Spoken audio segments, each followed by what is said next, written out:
Hey there, hi there, folks. Hello, hello. It's time for another cozy day in the Spire. Another desperate attempt to master the remaining cards in our Mastery Challenge. Two still remain, of course. Clumsy, the very hard-to-get curse, and Violence, which has just been really elusive in general. Not for any particular reason. I think it's just the one card that ended up on the low end of our bell curve distribution, so to speak. If you visualize all of 15 rare cards here,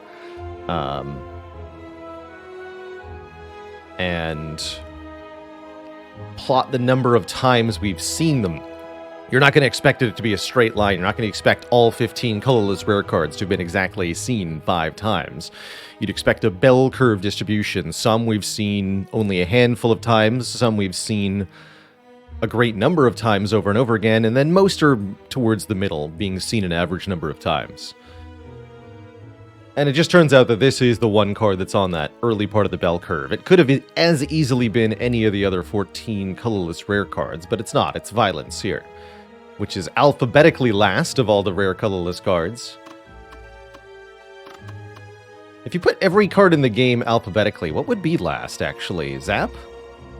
Are there any other Z cards in this game? Can't think of any. Zerbo? That's not a card. Zamplify.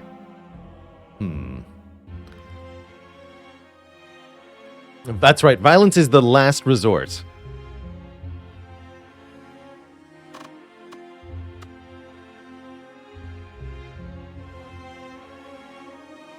Oh, actually, that's true. No, you're right.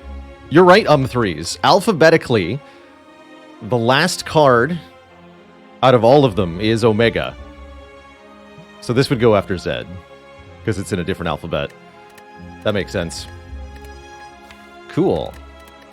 Who are we playing today? Watcher, I think, to begin? Yes, we did Silent. We said I'm going to do an alternating rotation. So that means we're going to skip Defect this time through and play a Watcher run, as I think Watcher and Ironclad are more likely to master the last cards than Silent or Defect, but I don't want to stop playing them entirely, because the game's more interesting when you alternate the characters. That's just kind of how I feel fundamentally. Arya for a Splee, thanks for the Prime sub. Welcome to the Cozy Sub Club. I will not shuffle the dice. Or will I? Or will I? Hello. Choose. I think I'm choosing boss swap here.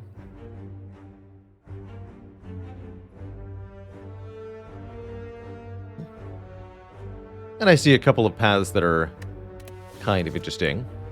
Reason I'm boss swapping is mostly for a higher chance to get the Cursed Key Relic, one of the few ways to get our hands on the Clumsy Curse we're looking for. We instead get a Sozu. Also means we're more likely to see a Cursed Key from the Act 1 boss, as we get 3 options that aren't Sozu or the Holy Water. No, you can't get the upgraded version of your starting relic by trading in your starting relic to Niao. And on Watcher in particular, I really don't mind the Sozu. That additional energy each turn is quite powerful.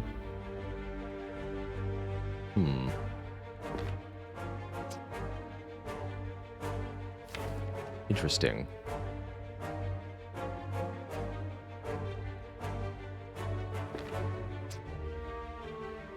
Yes, we Eruption Strike, kill this slime, but then there's a 1 in 6 chance Vigilance is on the bottom, and we have a really bad time next turn.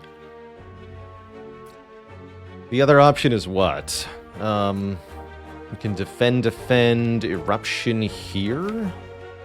That way, if I draw Triple Strike, I can kill this slime. Then I would take 2 damage now. I think we should just kill this and roll the dice. Can always restart the run. Right? What's the harm? Easy peasy. What would I rate a Niao option to upgrade your starting relic? To just get the boss relic version of your starter relic? It would have to come with a powerful downside, because if you just If the option was just upgrade the starting relic, I think I would click that almost every time on every character. Defect, Watcher, Silent, and Ironclad. Yeah, even Silent to get that 1-drop return. Ooh, Crescendo with Sozu. I kind of dig that. Retaining Wrath. Alternately Empty Fist with Sozu, so I don't get stuck in Wrath. Let's get the Empty Fist first, but I will take a Crescendo if we see one.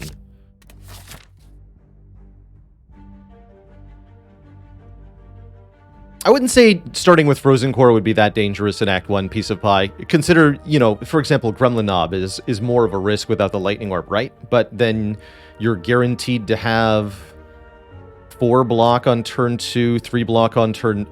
6 block on turn 3, so you might have to take an extra turn of Gremlin Knob, but you're only going to take 4 and then 18, and then 18, assuming no other focus or evocations. So you'll probably take an extra turn in the Gremlin Knob fight, but you'll also take reduced damage from the Gremlin Knob to the point where you take about the same total damage anyway.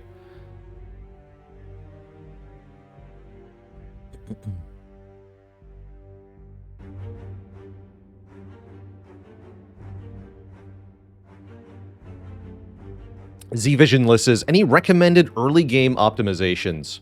There's definitely some key optimizations to be had in your first couple of combats. Cultist is actually a big check.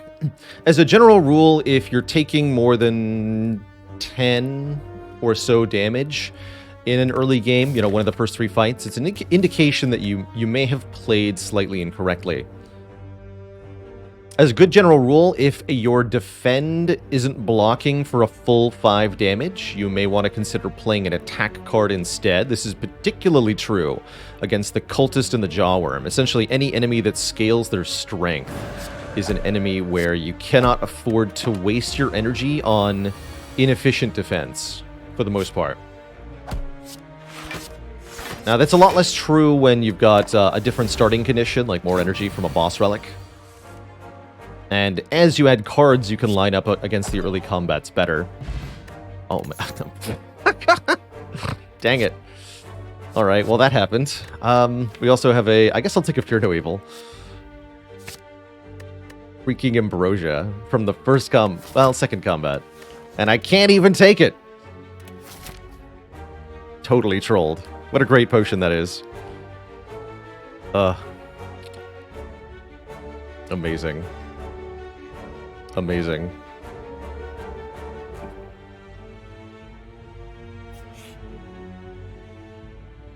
All right, I'll take some money though. That's pretty good. Was I planning on going to his shop? I can go to this shop if I'm willing to fight this elite. I'm down for that, actually. It's gonna be one of those days. Just typical Sozu behavior.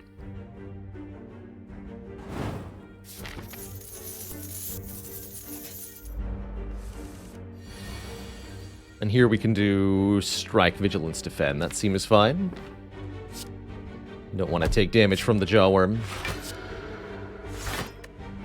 Watcher matches up so nicely in a lot of early fights just because of that 8 block on Vigilance is so perfectly attuned to allow you to catch in full some early game enemies. So for example, Defend and Vigilance will full block the 12 from Jawworm. 8 is the max damage a Louse can do.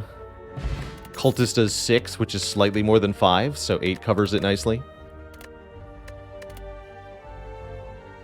Early Deceive Reality. That's a really good block card. And I plan on removing a Defend at this shop anyway. I'm very happy with Deceive. Oh, and Yosh, thank you so much for the very generous 5 gifted subs. Welcome to this cozy sub club, anybody. And yeah, oh, sorry. And then hello to Oshdogger. You caught our joke command there, but exclamation point subscribe is the link you're looking for. There's a link for... wait, what? Oh, I didn't spell it right. Subscribe. There we go. If you want a mobile sub link, there you go, in chat.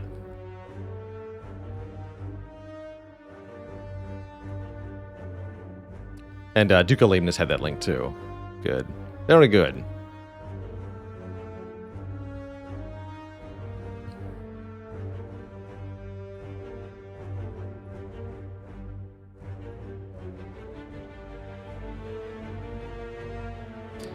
And a dad joke for the crowd, courtesy of Beards and Bacon. What do you call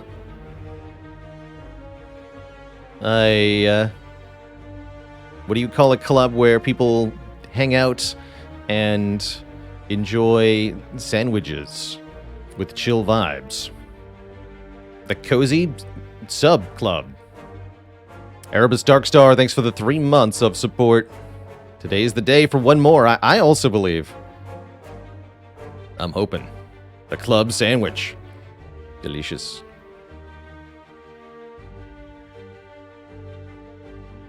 Did I hear that the Watcher was arrested for a housing scam? She deceived realty. Oof.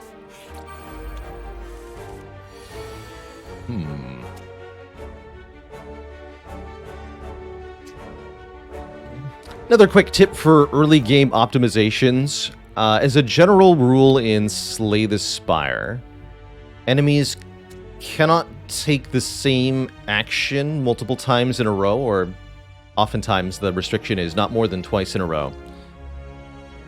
And that means when it comes to attacking multiple enemies like this, often my damage priority is going to be...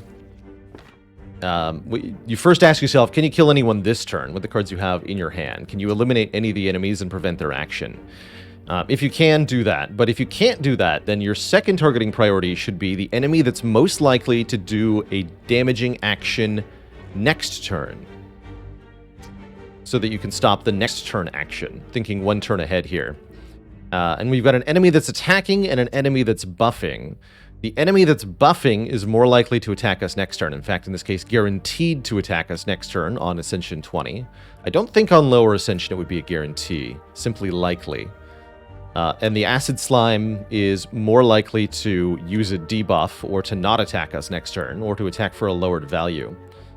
So if I can only attack one of them, I want to attack, I think, the Fungi Beast here. This does apply vulnerable to us when it dies, which is definitely a problem, but... it's going to be attacking us for 11 damage, so I think we want to kill it. And indeed, it's doing the higher damage value. I guess we'll just spend the whole turn blocking. That seems fine. Sure is nice to have 4 energy per turn. Makes these hard pool fights not too brutal. And again, let's kill this. It'll be attacking for 16 now. We need to get rid of it. Soon as possible.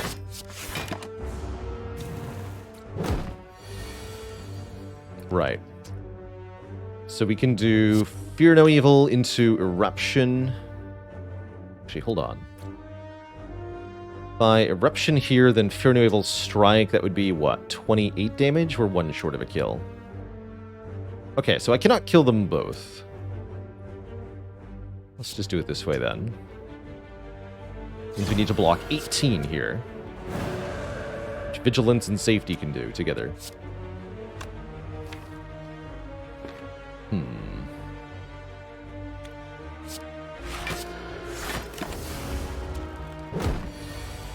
Figured you might do that. Ouch.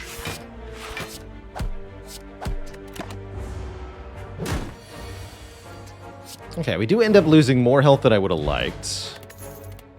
But... so it goes. We want to follow up or a consecrate? Not sure. Darlene, thanks so much for the Prime sub. Darlene, rather. Thank you so much for the Prime sub. In the 3 months. Yeah, typical green slime, choosing to never debuff. Slimes are more aggressive on the highest Ascension levels. Beyond Ascension 17, they'll choose to attack more. And you can really feel it sometimes. They hurt. They hurt a lot. Hopefully we can get through this elite fight. I think I might need Consecrate, otherwise sentries are going to be a problem for us. It's not a lot of damage, but it's going to help. Gremlin Knob. And we get Eruption turn 1. Can't ask for much better than that.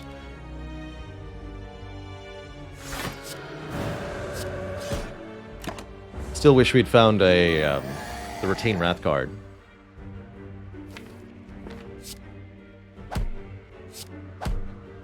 Let's see, 16 would bring him to 30. That won't kill next turn.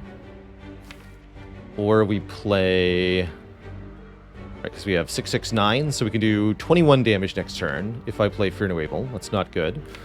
Or if I don't play any more cards, we can do 12, 12, 18, which is only 42. Why did I play Vigilance there? Just kind of for fun. It didn't really affect anything. Unfortunately, because our attacks exit us from Wrath Stance here, we don't have a kill. That's really quite a problem, actually.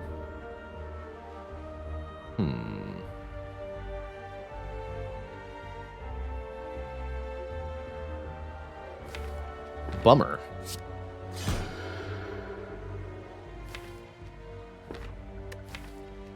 Yeah, we just don't have good enough cards yet without upgrades.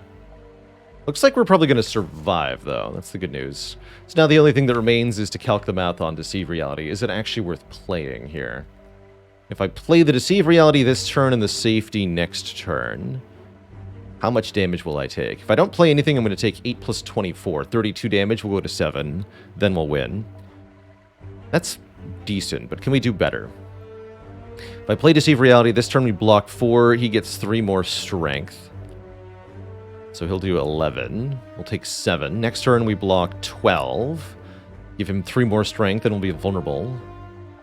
So it's going to be... what is it normally? It's base of 16? Yeah, 16 plus 6. So it should be 33. That's right, 33 minus 12. It's 21.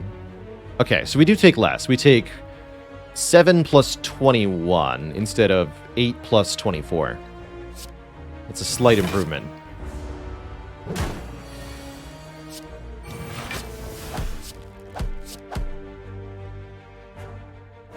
And I guess that means it's worth playing the Defend too, as that should only bring him to 37. We'll save 1 more hit point.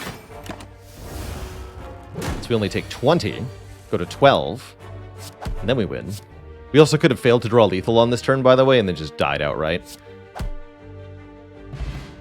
But we didn't die outright. We got an Anchor and a Vault. You know? I like those things. Z Visionless, thanks for the 6 months of support, a whole heck and a half year. Thanks to you, I used to feel more comfortable playing Defect than Ironclad now. Used to be the reverse. Well, I'm sorry your Ironclad play got so much worse. And Osh Dogger, thanks for the Prime sub. Welcome to the Cozy Sub Club.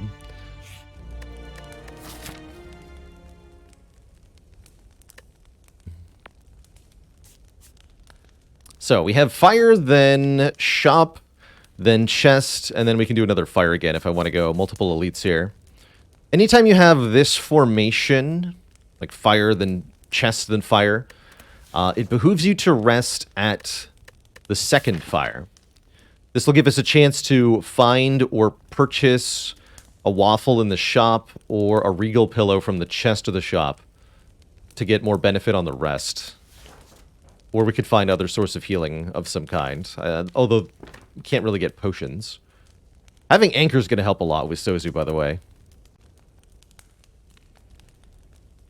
What happened to the Dark Souls poster? It's still there. It's just kind of off camera at the moment.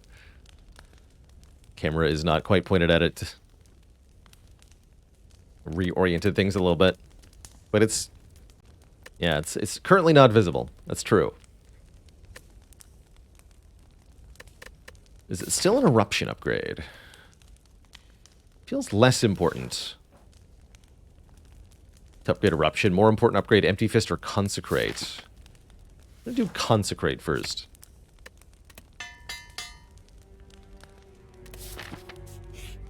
And you? Gambling Chip would have been nice. I see Rushdown is here. Indignation is here. There is Regal Pillow. I almost feel compelled to buy it now that I talked about it.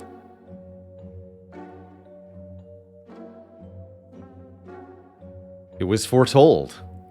That'll be another 15 hit points immediately upon resting. After which I think we'll perfect every combat, and I won't have needed any of these hit points. It's usually how that goes. And you know what? I'm down for it again. Let's do it. We can just barely afford a remove as well, and I'm super removing a defend card, especially now that we have the boot thing. So let's do that. Remove over rushdown. Maybe rushdown was the better play, but I like the remove. The chest contains a molten egg. Ooh, I like that. Any attack we add from here on out is upgraded. We haven't gotten that many so far, so I'm still looking for, you know, cut through fates and wheel kicks and talk to the hands and lesson learns, and all of those being upgraded is pretty good. Now, let's have a snooze. We get 35 health from this rest. Thank you, Regal Pillow. GZ Wiz, thanks for the 3 full years of support. That's a heckin' long time.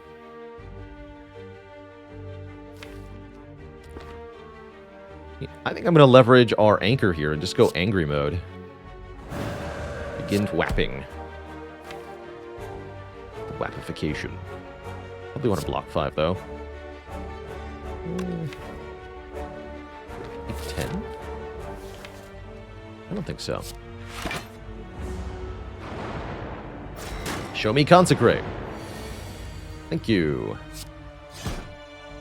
Easy game, easy life.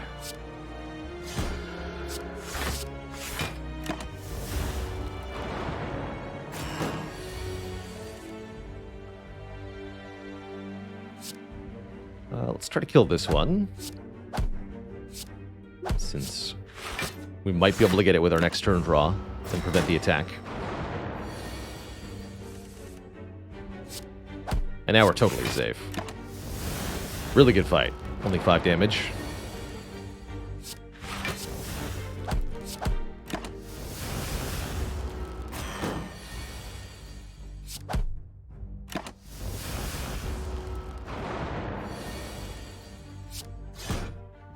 Beautiful. Stone Calendar. We'll deal damage on turn 7. Not a lot of use for the Stone Calendar, but it has some specific ones. Can't you just use a potion? Mephisto MD, thanks for the 7 months of support. Oh, Tantrum Plus is the secondary Wrath card. Spicy. Get in here. Spikers solved. Oh yeah, from the, yeah. We even have the Wombo combo that is Vault Stone Calendar, so it goes off on turn 6.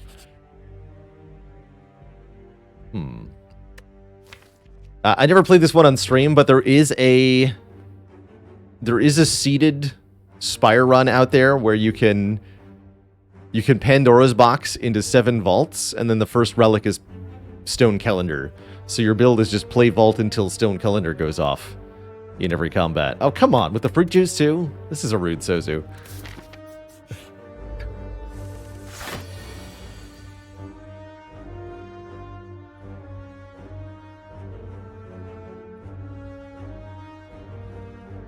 Double Sneaky Gremlin, Fat Gremlin, Shield Gremlin, no Wizard at least, so we can take out the Sneaky Gremlins quick-like. 10 free block helps here too. This is not too bad a fight. We've even got upgraded Consecrate, so I think we're okay. Let's just kill one sneaky boy. Definitely want to play Deceive. Taking one is fine. You next. No, don't block it.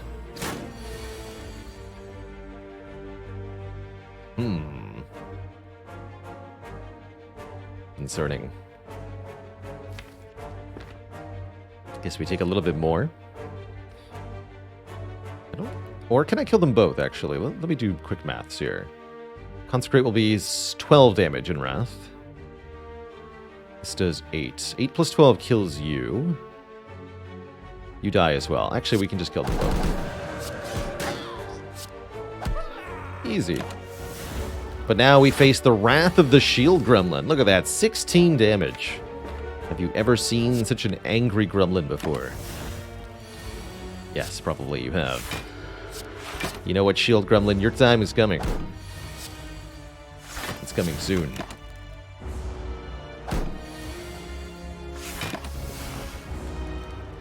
That's right.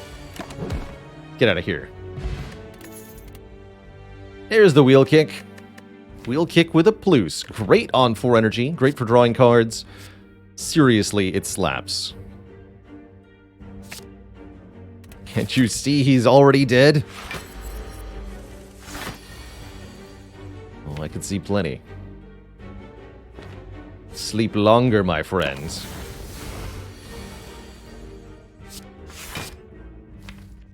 That's right, just keep sleeping.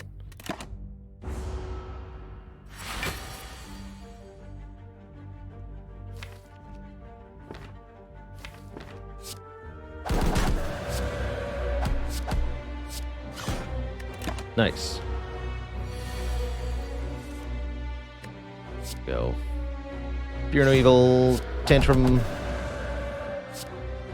Lock.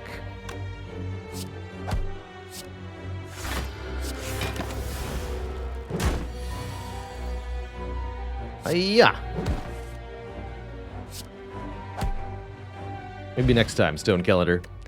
For now, I've got Strike Dummy.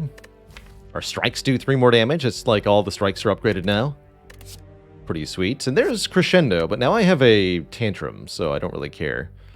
I could take a second Consecrate, which would absolutely slap in Act 2.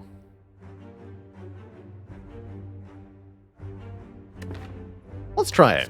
I don't usually go double Consecrate, but I want to try it here. I think it's going to do really good damage. And I'm somewhat liking a Vault upgrade. Empty Fist upgrade's pretty good. Vigilance upgrade's actually not bad. 4 additional block on this is kind of a big deal. Let's do Vault first, though. Make it 2 cost. Make it a good duplication target. That sort of thing.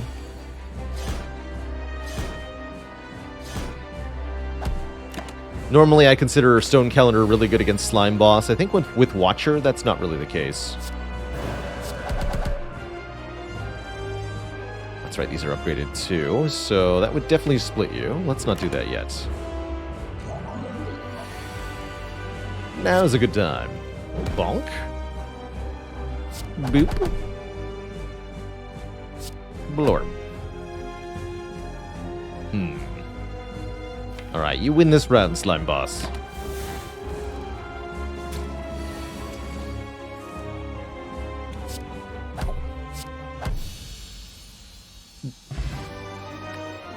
I was right, we didn't need to rest.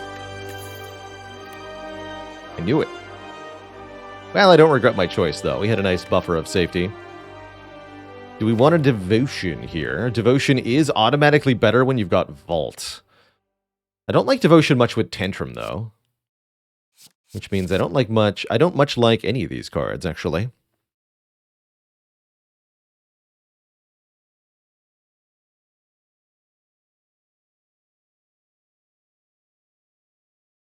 I'm going to skip them all. Be gone, cards. And I did get offered a Snecko Eye. How quaint. With double Consecrate, I don't love Snecko Eye that much.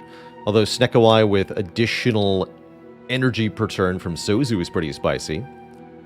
I'm somewhat eyeing Empty Cage this round here. Just 2 more removes outright. With the Strike Dummy, I suppose I would just remove 2 more Defend cards here.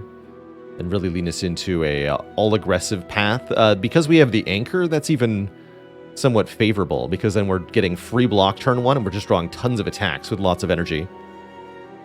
There's also the Flower Power. Of course, Violet Lotus gives us more energy upon leaving Calm. Very strong with the Fear No Evil. We'd basically be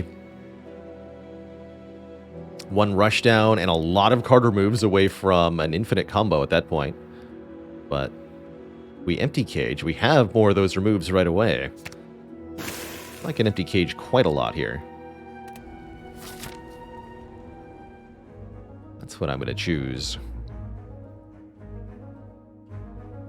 I might go to this shop for a remove. I'm definitely down to fight a lot of elites this act. I think the Burning Elite is well in hand at this point. With these cards, we should be able to do quite well. So I think I'd like to fight this. Feeling ambitious here. When would I remove every defend card and vigilance in a Watcher deck? If I had a Sundial Infinite, I could see doing it. If I had multiple Talk to the Hands, I could also see doing it. I remember doing a Wrath-only challenge run where I had to enter Wrath on turn 1 and just stay that way for every fight of every fight. Every round of every fight, that is. Wasn't allowed to leave Wrath.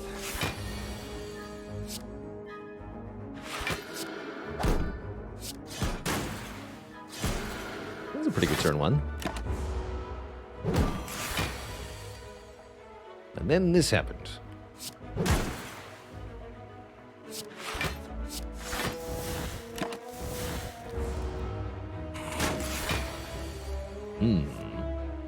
But have you considered dying?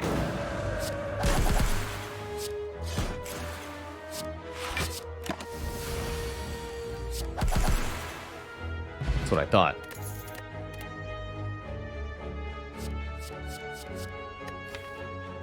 I don't love a flurry here. We don't need a follow-up.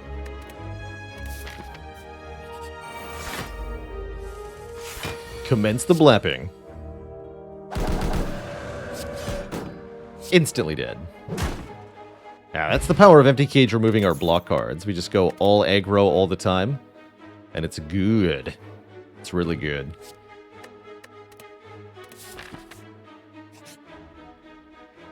$75 gold for another card remove. You betcha, buddy.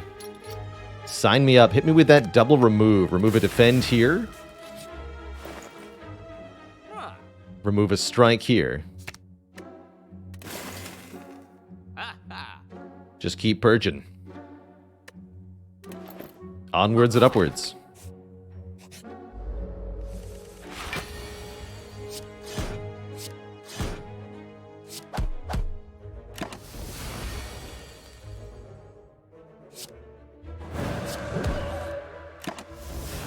Kill them. Now we're almost drawing the entire deck on turn 1. Well, I guess with Vault.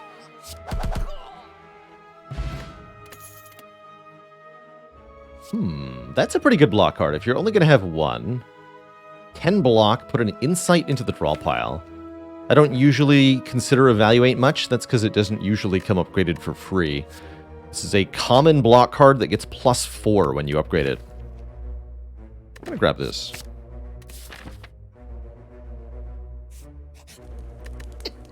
And we get to upgrade something. Might want to upgrade Eruption.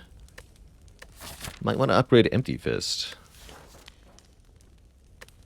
Or I could, again, see upgrading Vigilance here, improving our blocking game a bit. I like that.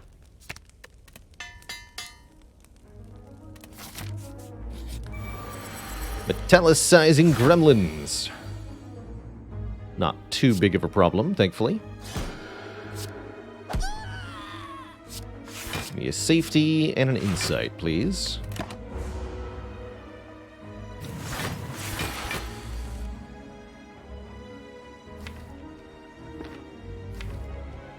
I have no Wrath exit, but we get guaranteed Vault, so we're fine. Also, I can just exit now if I want to. I don't want to, though.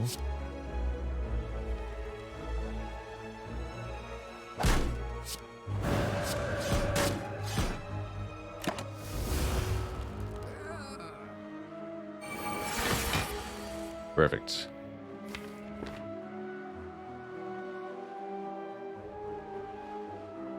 I'm going to Wheel Kick and Vault.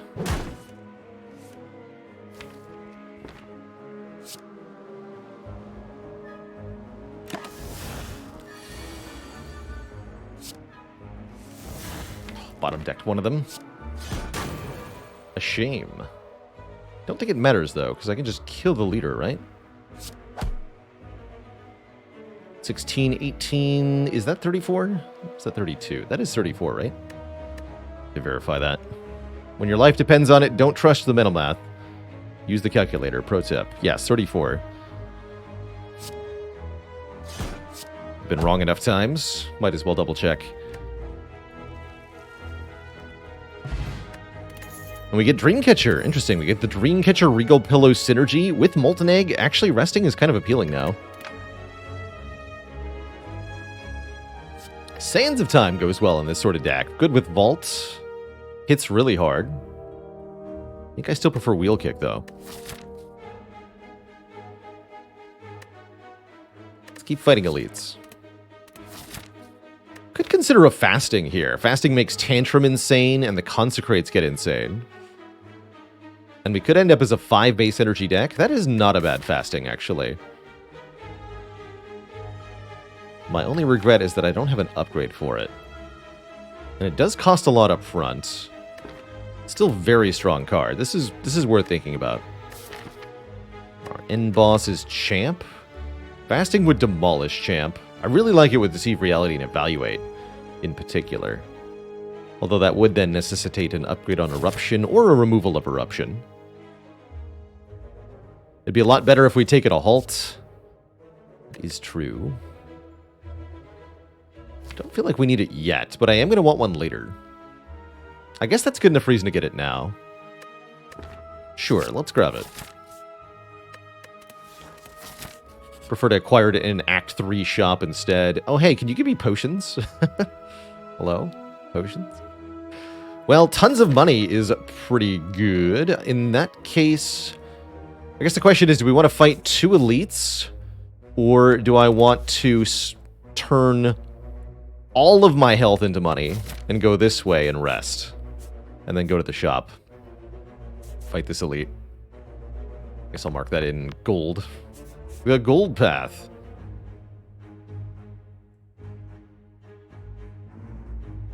We also get a card reward, right? And we get a lot of money. I'm willing to do this fight on 10 health. And this heals for like 35 when we rest. So we can go all the way down to about 10 health.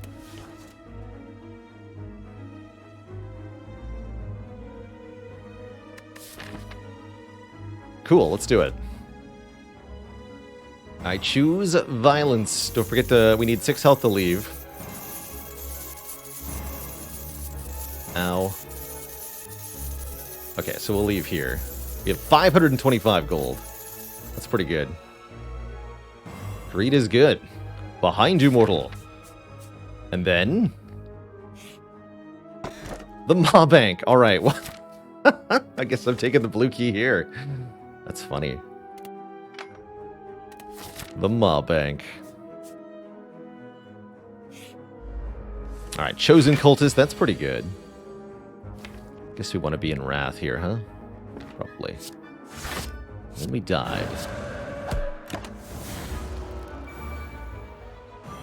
Souffle. Oh, perfect. We can do Fasting, double Consecrate. You'd love to see it.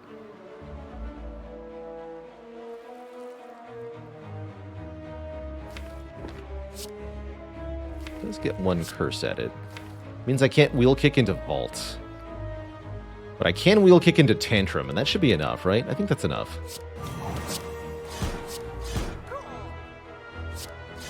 Oh yeah, that's definitely enough. Super enough. Calarax 87, thanks for converting from Prime to a Tier 1 sub, making it official. Thank you, thank you. Yoink, Wallop Plus. Even with Fasting, reducing our energy, Wallop is real good with a free upgrade. And now we snooze. We get, again, back 35 HP, so we go back to 50 here. And we get a card reward, which offers me another Wheel Kick Plus, which I am going to take even with Fasting. I like that card. And now the shop, which has a Clockwork Souvenir. Start combat with 1 artifact, blocking the first debuff that gets applied to you. That'll work just fine. There's also Calipers. Calipers might be good here. Just Lucky is really good with Fasting. Can buy the Calipers. I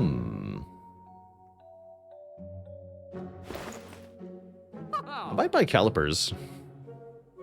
Pretty rare to want to spend 300 gold on a rare relic, but this one definitely has long-term potential. Or we could remove Eruption. I also do like that.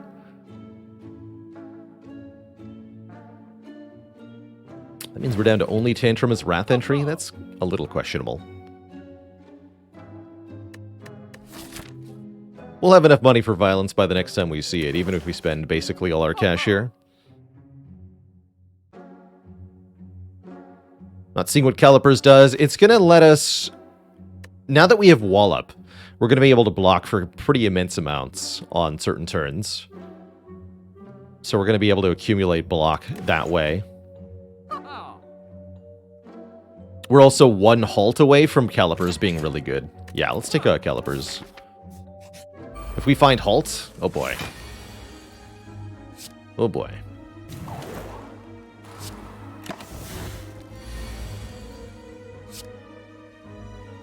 So here, for example, Calipers allows us to retain 15 block to next turn because we wallop.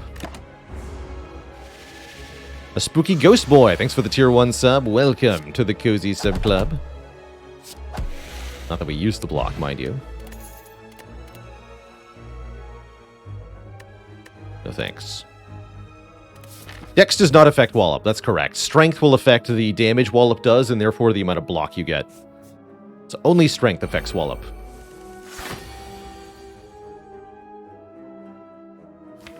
Definitely need to be in Wrath here. Sorry, kid. Okay, could just kick him, but I want to vault here, for sure. Yeah.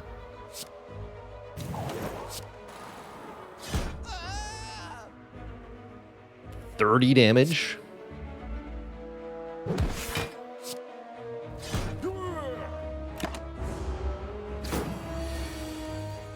Okay, that fasting was quite good. Umamori. Block the next 2 curses we would obtain. Probably going to take that. We haven't found a clumsy bind now. We're not going to see 2 of them.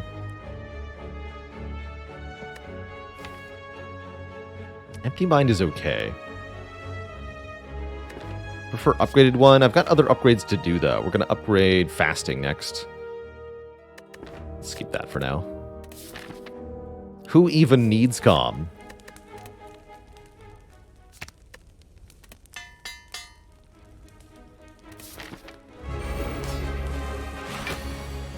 Am I right?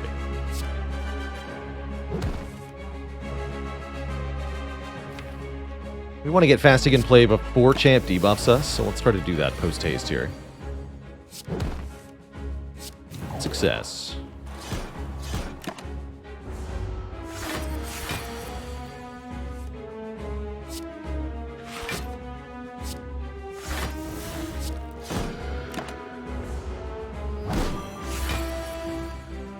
Gonna try to line up a big burst of damage with Stone Calendar going off in a couple of turns here. I guess we have to tank a hit. Next turn we have a really good turn. Now.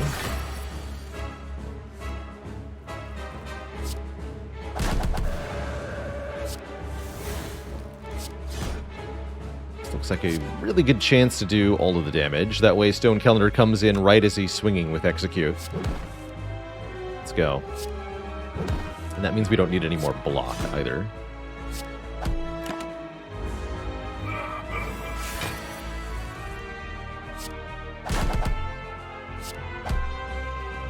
They're the same card. Defeat impossible.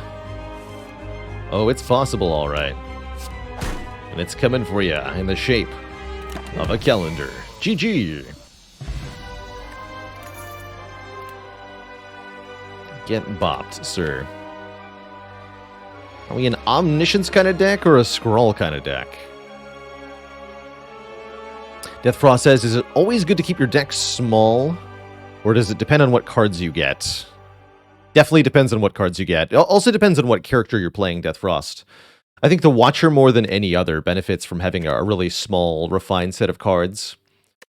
The number of removals, the number of cards that you can remove from your deck is also not always going to be the same. Sometimes you'll get more events, more shops, more relics that remove cards. Sometimes you won't get those things, and you need to build a really large deck of cards. I'd say my average ending deck for an Ascension 20 Heart run is in the 30 to 40 card range, so we're pretty small at the moment. Smaller than I usually run, that's for sure. We do get the curse key, so we won't know for sure whether it was a clumsy that we didn't get or not, but what we will know is that this is energy for free, so that's pretty sweet. Curse key gives us curses, Omamori blocks curses. It's good stuff.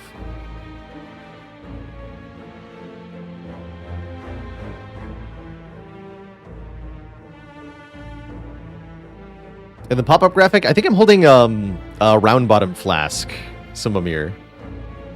Chemistry thing, if I remember correctly.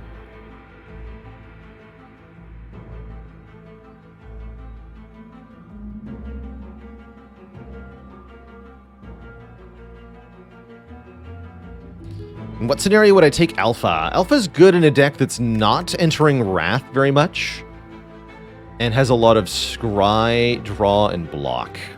That's what you want for Alpha, Beta, Omega to be good. It's a great AoE scaling solution for decks that can't do lots of attack damage. If you've got lots of attack damage, you don't need Alpha.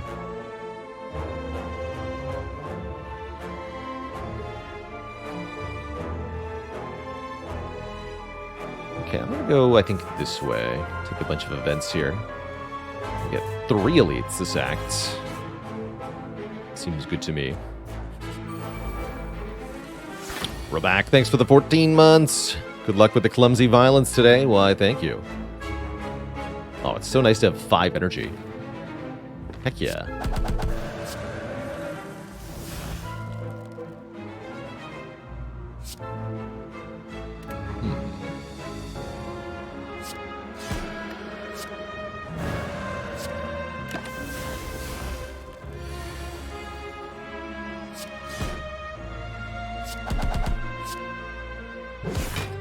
Bonk.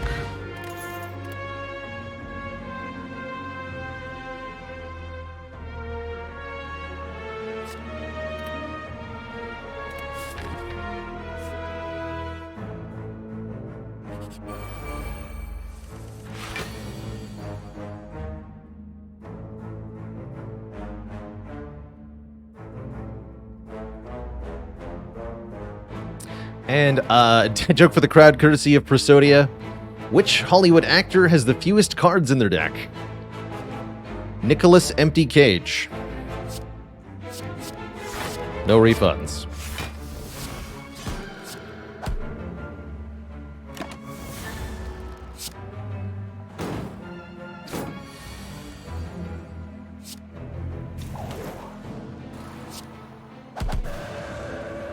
And the crowd goes mild.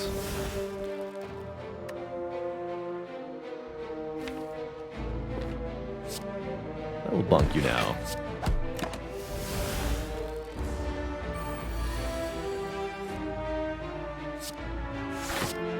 Hey, you can't attack me. That's illegal. I'm pretty sure.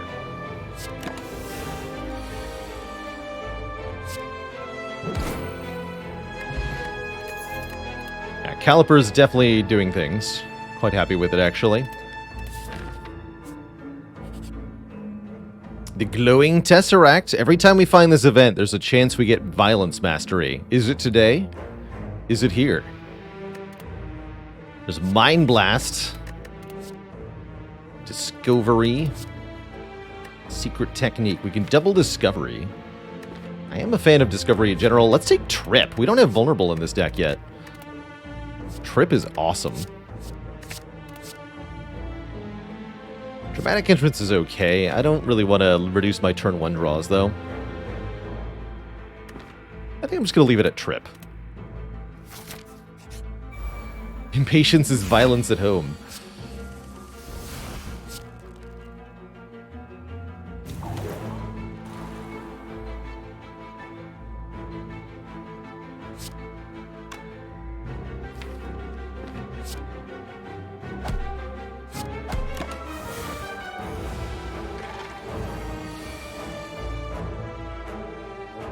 Ah, it's been a while since the Maw got us good with the 30 on turn 2. Didn't draw the vault. Can't exit Wrath. So we just have to wall up for 12 here. Take 18. Well done.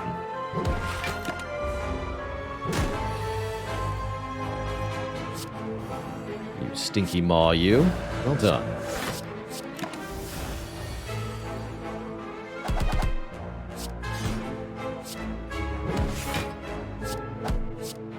We get to retain a lot of this block. 46 block that turn.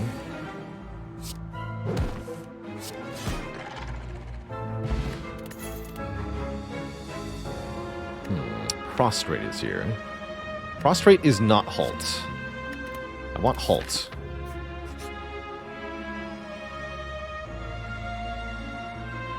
We can take a heal for one use of the Omamori. I think I'm going to do that.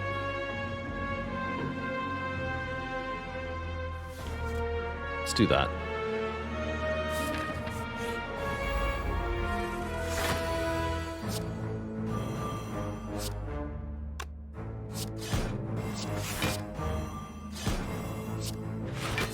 Calipers, go! Oh no. How dare you.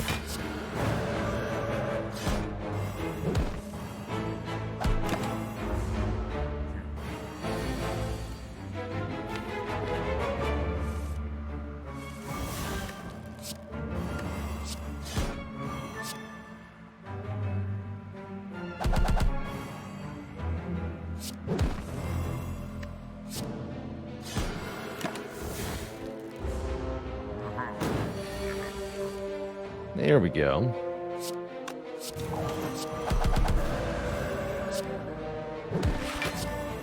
Bonk. Duvutal. Wait a minute. No. The anti-synergy. For each curse in our deck, we get 1 strength. For each wallop in our deck, we get 1 bonk.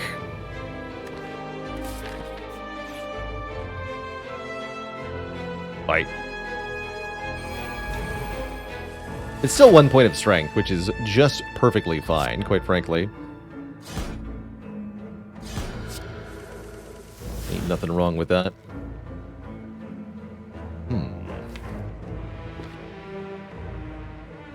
Either fasting or vault, but I can't do both. Guess we'll vault.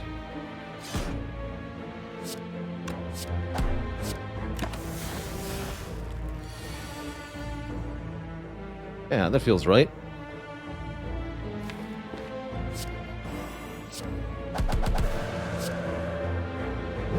I block for 38. Good luck to you, sir.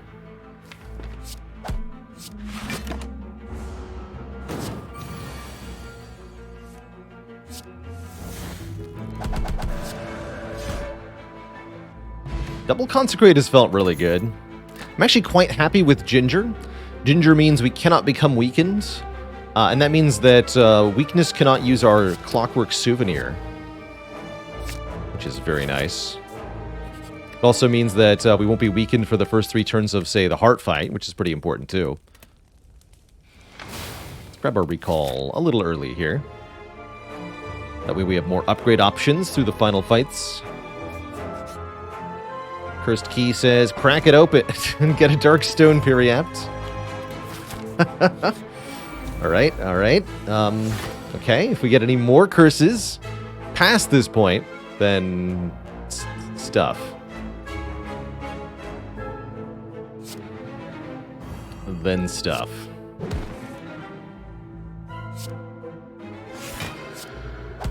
But only then.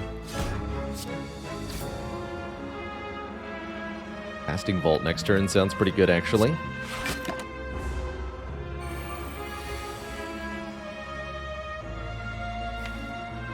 I like it.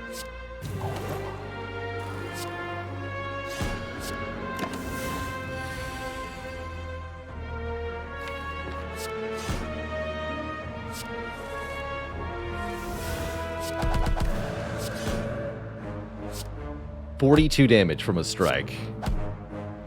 Dang. Now we draw more cards on turn 1. I don't think I want another wheel kick. true that we could have taken this line with the shop and question marks. I guess if we were specifically looking for violence, that was an option. I am not doing that anymore. I'm kicking stuff. Ingwei, thanks for the 8 months of support. Appreciate you. Evaluate vault. Perfect.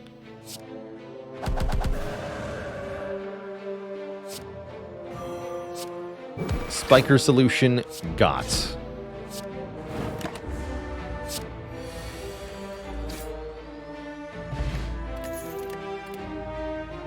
There's the halt, and it's even upgraded. Gain 4 block if you're in Wrath, gain 14 additional block.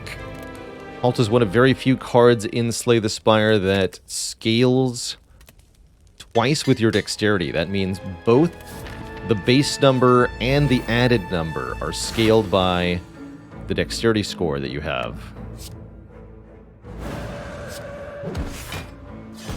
Pretty ludicrous. Block your sticky constrict, by the way. Get wrecked.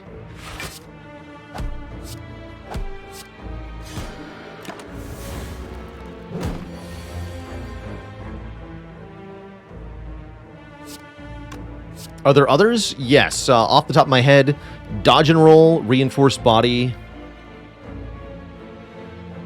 second wind.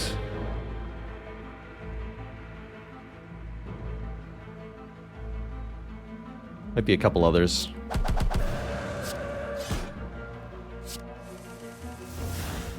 So here, Halt says, gain 4 block if you're in Wrath, gain 14 additional. If we play Fasting, now it says gain 8 if you're in Wrath, gain 18 additional. So playing Halt plus in Wrath is 0 cost, block 26. Which is not fair. It's not fair at all. Foresight's always a good one. I like Foresight, especially in a deck that has Vault. Let's grab one of those. Helps line up blocks and stance exits on crucial turns. So many Consecrates. Just so many. Go Deceive, Wallop, Wallop, or I can Wheel Kick. I'll Wheel Kick. Ah. Regret that immediately. Or do I? Easy.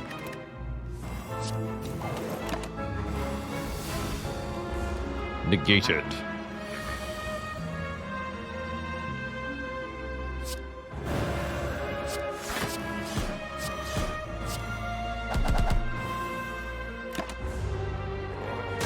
Perfect block.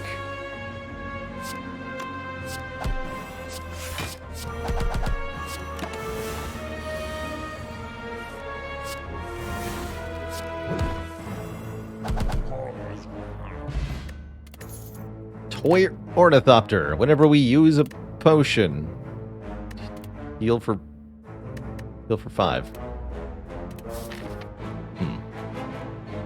Well, at least we got some money.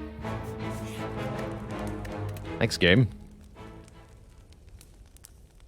Is it time? I don't think I'm going to bother ever upgrading this eruption. Let's do the Foresight upgrade.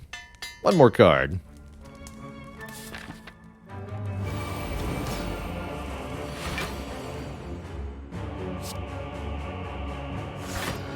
One more, please. Oops. That's not the correct hotkey. There we go. No cheating during the stream.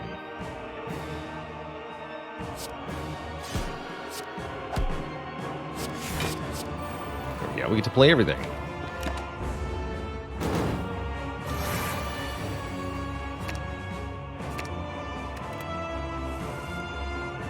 Perfect.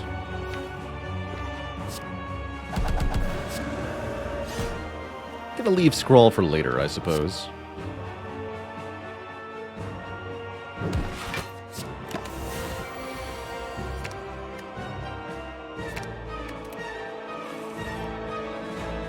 No exit, huh? Oh, I didn't have an exit in the draw pile. Well, that was dumb of me. I'll just block for 60 then. No problem, no problem. Don't mind me.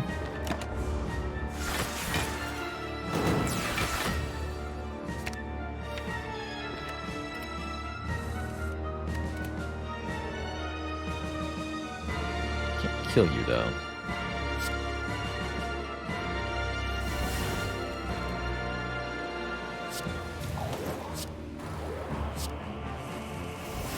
Go. Safety and vigilance seems like the only way to properly do this. And by safety and vigilance, what I actually mean is vigilance, tantrum, empty fist safety.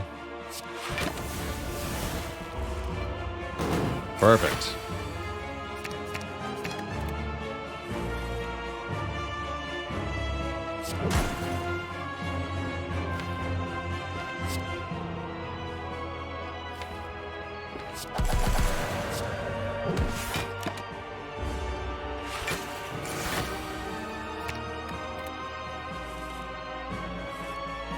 Once again, blocking for 60, not an issue. Also, you're dead. That fasting really just multiplying our output massively, especially since we're not actually paying energy for it. Question is, can we get fasting in play against Time Eater before Time Eater debuffs us and eats the Clockwork Souvenir artifact?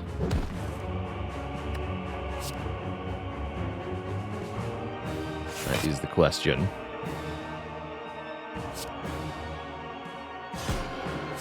I'm not going to play Consecrates. They're not worth it. Each card you play against Time Eater has to be worth at least 10. And if it's 10, it's not really worth it. Block and damage. Otherwise, you're giving the Time Eater more power than you're preventing damage. Or then you're making progress in the fight, essentially. Since every 12 cards we play, the Time Eater gets stronger.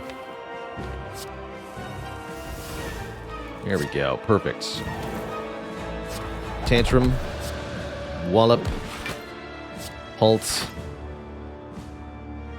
I gotta play 3 more cards. I don't have to, actually. Just do Foresight Vault.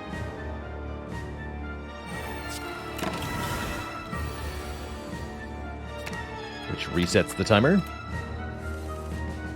Calipers are good here.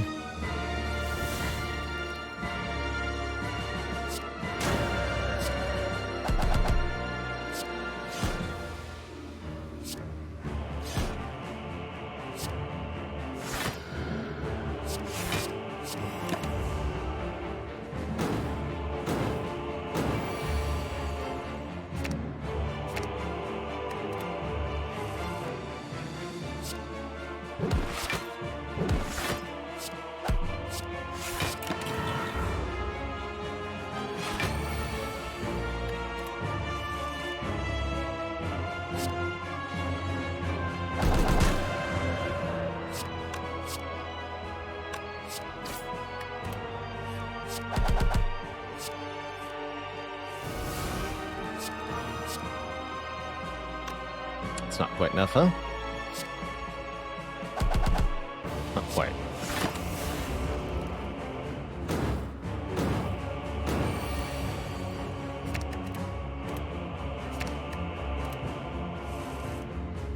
Just damage, please.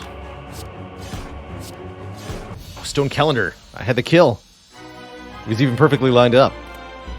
Two thump, two thump, two thump. A deep pulsing dread could be felt throughout the room. Is this the heart of the Spire, the source of this evil? You prime your calendar with divine energy. And the year is 2425. Baylor is still streaming Slay the Spire to a crowd of a couple dozen. Doing his best.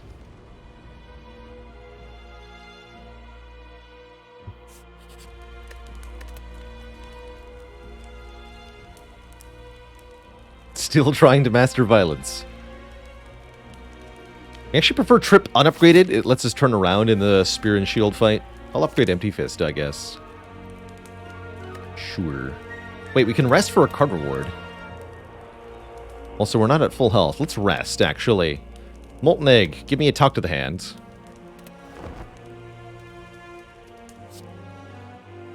Sash Whip's not bad either, actually. Having a way to weaken the heart is a big deal. I'll take a Sash Whip. As for the shop, still no violence.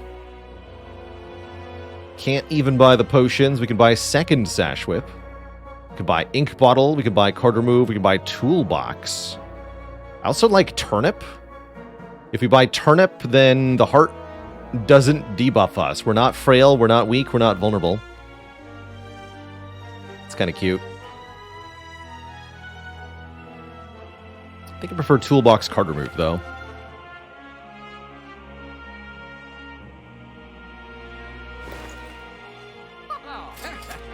I will keep Eruption around. It's nice having 2 Wrath entries.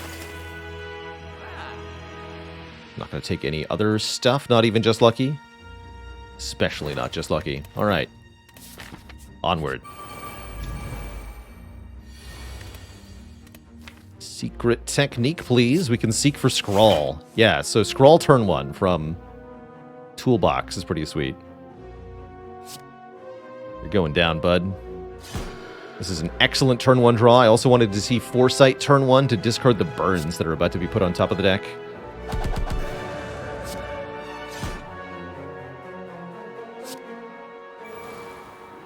Let's scroll first, because I would like to play Fasting before Halt/Wallop. Or we could just play Double Wallop. Double Wallop seems pretty good. That will retain very many block.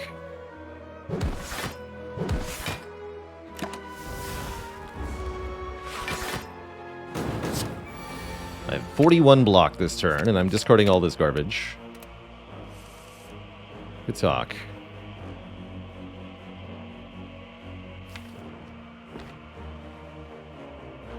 So I should get Fasting and then Vault.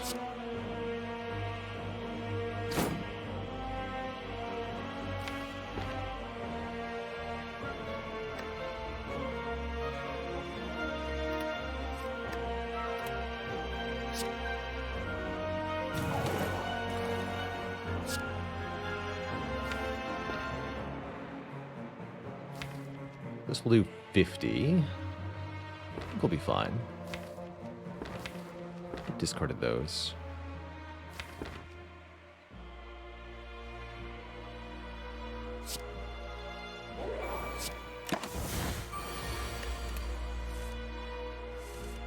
Good, okay. There's no need to be worried.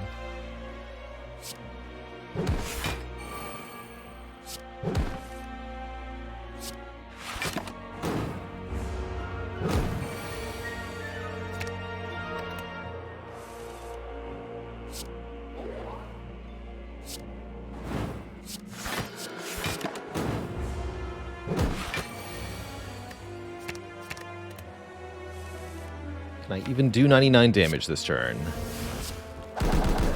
Probably yes, actually. Oh yeah, we totally can. Easily, in fact. Alright. Get wrecked.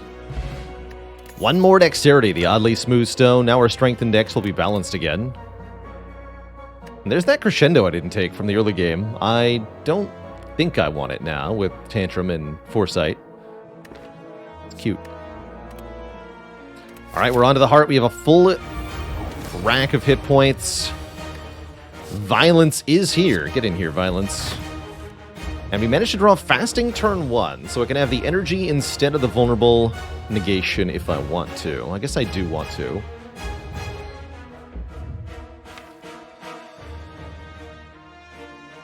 Not sure which attacks we're going to draw.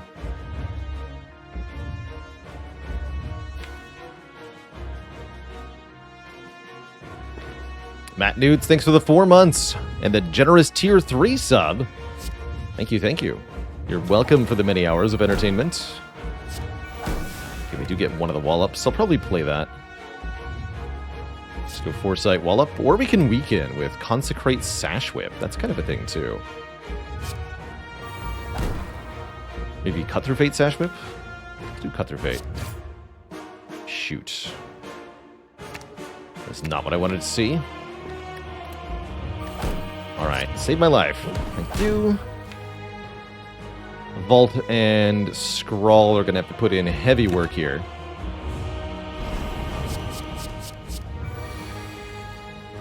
Thankfully, we do weaken the big hit.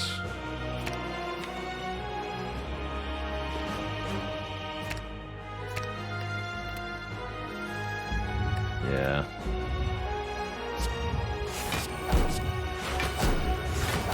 Ow.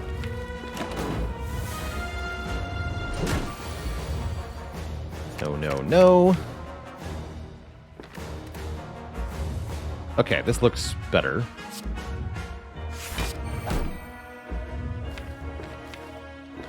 Get rid of this too.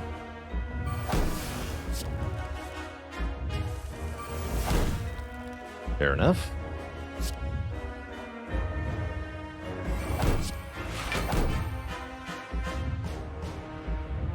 Might as well do Empty Fist, Fear No Evil, Vault.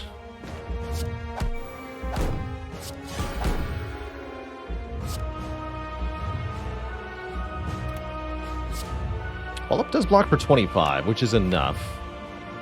Use the other Wallop for that.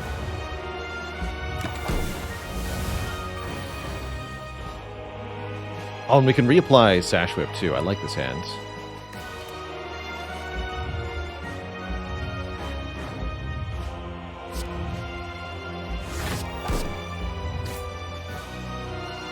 Disruption.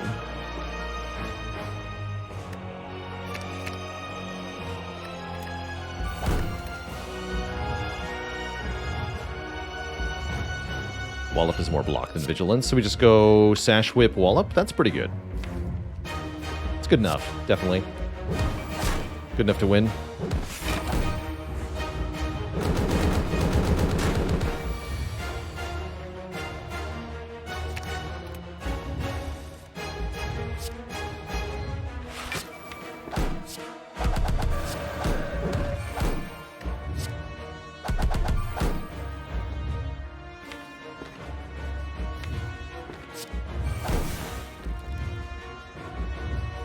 Play the other one too? I think so. Actually, yes, that's good, because then we can Sash Whip. 2 more turns of weakness here. It's really good.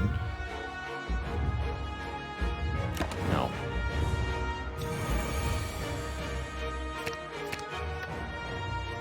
I'd like to find Wallop. Good.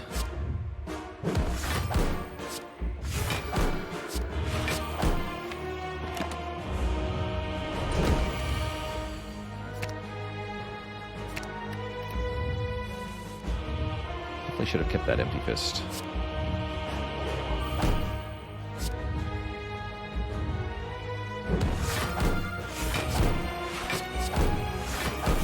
Get in there, Stone Calendar. You got this.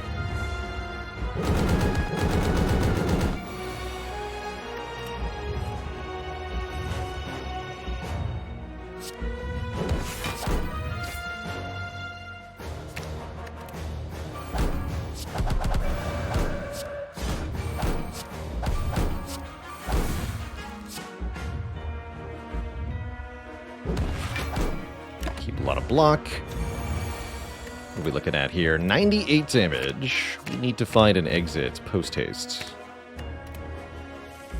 Good.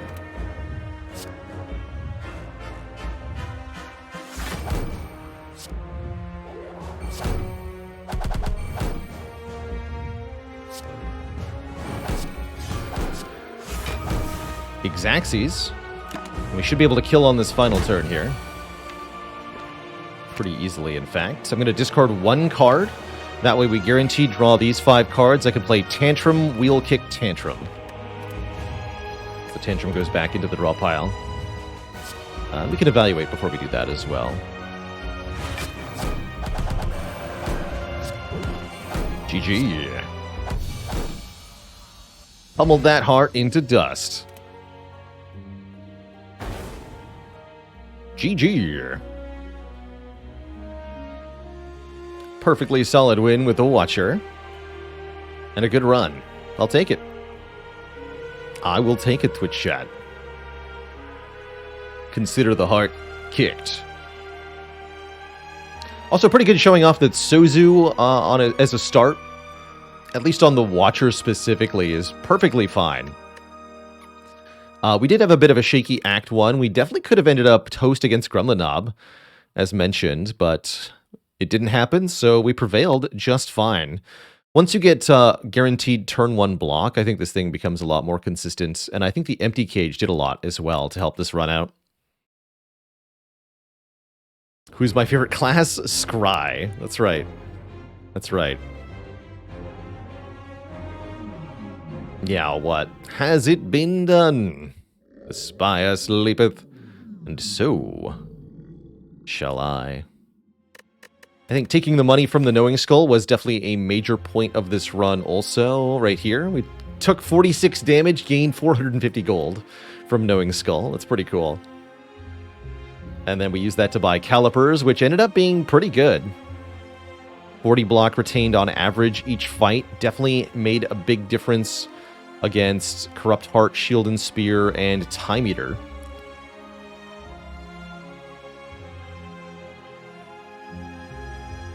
Have I seen Estrella 6-sided oracles? I was watching a bit of that before stream today, Darth Malakiu.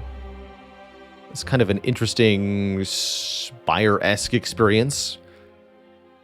One part Dicey Dungeons, one part Spire. Doesn't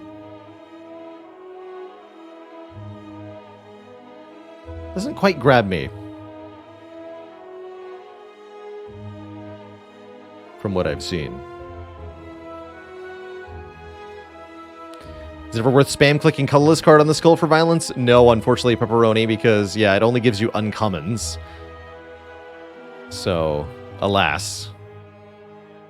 It's one of the worst deals in the entire game, is taking the colorless card from the Knowing Skull.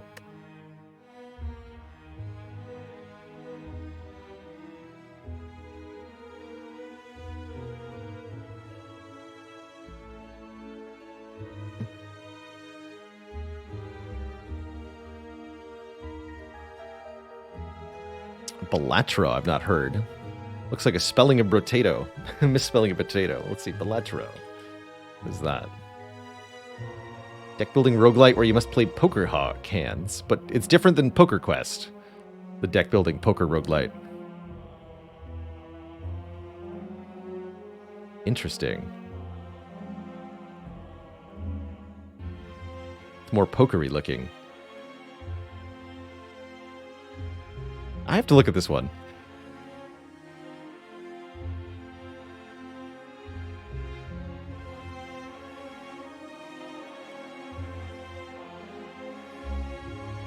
That was indeed the first Spire run of the day. I'm going to take a quick break now before we jump into the second one. So, yeah, and Stoffy's in the same boat. Your brain autocorrects it to Potato, right? It's just Potato. It's the same game. Thoughts of the current balance of Wild Frost. Still waiting for the higher difficulty bells to come out 7th Day Rest before ISS. I'm kind of different from the general crowd in that I already found Wild Frost kind of easy when it first released. Seems like they've made a number of tweaks that give the players some more options and tune down some of the more excessive enemies, as well as make some things more visible on the screen. So I imagine it's a lot more tackleable these days, but I'm waiting to see how it gets harder with the next release.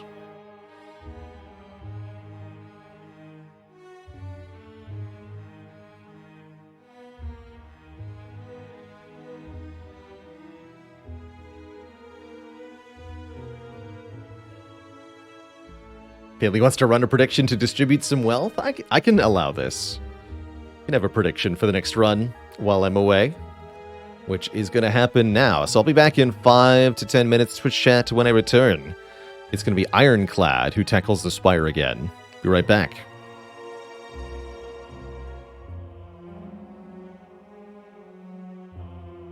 I can show the Niao options, sure. Here.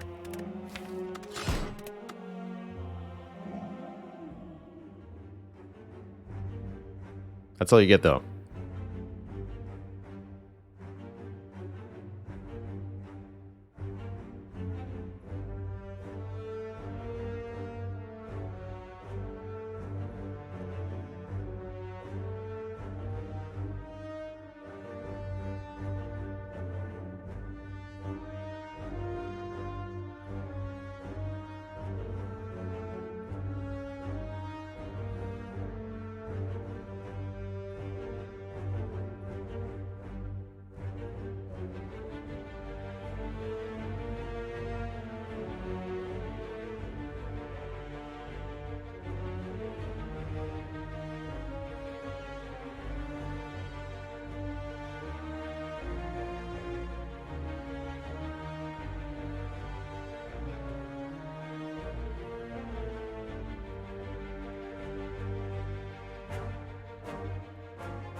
Alrighty, folks, we are back. Predictions are locked in as to whether or not we're going to master something new here. Good luck to one and all.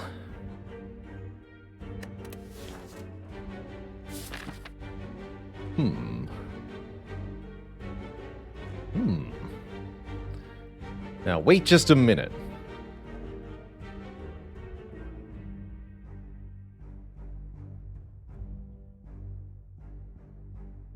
Do you see what I see, Twitch chat?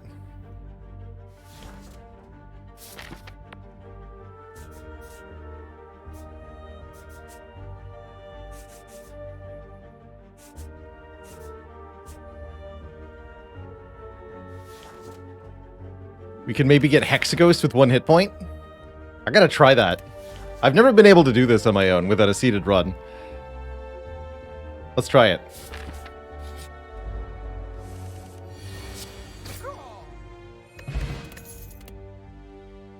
Yoink.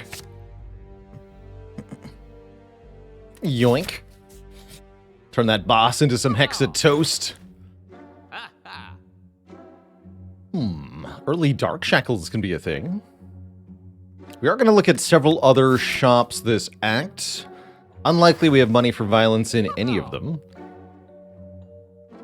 I guess we should be pretty discriminatory about what we add to the deck. We need to be able to do stuff. It's going to leave for now. Bewildered Beast, thanks for the 7 months of support. And a dad joke for the crowd, courtesy of Cyphus. What have I got today? Oh, we've already failed. Alright, the dreams are dead. It's a shame. That didn't take long. That's a lousy way to use the Niao's Lament. Bah. But, what if the Gremlin were here?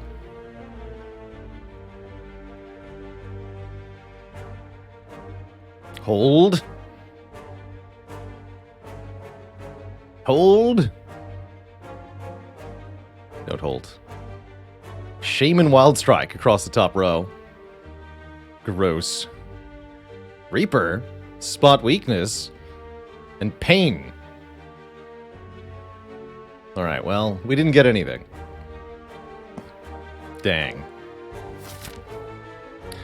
Dang. It's a shame if we'd found the other Reaper card there, it would have been a match and reap game. Oh well.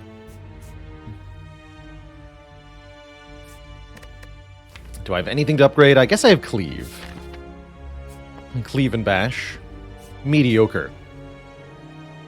We might need to start grabbing card rewards now, huh? Probably go this way.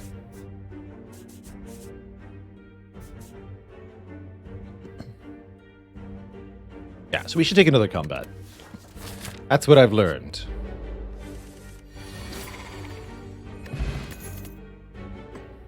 Feel No Pain is here.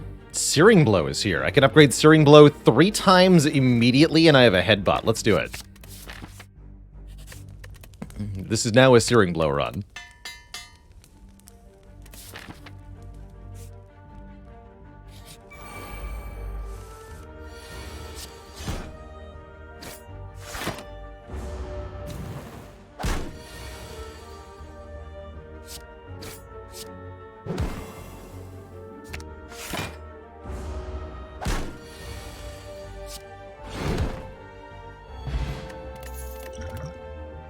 Ooh, and a Shockwave to apply AoE weaken vuln. Also, broadly speaking, quite good here.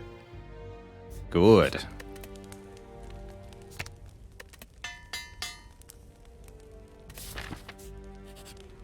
Greenie says, Searing Blow was your first A20 heart kill. That's awesome. What a way to get there.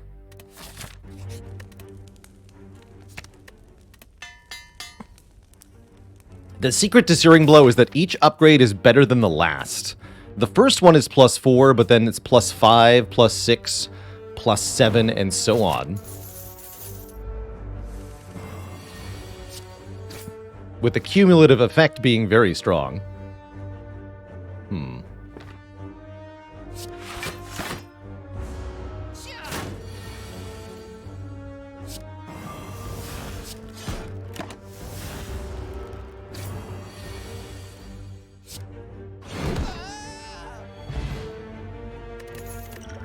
Flex Potion's pretty good.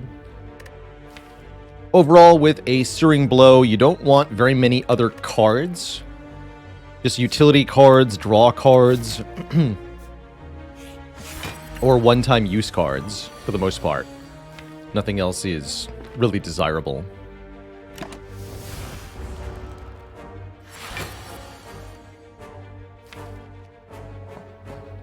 If we play Shockwave, then we can play an Empowered Searing Blow next turn. Or we could follow up with Bash for lots of Vulnerable. I don't think I'm going to do that, though.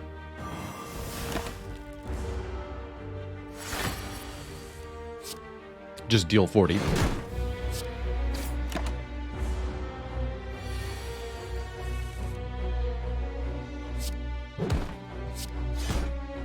This might have been a good turn for the Flex Potion, actually. Oh well, it's nice to have versus Hexaghost, I suppose. Yeah, we definitely would have killed last turn with it. I guess we can kill now with it, right? We do 33. Yes, this would make the difference and save. Presumably at least 10 health.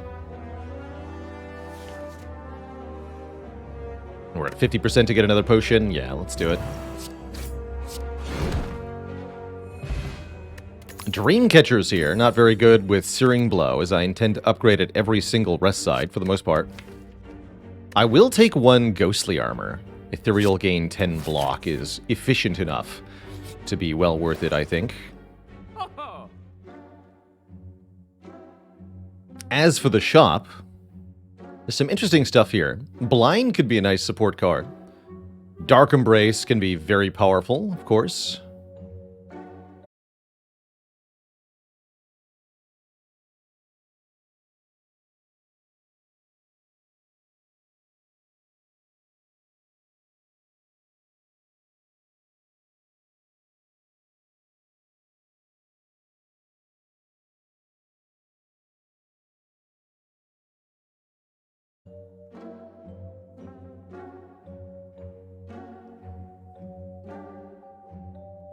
Alright, looks like we're back. We are back. Welcome back, everybody. Hello, hello. Action Rizo, thanks for 38 months of support. Thank you, thank you.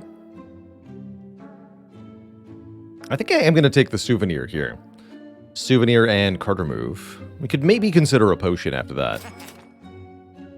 But let's just dunk a Strike for now. Don't have enough for Dark Embrace. I think we just keep 75 gold here.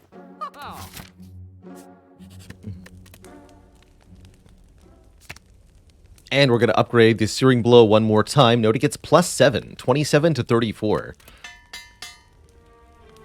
And each upgrade is better and better.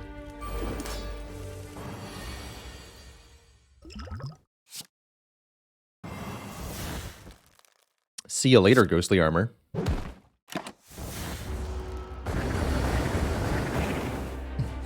$51 damage. Also gonna drink this potion. Not completely confident in how this fight goes here. You need to make sure Hexaghost is vulnerable for basically every Searing Blow that we land. We need to capitalize on vulnerable as much as we can. Let's block here.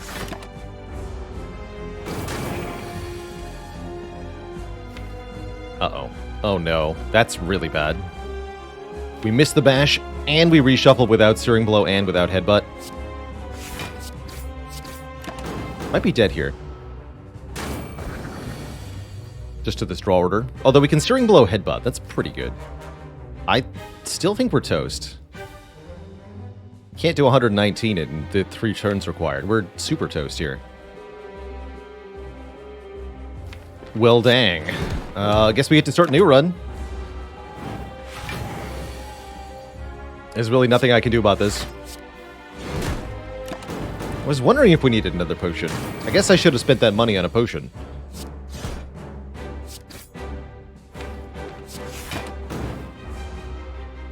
Come on, Searing Blow. One time, one time.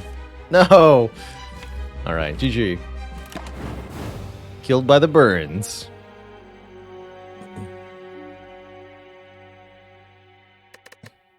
I'll give that one a retry on the same character, same prediction. We should at least get out of Act 1, I think. Couldn't handle the heat. That was tough.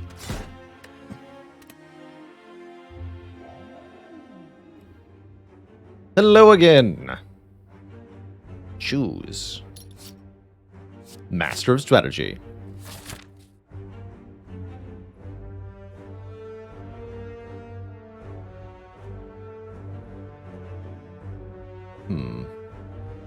Hexaghost again. Trouble. Big trouble.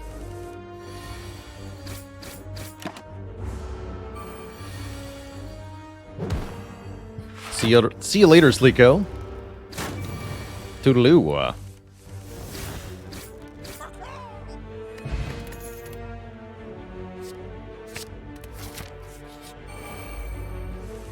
Gonna zoom through the start of this one, I think.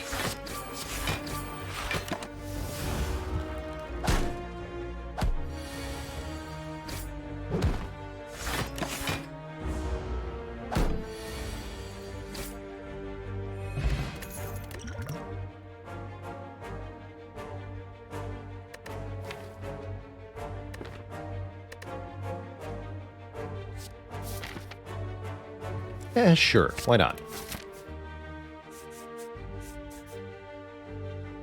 And I'm thinking something like this path. Not sure about that, though. That would necessitate taking more combats, then. Okay, more fights.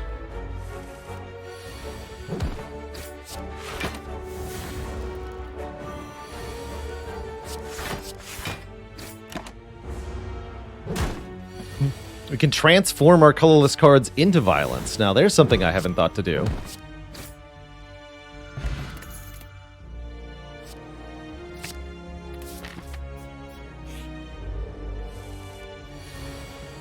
Rude? Not that bad, though.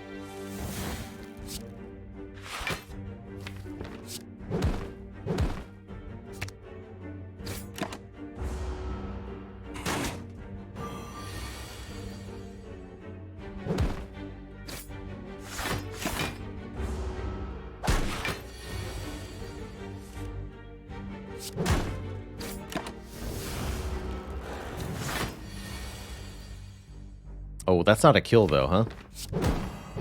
Dang. Take 12. Here I thought I was going to get through this fight nice and clean. Not quite. Not quite. Alright, clearly the mistake I made last time was not clicking on Dark Embrace. Won't make that mistake again. Ooh. Ornamental Fan. If we play 3 attacks in one turn, we'll get block. Very good with Anger. And lots of card draw, especially.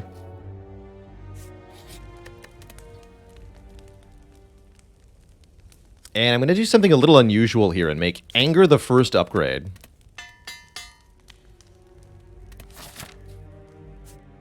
I think it's going to see that much use. But what about the second upgrade?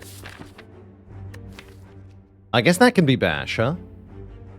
Cool, we get both. I like it.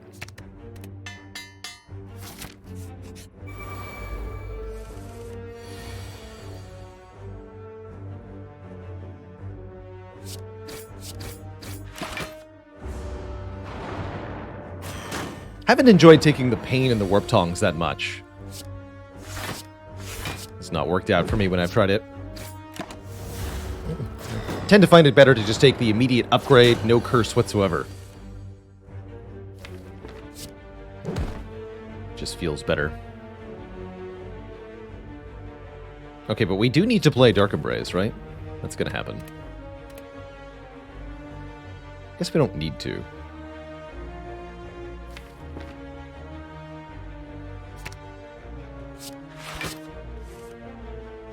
try this.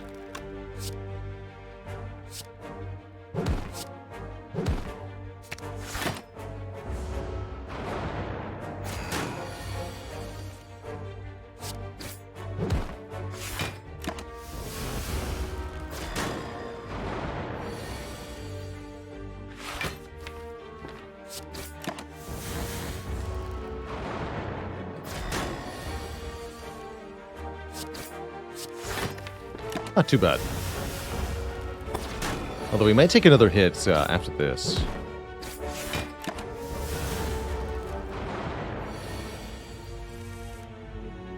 Not too bad.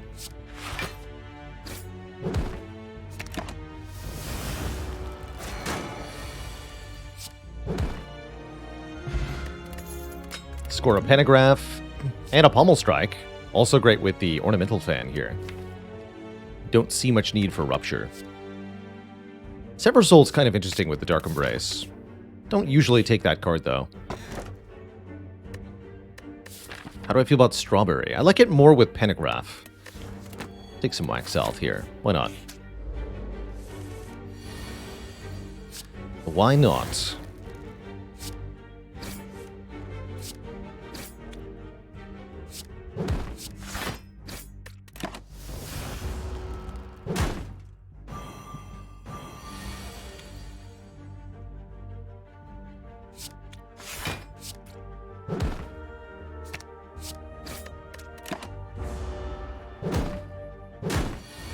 And we end up healing from this combat, actually. Pretty good performance.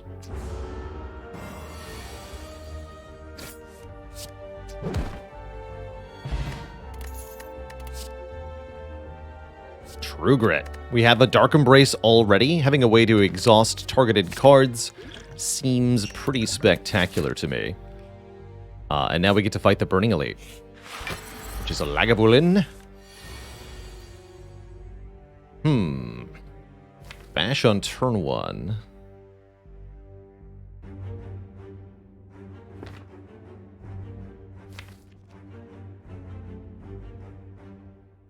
I guess we just play Bash Pommel Strike. Call it a day.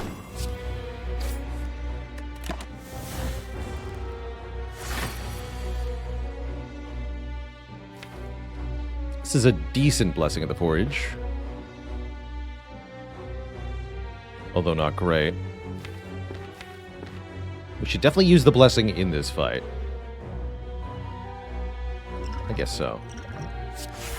Exhaust this. Keep the upgraded strikes. They're pretty good.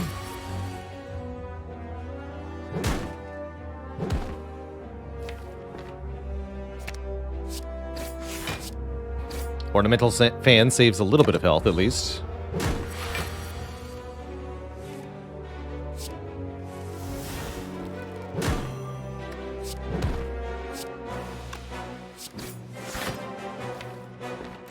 And I'm hoping even with -2 strength we can kill here. Just barely. We scored the Thread and Needle, additional plated armor each fight. That's quite good. And do we take a Clash? No. We don't take either of these either. Rupture, if we had the pain from the Warp Tongs, could have been something, though. That would have been interesting.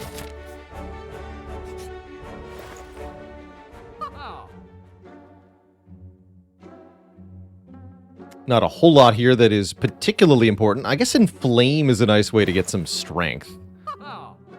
Or I could remove a card. I think I'd rather just remove a card. I'm not afraid of Hexaghost currently. Maybe I ought to be.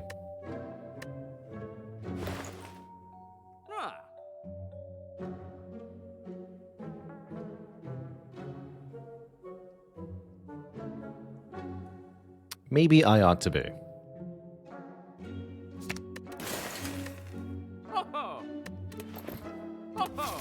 Seeing Red's actually pretty good too, right? With the Dark Embrace, it's a lot better of a card.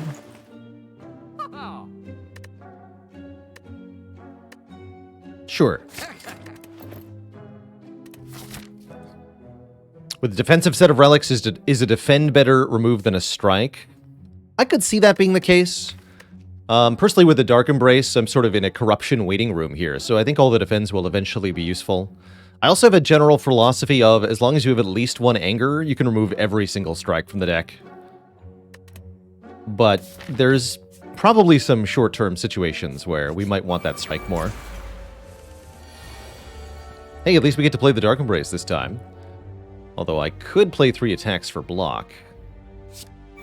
And make the long-term choice this time. Overall, happy to see these 3 again.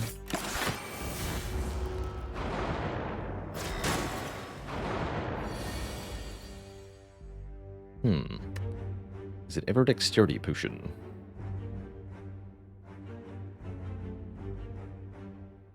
No, because it's Headbutt the Anger, right?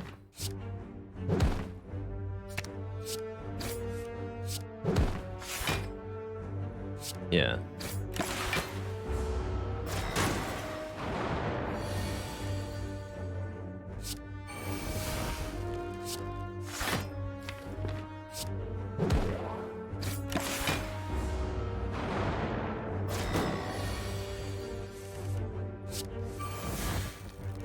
Excellent.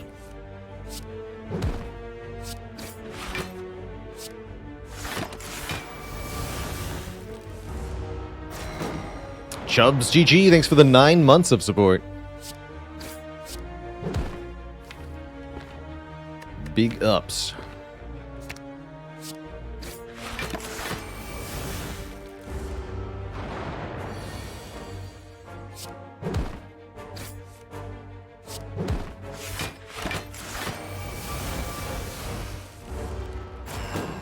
Very clean fight. We pick up a Red Skull. Okay, that's kind of amazing going into Hexaghost. That'll solve all of our Hexaghost problems that we might have had. Definitely get past the fight now. Which means we can skip these and take the Explosive Potion, I suppose, for some more damage. I also want to take a little bit of damage in this fight. At the end of this combat, we're going to heal for 6, which means we would heal for up to 44 currently, which would deactivate the Red Skull. We want Red Skull to be active at the beginning of the Hexaghost fight. So we need to take 3 damage here. Oh, we have Pantograph. Oh, you know what? Never mind. I don't need to take that much damage. Alright, let's just be full health for Hexaghost and then get absolutely slapped on turn 2, I guess. Classic Panto problem.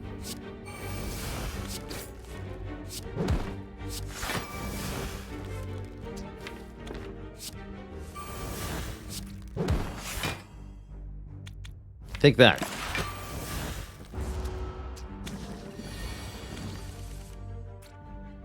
I only slightly regret my choices.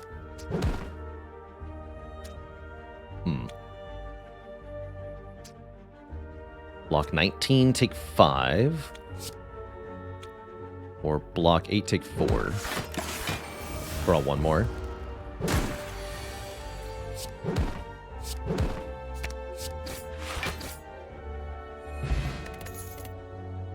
And there it is, Corruption.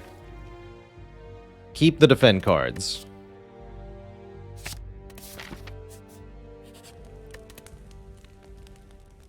That's why you keep the defend cards. We might wait a little bit before actually playing Corruption against Hexaghost here. I'm gonna upgrade True Grit first. Kinda hoping this turns into a Snecko run.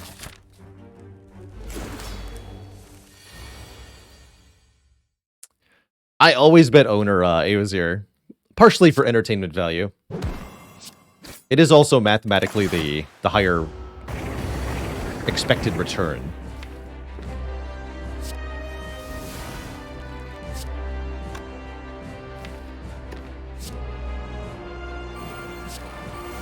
And morally superior.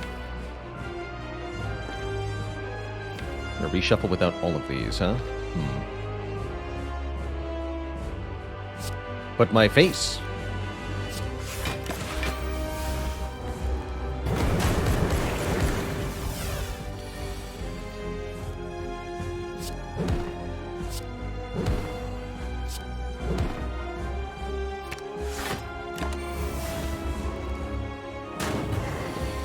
But my face.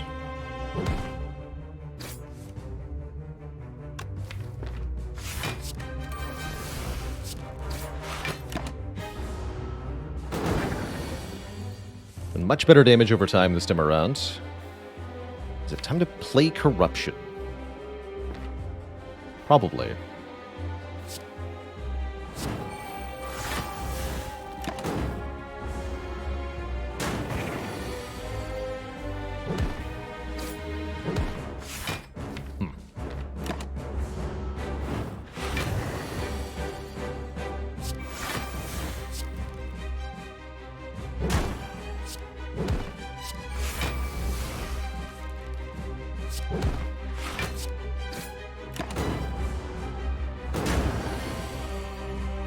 GG.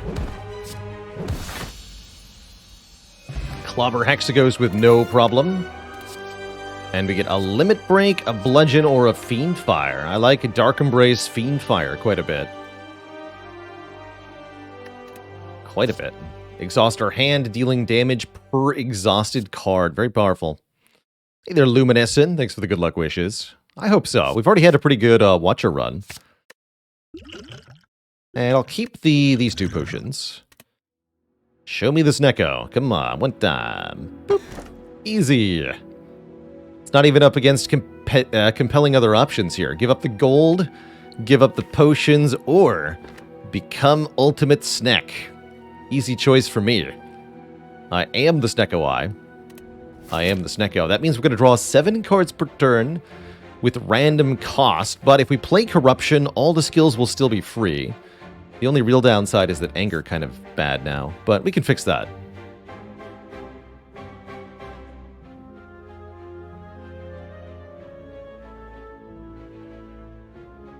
Max 2 Elites this act. Interesting. Choices. Wait, how many rest sites do I want? I can get a lot. Any important upgrades? Not really, actually. I guess Fiend Fire is kind of important. Most of the rest does not matter. This upgrade's irrelevant, this upgrade's irrelevant, this upgrade's irrelevant. These are all energy upgrades. And the Sneko randomization makes that non-applicable. So, whatever. Guess that means going maybe this way. Don't have to go to that shop, but I probably want to. And we get 4 upgrades. Where's my Searing Blow game? Pommel Strike, also an acceptable upgrade. That's true. See, this does 7 times 8.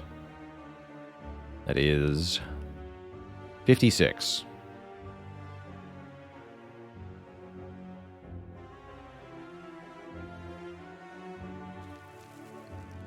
If I play any other card first, it's only 49.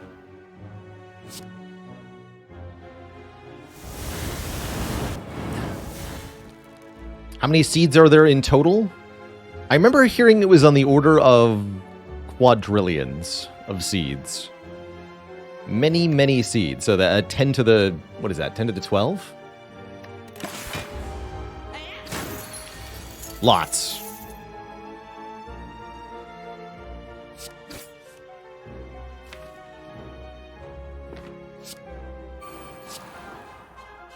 No, 10 to the 15, that's right. Trillion is 10 to the 12.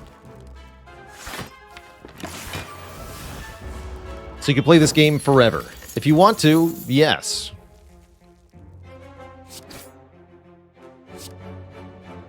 Wait, what? Oh, there was nothing to draw. I was like, what happened? These are all of my cards. I understand now. Well, I probably shouldn't get rid of Strike then.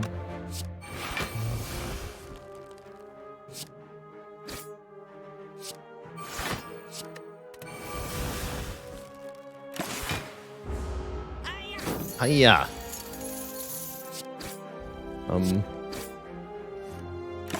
Hiya yourself.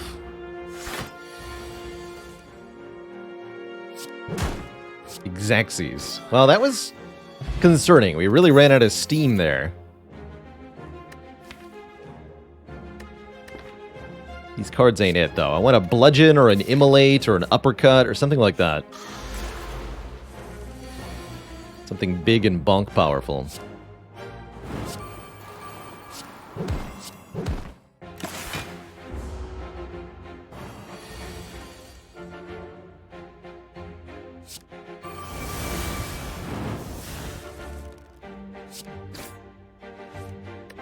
Bonk. Carnage is pretty big. That'll do. Also, conveniently exhausts itself if we don't play it. Excuse you.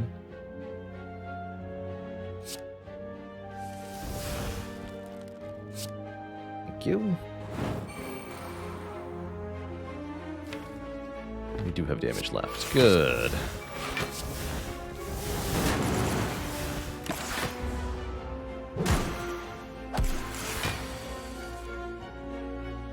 Now, where's my Dark Embrace?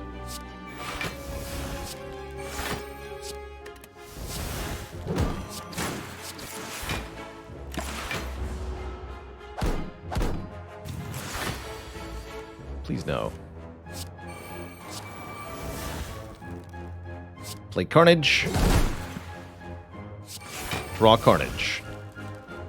Play Carnage again. Draw it again. Play it a third time. Get Ornamental Fan.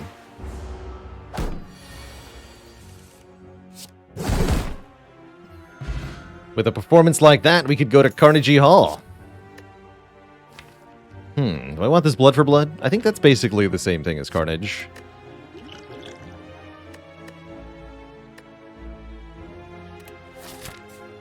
To the shop.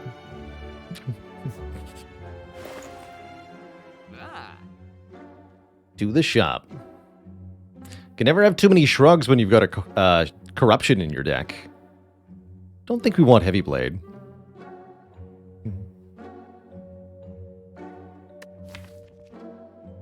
We do want to continue to remove strikes. Maybe even Anger could go, but the fact that it's self-duplicating is still a bonus in my eyes.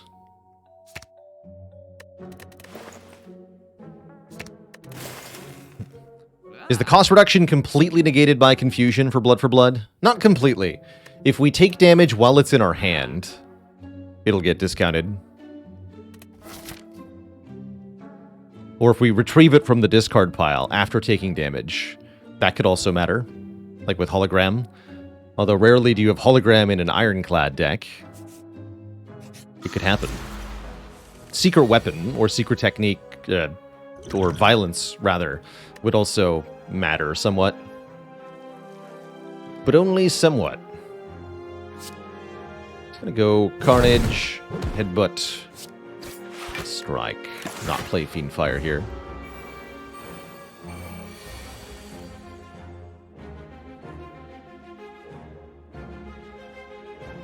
Choose one card to play, and choose wisely. Better be a good card. Guess I'll kill this nerd. Take 6, that's fine.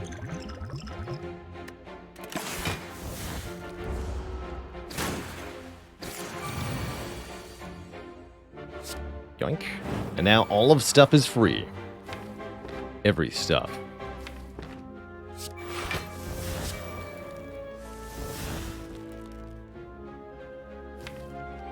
Dark Embrace does seem kind of important. Alright, fine.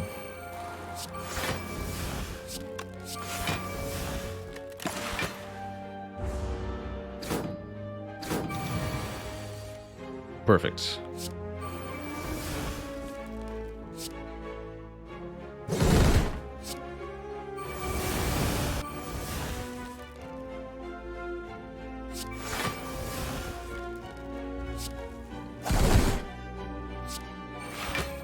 Another excellent performance.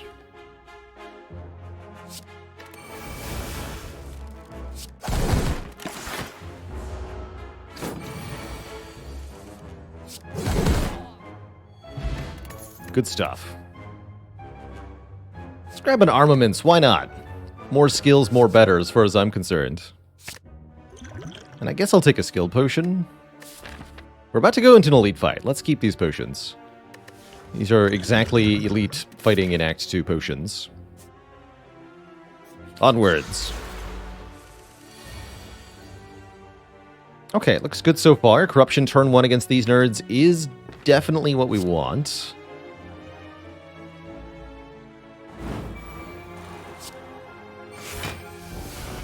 Uh-oh. Probably have to Liquid Memories Fiend Fire next turn then. Let's upgrade it now.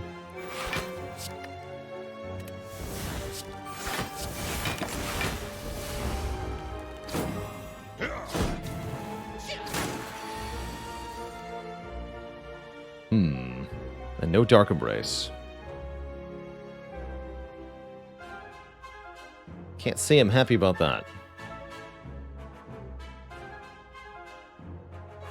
Fiend Fire will be 7 per card.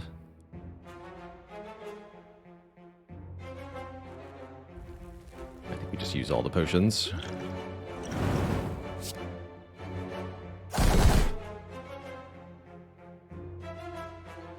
Also, just Liquid Memories the Carnage here. That way I still have the Fiend Fire. Actually, I like that.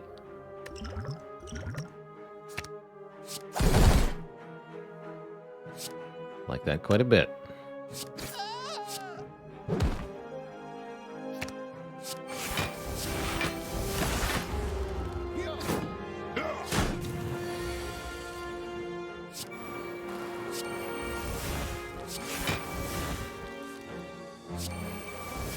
Perfect.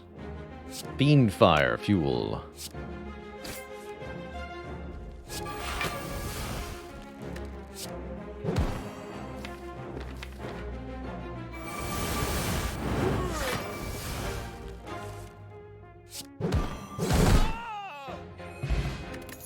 Good. Get a Mercury Hourglass, dealing 3 damage to all enemies every turn. Always welcome.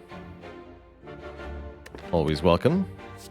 Rupture now has a plus on it, but I still see no reason to grab it. Skip that.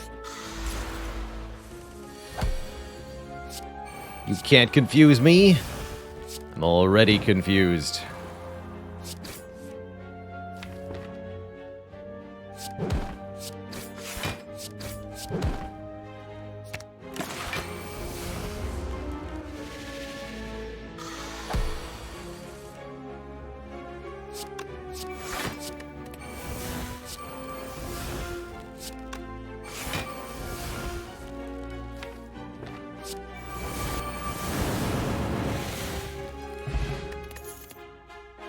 There's a big damage card for us to play over and over again. Immolate. Deal 21 damage to every enemy. Actually, make that 28 damage to every enemy. And put a burn into the discard pile. Idle Worker, thanks for the Prime sub. Please go collect some wood.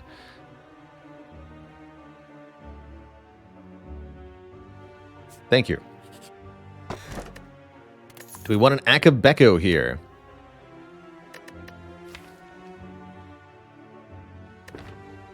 I'm actually okay skipping this. And Ottomer, thanks for the Prime sub. Welcome to the Cozy Sub Club.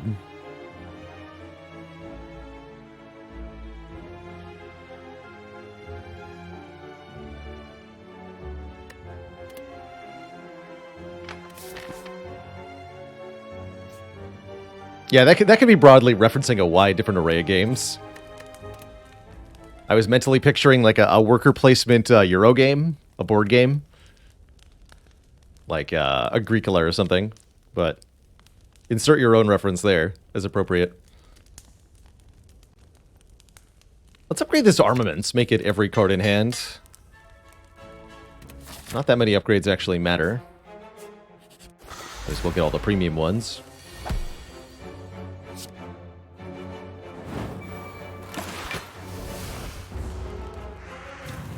Oops, all block cards. Oops, no block cards. Dark Embrace, you're late.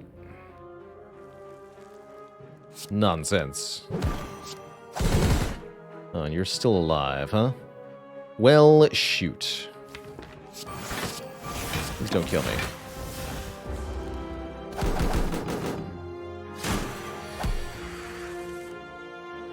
Oh no. You son of a gun. Uh-oh. Well, I can always rest. We also have Pantograph. Mojira, thanks for the 14 months of support.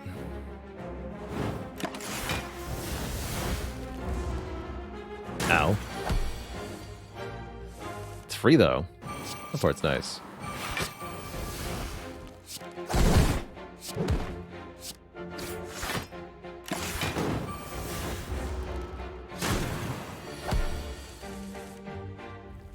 You've only made me stronger.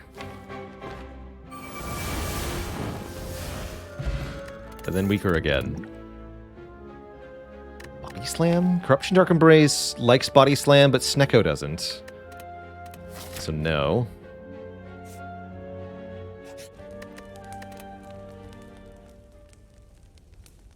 Let's upgrade this Fiendfire. I think 43 health is plenty for this fight. And that, since we have Red Skull, taking a little bit of damage is not even a bad thing. Also, I have Immolate turn 1. So these guys are hosed. Bash, Immolate, Headbutt the Immolate, play Fiendfire. Guaranteed kill next turn. Boom. Nice and short. Potion Belt means we get to keep Elixir till the late game. Is that a good thing or not? Depends.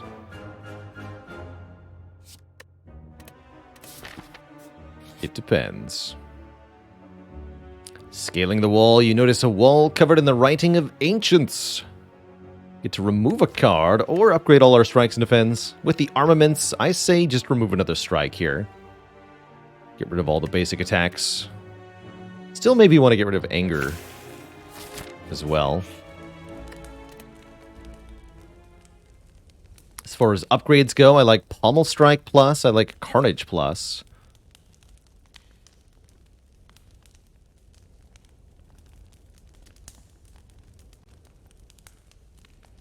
Let's do Pommel.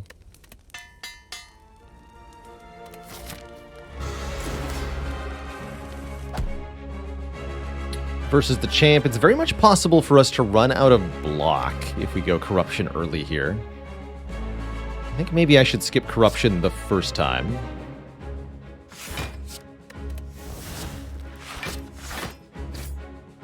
Or we could play it now. Is another option. I'm gonna skip it for the moment.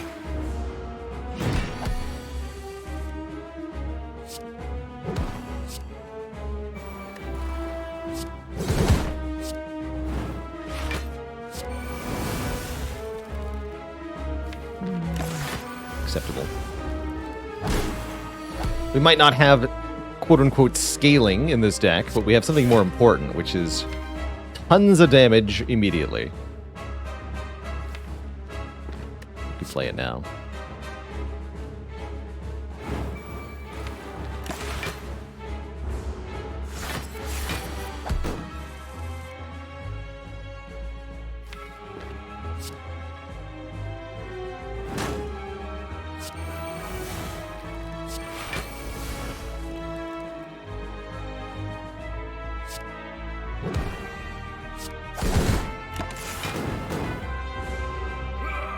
Do your worst, puny weakling.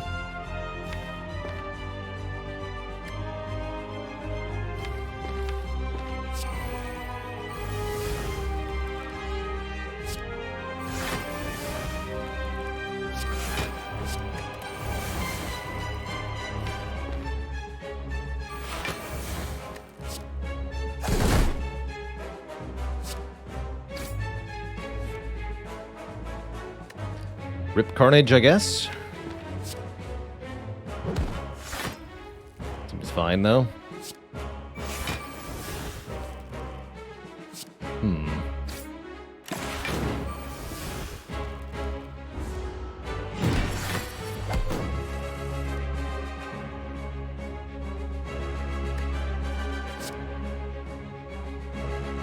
This part's worrying now.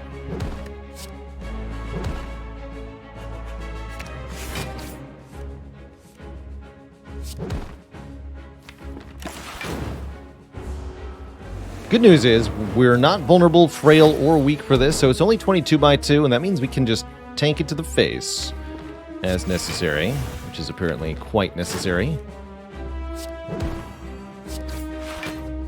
Ow.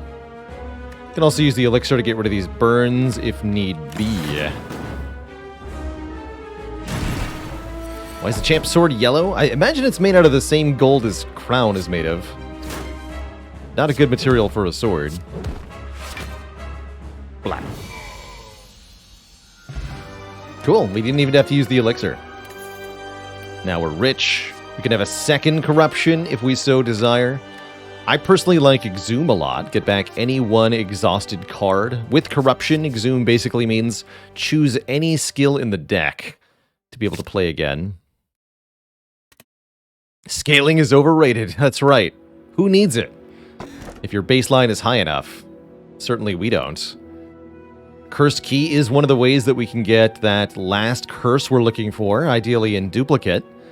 Might as well take it here. Whenever we open a non-boss chest, obtain a curse. And even if it is a bad curse, we can just exhaust it. Otherwise, we're doubling the strength of potions. That could be pretty good. I like having 4 energy per turn with Snecko Eye. It's a lot more reliable than just 3 would be. How's it going, Wondrous Drake? Welcome, welcome. Glad you can catch the stream for the first time. How do you do? Probably want a shop that's after the chest. And I'd like to take a lot of events on the way to that also. If we can find a bonus treasure chest, that would be sweet. So that means less elites? We still need to beat the heart. Easier said than done sometimes. Also, most events is definitely not a route that hits an early, or that hits a shop after the chest. Does feel to me then like we want to start over here. From here we can continue along lots of question marks, or we can veer into this shop. We'll think about it. But either way, we start here.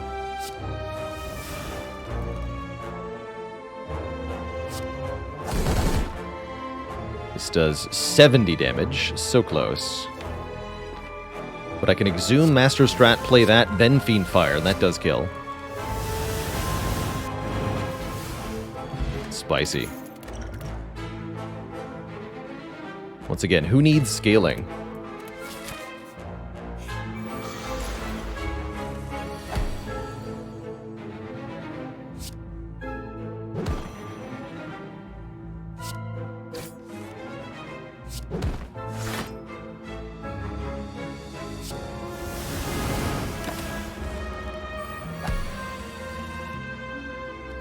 Who needs it?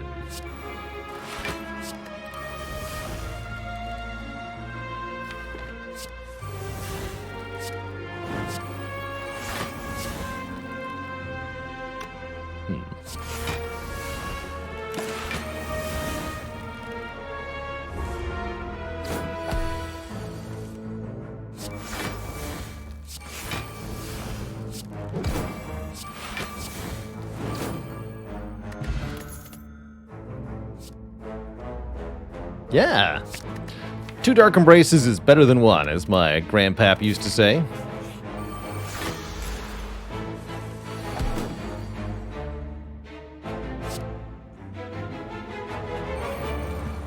If you have a Normality Curse in hand and you exhaust it, you are no longer limited in terms of cards per turn.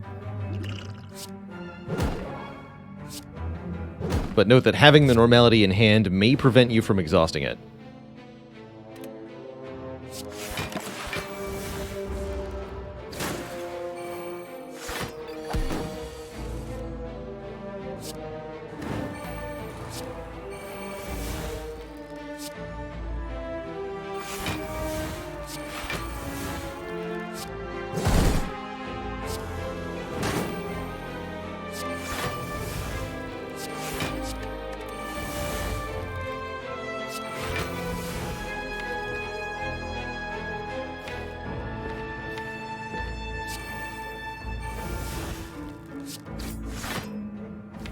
Good enough.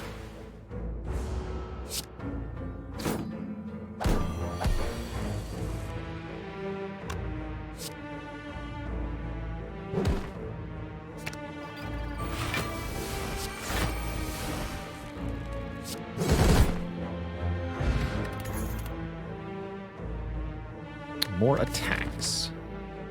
More attacks we don't want. We begin to fall. Lose Headbutt, Corruption, or True Grit. I'm sorry, Headbutt. You, as a common attack, are not stacked up to True Grit Plus and Corruption, that's for sure.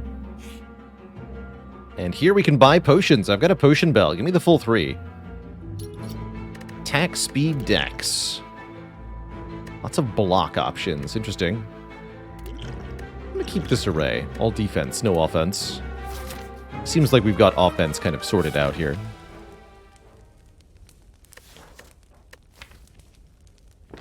Let's recall now. So, we choose either events.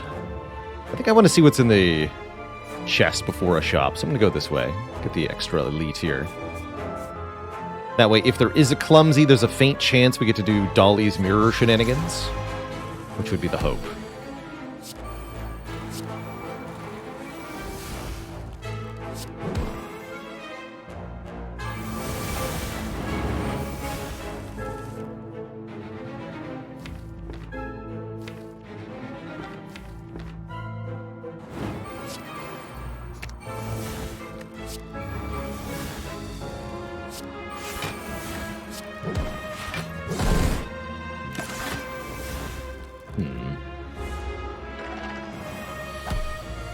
May have made a mistake.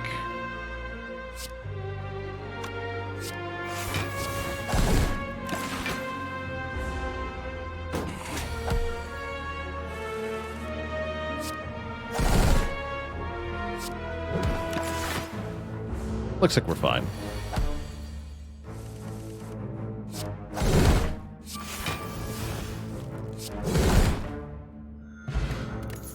Power Pot's quite good. There's an uppercut. Been wanting one of those for a while. Still don't have a reusable way to apply weakness, so let's take that. And I'm going to dip the speed potion for a power potion. Keep the double dexterity potions. This could be really important for the hard fight. And I'll go ahead and upgrade that uppercut immediately. Make it 2 and 2. Is it assumed that violence will just turn up? Yeah, essentially I'm focusing on the harder to get card. And then if we get the clumsy first, then I can focus on violence. But I'm expecting violence may just happen along the way.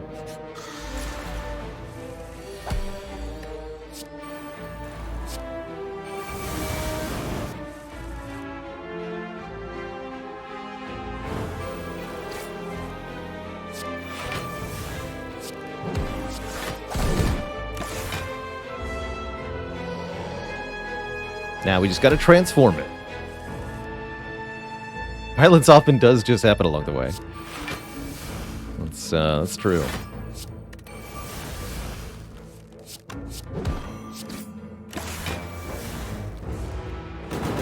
Excuse you. Who said you could have this garbage?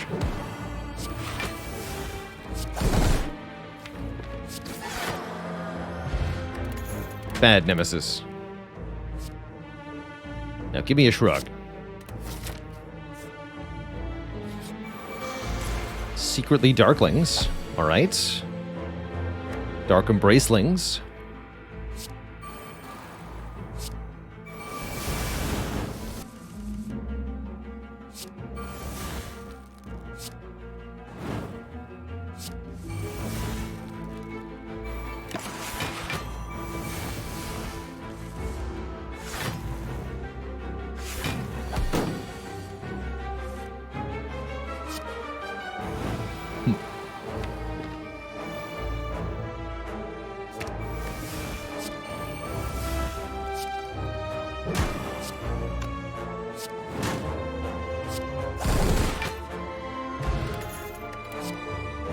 Sentinel. If this card is exhausted, gain 2 energy. Don't mind if I do. Sundial. Every 3 times we would shuffle the draw pile, gain 2 energy. I'm going to go ahead and buy this at full price because I think it's exceedingly useful for this situation. We're often able to cycle the deck once we're down to just a few cards, and being able to play those cards over and over again would be real helpful. Yeah, the rare An elusive Snecko Infinite? Question mark. And I'll remove the doubt. We'll let the Mastery dreams fade away as this run clobbers through the endgame.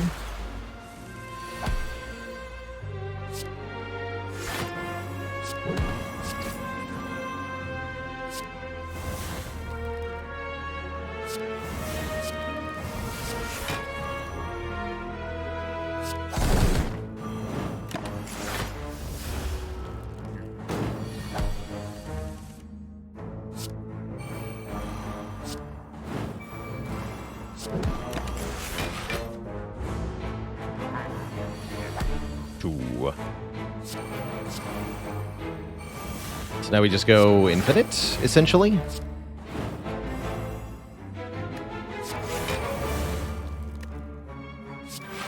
Seems like it.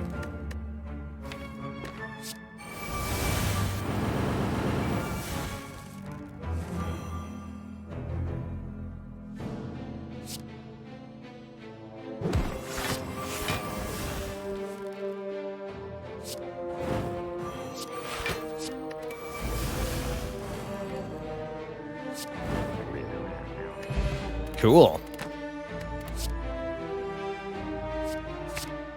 Grab one more Seeing Red. I will also not take a Fairy in a Bottle, I don't think. That's a lie. I'll take one.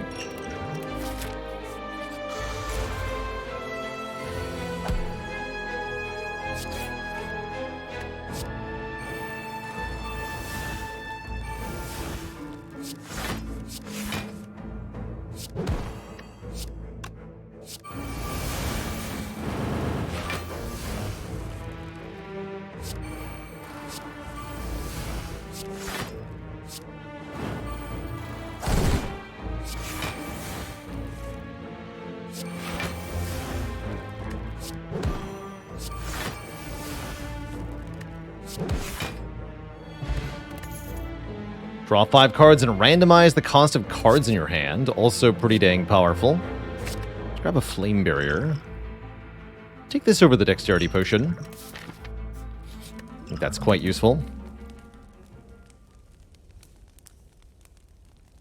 And let's upgrade the Flame Barrier, I suppose.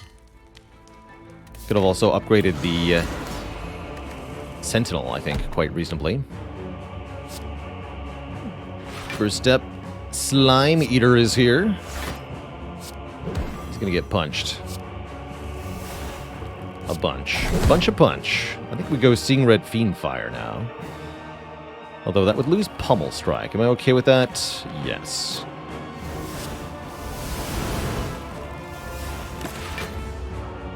We do a big chunk of damage. Full block the first turn. Second turn, we want to get set up here. Doesn't look like that's happening, though. Just Dark Embrace Immolate. Iffy. That means we're getting hit next turn for quite a lot.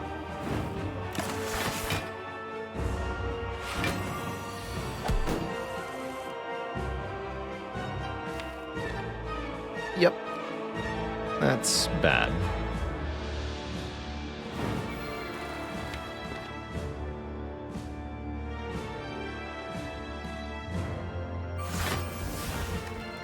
This. Take a little bit less. Still quite a lot of damage that we take. We even draw a burn. Ow. Ow. But there's no need to fear. Pantograph is here.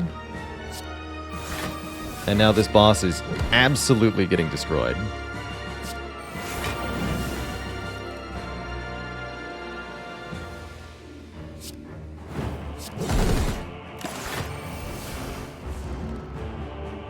Shmee245, thanks for the tier 1 sub. Welcome to the Cozy Sub Club.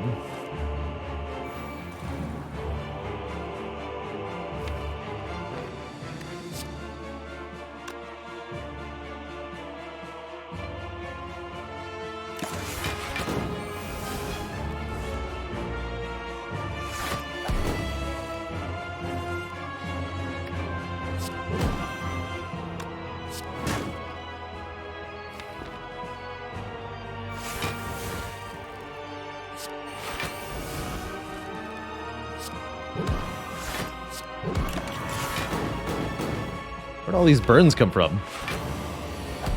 Terrible.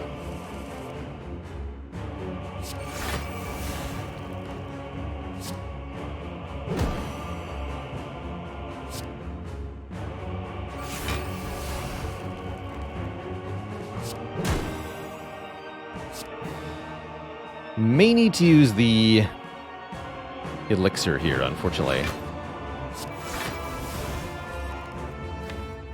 The burns are getting out of control here.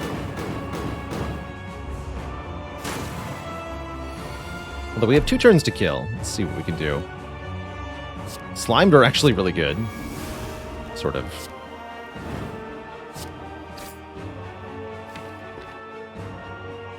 Yeah, I think we're kind of toast if I don't use this, so let's use this.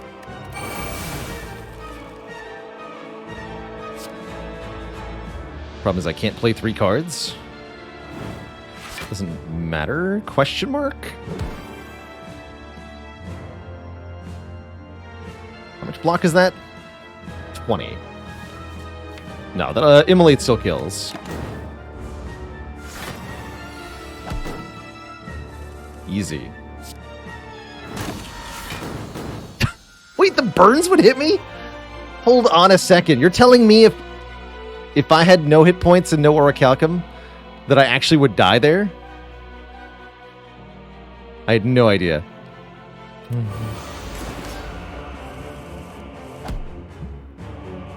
Very cool. I wonder if that means that regret also hits you in that situation. Fascinating. We had Fairy anyway, of course, and a lot of health, but interesting that the potential to die exists there in that moment. I hadn't realized. We just go Corruption immediately in this fight.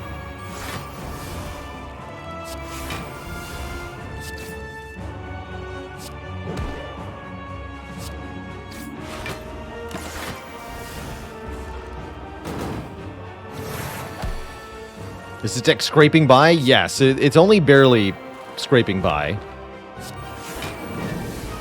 It's not quite doing as well as we had initially hoped in a few ways.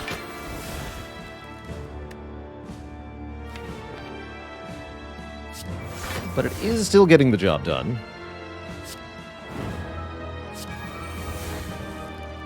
I just need to not burn all my block cards needlessly here.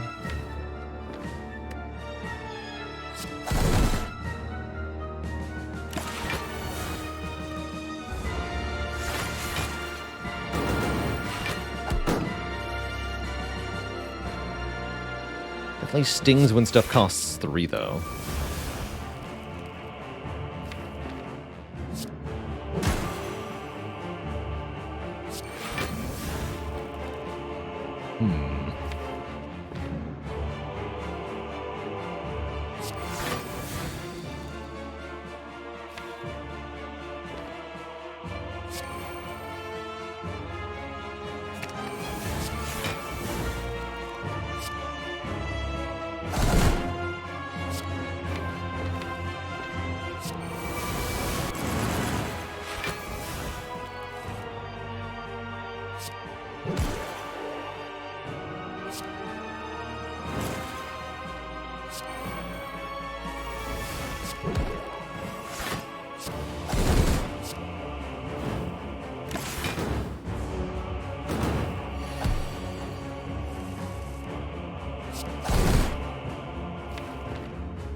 GG! Two thump, two thump, two thump, a deep pulsing dread can be felt throughout the room. Is this the heart of the spire, the source of all this immolation?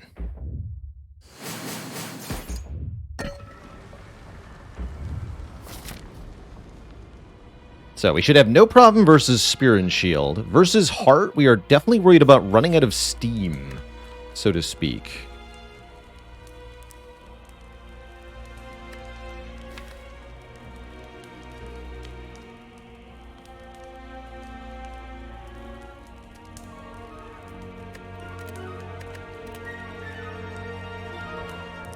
So let's upgrade Cordage. Oh, 1 gold off from Power Potion. That stings. Sever Soul would have been actually quite good, too. So would feel no pain. Unfortunately, we get nothing. Abacus would have been cool, too. Well, we spent our money on the Sundial. I don't regret it, either. Just how it is.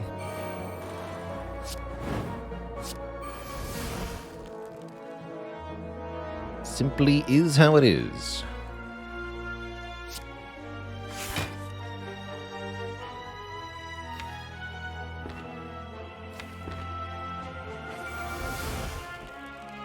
Okay. Well, I like where this is going.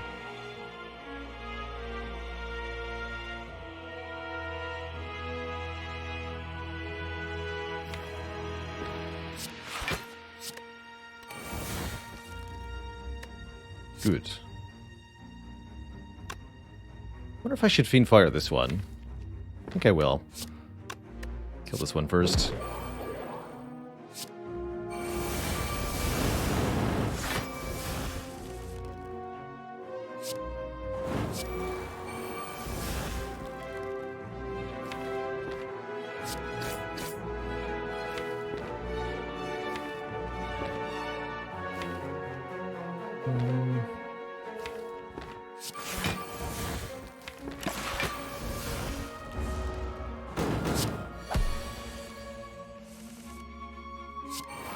Beautiful.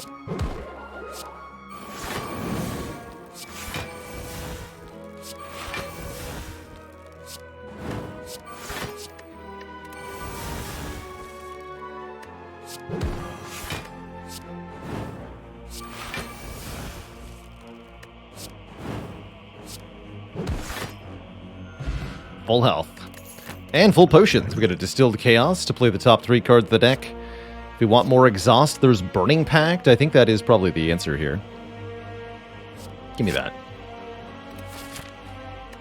To be used mainly on statuses here. So, can this beat the heart? I'm not 100% sure. I'm gonna find out.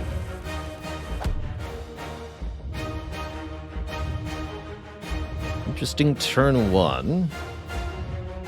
Sad Panagraph noises indeed. Panagraph denied here.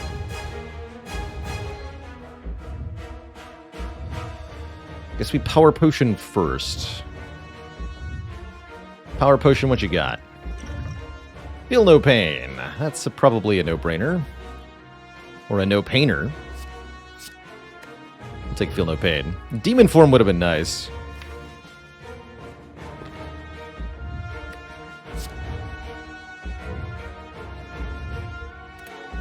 So what's the play here?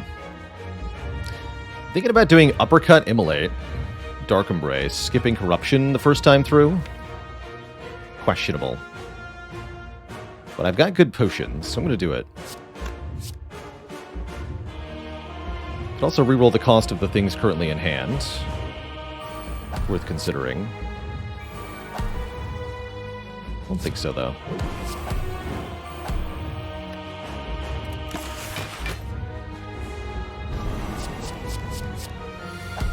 Multi-hit first. Looks really good.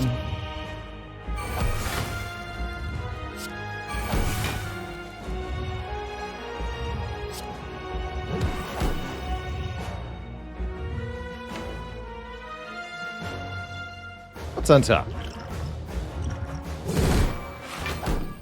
Not much. Alright, then also use the Sneck Oil.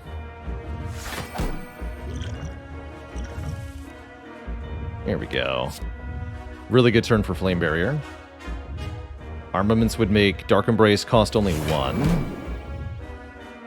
Or I can True Grit this Burn. Skip 1 Dark Embrace. Let's get rid of Burn here.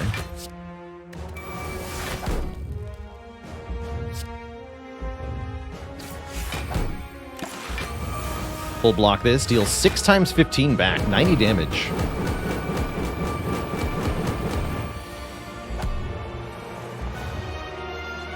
And now we've recycled through the deck. Unfortunately, this draw is really bad.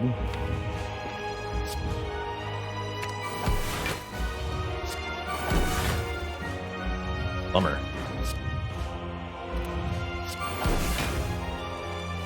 Yikes.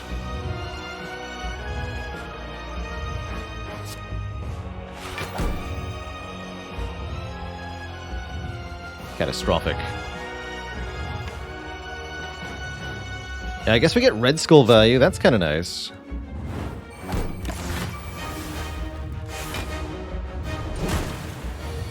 Of course, Fiendfire was the next card. Of course it was. We absolutely need to get that Corruption in play, or we're going to die sooner rather than later.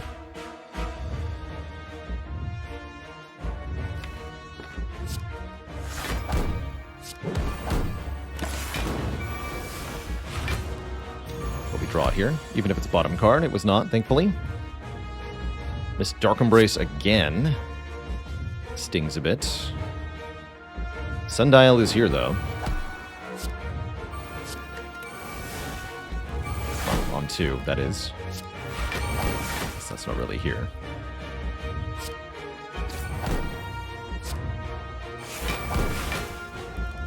Okay, Armaments means we can play the Dark Embrace, and then we can play Fiendfire.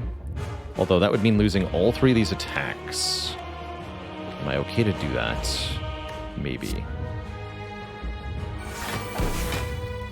Or I could just lose the Dark Embrace. Keep one of the attacks. No, we do need the double Dark Embrace for this to work. Let's dish out the damage. Willing to sacrifice here. This had better work.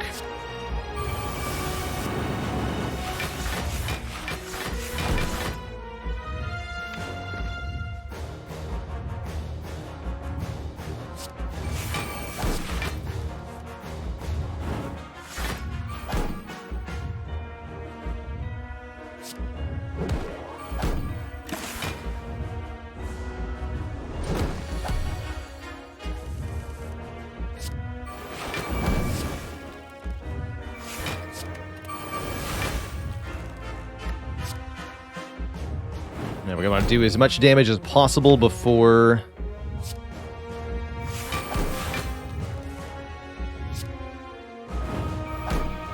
the heart attacks us. Just playing Immolate over and over again. Since it's our best damage. Do I have enough hit points? Sure hope so. Barry, save me!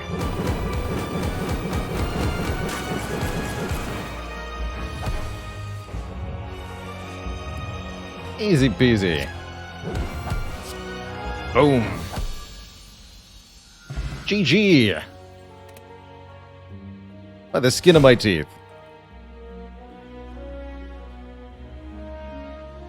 I'll take it though. GG.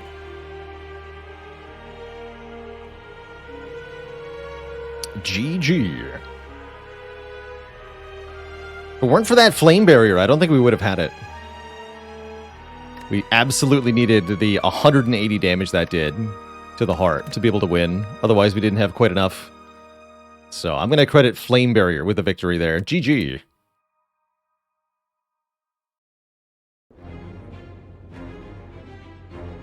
GG. Strike Dummy kicked in. Chipped in. And the Sundial helped a lot, too. Beacon of Unrest says, how did I make the decision to double Dark Embrace over keeping the attacks? As the last turn showed, it was really important that we have 2 draws when something exhausted, so that I could play Immolate, then play a Defend, and redraw both the Immolate and the Burn. That way I could Immolate, play a skill, Immolate, play a skill, Immolate, play a skill, repeatedly, to get the win. Mr. Fishhead, thanks for gifting a sub. To Underworld Squire Mozgon, thanks for the Prime sub and the 3 months. And Blade Maku with 16 months of the Prime sub. Thank you all. GG's. Payouts go to those who doubted in the mastery. Who are you kidding? Not violently clumsy, at least not yet. But we're not done either. It has been done. The Spire slept. And so shall I. GG. That was a fun one. That was a weird and wacky and gloriously victorious Stecco deck. Definitely credit to Sundial. 1 energy per turn, it says. This was a full boss relic. Allegedly. Only had to take 93 damage to the heart. Easy. Easy peasy.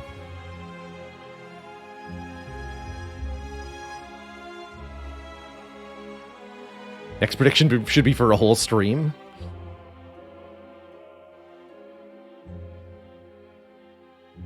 Feels like it began just yesterday. Oh yeah, you know, yesterday, the 1st of January, 2023. We've been at this a while now. I'm pretty ready for the challenge to be over, but the Spire says not yet. Time isn't real, and the 90s was 10 years ago. Alright, I'm going to be back in a couple minutes, Twitch chat. When I return, we're going to go Defect is the next character up to bat here. Skipping over Silent on this rotation. Playing a Defect run. So the Orby boy strides up the Spire, but first I'm taking a break. BRB, everybody. Don't go nowhere.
Alright, Twitch chat, we are back. Thank you for hanging out while I recharge the Defect's batteries here. Let's embark again into the Spire. And I guess we'll do another boss swap for the Defect here. Interesting act layout for sure. Depending on what we get, this could be either very difficult or very easy. It's a Sozu. You know what? We already did a Sozu run today. I don't want to do another one. Let's just re-roll this from the beginning.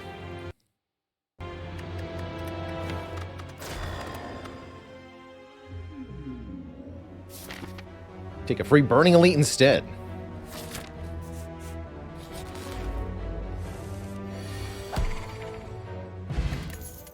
Hey, look, I can pick up the potion. How nice. How nice.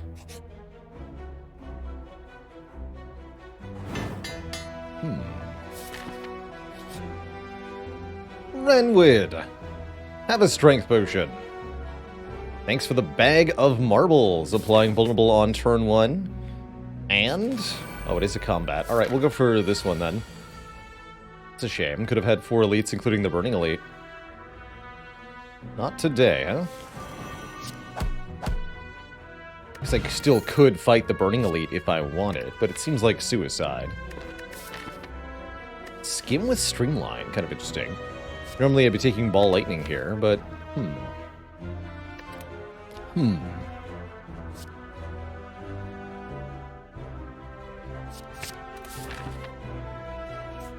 I say.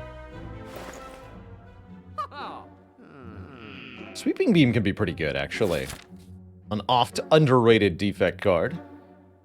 Certainly can get the job done. Let's grab it here. And then I don't think I'm going to remove here, because I'm going to have another shop coming up in a moment.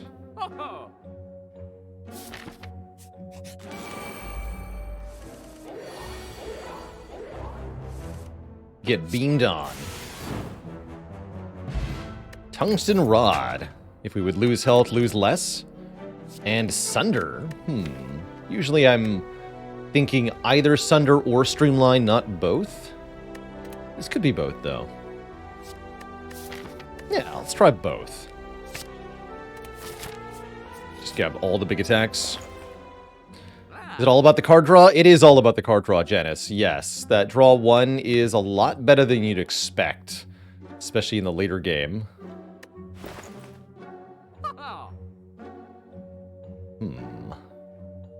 Trip or remove. Or Fire Potion. I do kind of like Trip here. Goes well with Skim and Sunder and Streamline. Sure.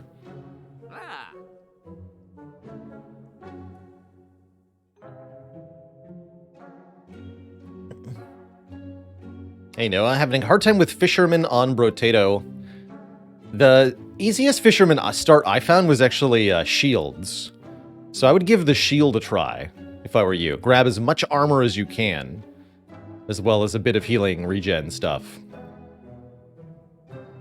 And let the percent damage just make your melee attacks do tons.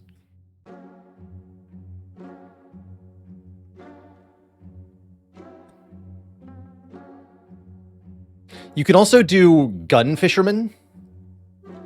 Pick, like, pistols or SMGs or shotguns or something, but the kicker is you can only take 1 bait per wave, which is still plenty.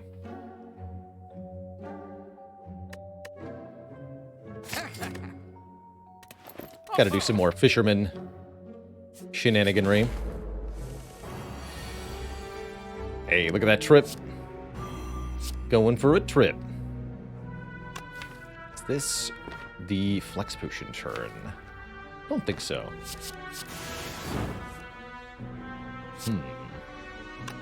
22 or 9 in a zap. 22's gotta be better.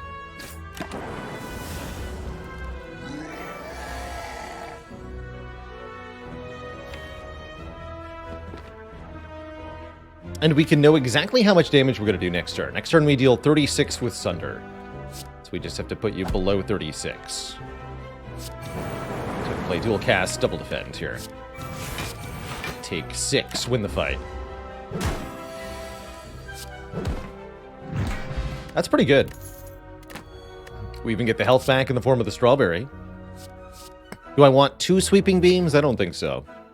Ninja Oriel, thanks for subbing at tier 2 for the half year in advance. Enjoy the half year of ad-free viewing and bonus channel points and extra special emotes. Thank you.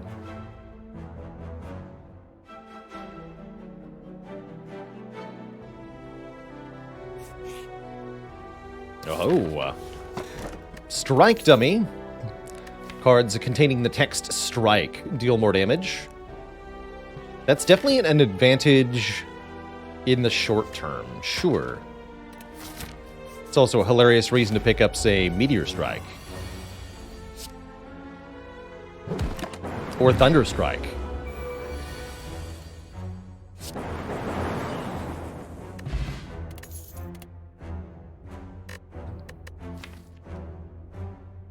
Rebound doesn't say strike on it, but it is a good all-purpose card.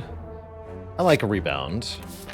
Do things like rebound, sunder, rebound, holograms, rebound, streamline. You name it. It can be rebounded.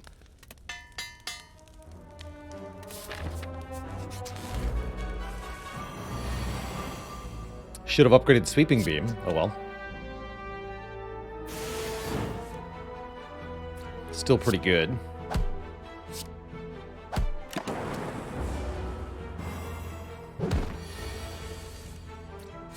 Sweeping Strike. Could take a go for the eyes here. Don't need it though.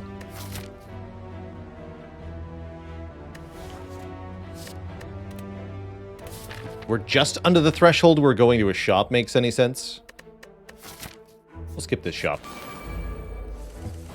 Is Defect the best Snecko Eye taker? I think it would be Ironclad, who is the best. Watcher is also quite good with Snecko Eye.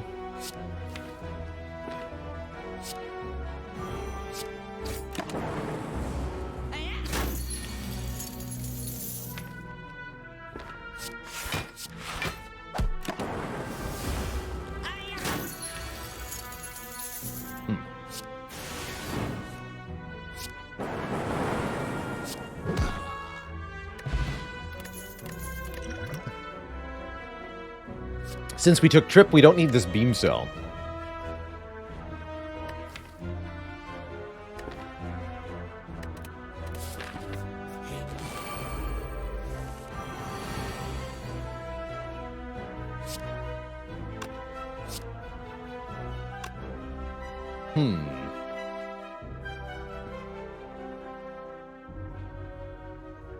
We might be able to kill the back one here. There's a 50% chance the dual cast hits them... 75% chance, rather, the dual cast hits them one time. Good. We can kill them.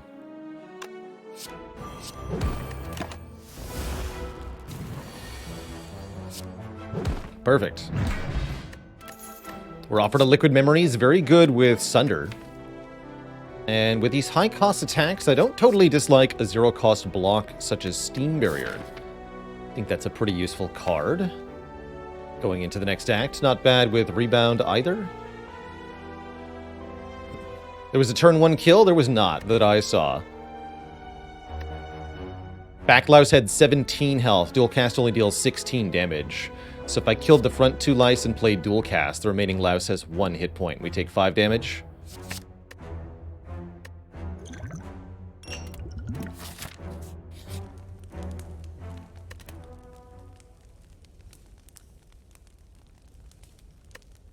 For Hexago's tier, a Streamline upgrade might be warranted.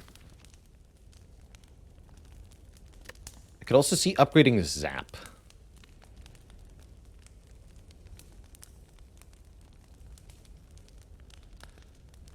With Liquid Memories, let's upgrade the Streamline. Let's see how I feel about having both of these. Yeah, so far, pretty good. Would have been punished for upgrading Zap, so that's nice.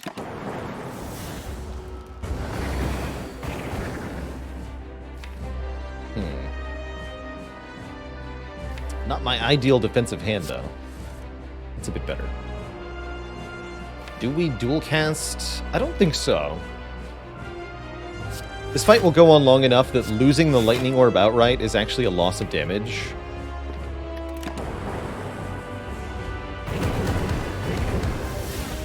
Hopefully tungsten rod helped there. And here.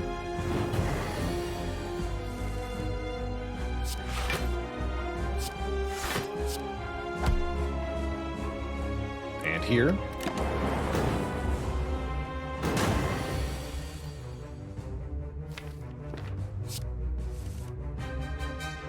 We want to draw back towards Streamline here. No rebound. We'll get to trip Streamline. That's good. On a wob with 58 months, almost to 5 full years. Thank you. Now we should dual cast. Should also consider Liquid Memories on Sunder. That would do an additional 48 and all but end this fight right now. Let's do that.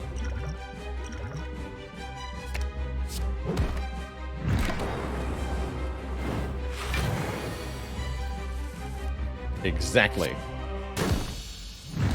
GG. There it is, Meteor Strike. Deals 27 damage. Channeled 3 plasma orbs. I mean, how could you say no? I can't. Now, give me a way to play it, please. That counts. That definitely counts. This is also not bad. Gives me a plasma. We have an upgraded dual cast, which is kind of cool. But I am taking a Runic Pyramid, meaning we no longer discard our hand at the end of turns. And this will enable, well, probably some hot nonsense.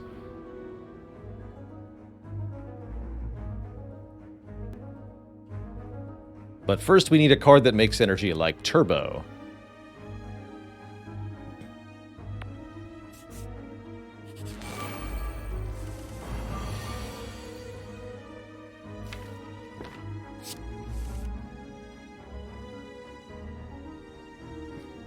That's a real shame that I'm not allowed to play that. Bummer.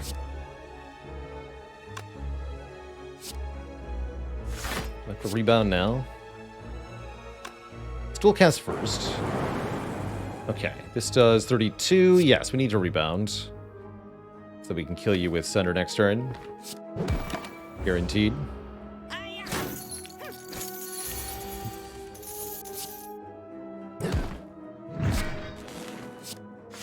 Sure, we lose some health, but what's a little health between friends?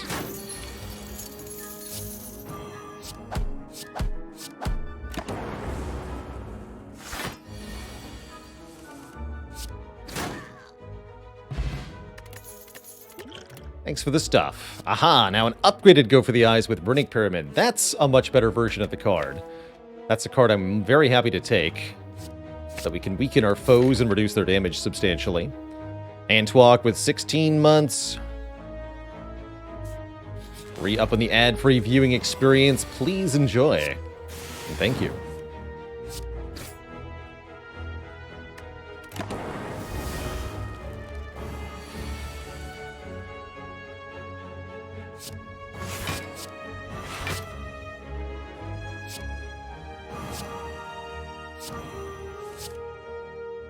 Good.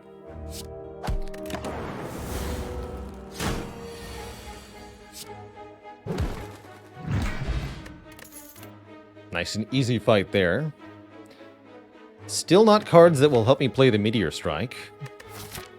Maybe the shop can help. What do you got, shop? Dolly's Mirror. Well, that sure is something. But is it something that I can actually use? I can get a second Meteor Strike, mainly. Seems cool, but we still can't play the first one.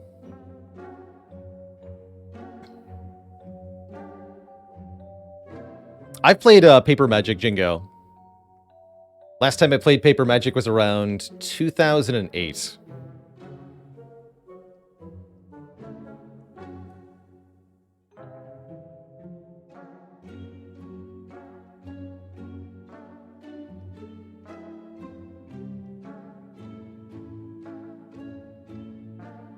Pretty tempted by the boat thingy here, actually. Very good Runic Pyramid relic in particular. I don't think I have anything worth duplicating. Not really. So I don't think we want the Dolly's Mirror. Card removes are pretty useful overall.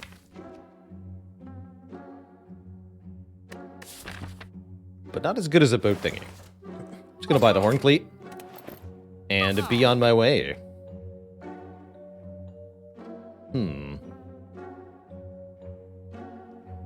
I guess we need to take card rewards, because if I don't get card rewards, I cannot play Meteor Strike.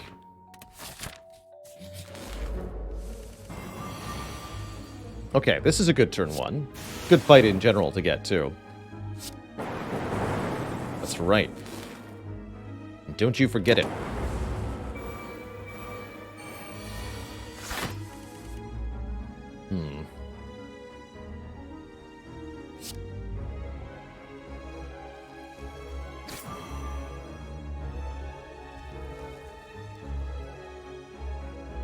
Incoming.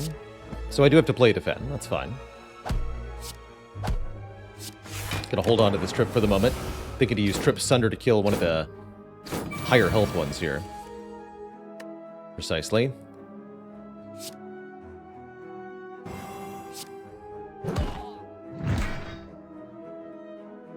And then we can do rebound on you. Actually, maybe just strike. Defend, rebound. Don't rebound anything.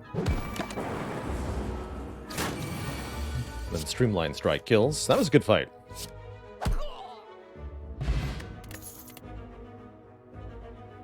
I like auto shields quite a lot with Runic Pyramid. Very good block card. White Noise is also not bad here. Creating a random power. Still no turbo, but honestly, I think we're actually okay in the short term here.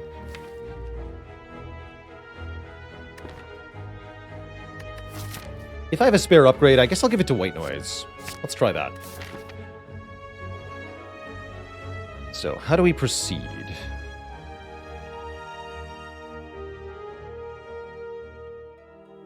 Probably not this way. I guess we want to go this way, then. Good luck to us.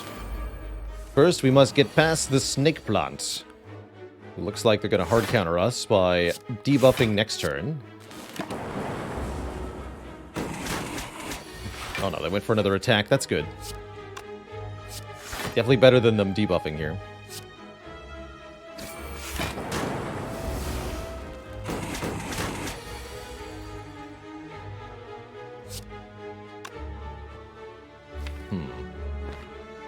Right.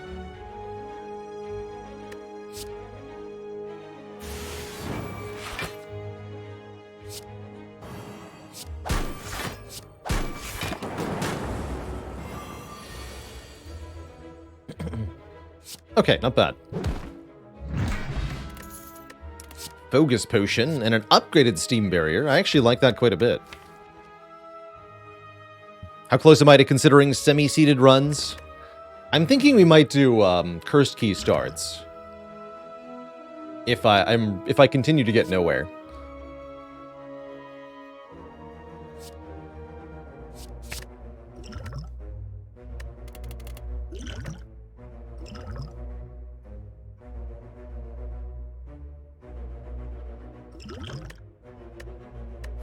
So, for example, I could semi-seed runs where we only play a run where the first relic is Curse Key, and then I can swap a Curse Key to Niao.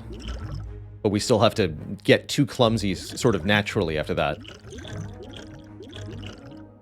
I don't think that would be too bad. I'm gonna keep these potions for the elite fight. We want to upgrade White Noise. I want that to be free.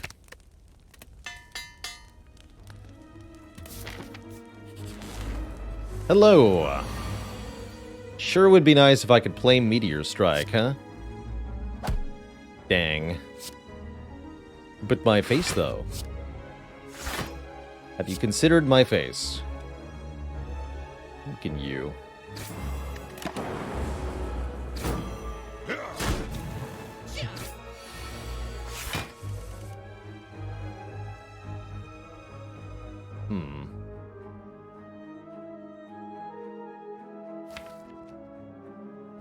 Don't tell me I need 2 potions. I do. Bummer. Blah. Knew I should use go for the eyes on the back guy. Didn't even matter that he's weak.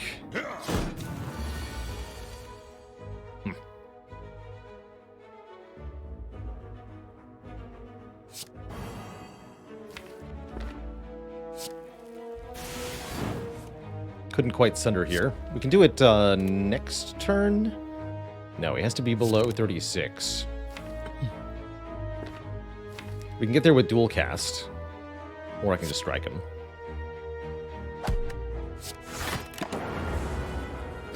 Let's strike him. Wouldn't say this is going particularly well. But we are through one of the hardest fights in the act, so that we're not dead, I guess, is particularly good. Yeah, in retrospect, I don't have that many complaints. I do need to rebound Streamline, don't I? Well, too late. Just play it.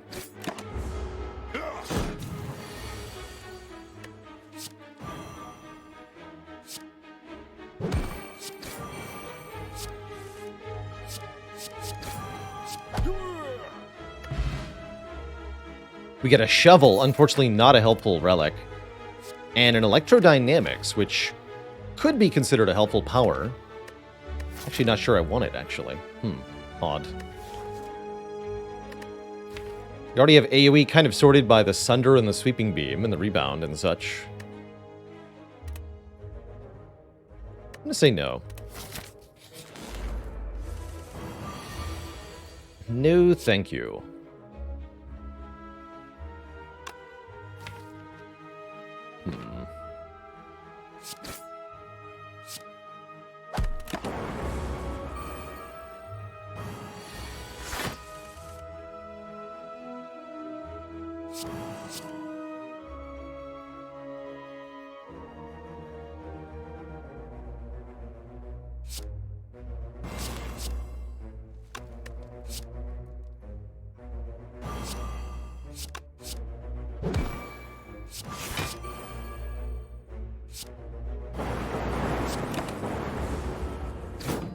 I was hoping we draw into Sunder to kill the bird. That does not seem to be happening, though.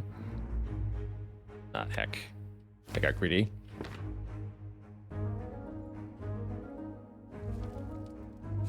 Bah. Lightning orbits, time to do work.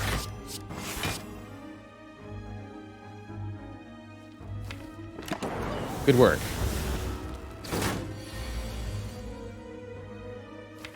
Still might be hosed here. Looks like we are.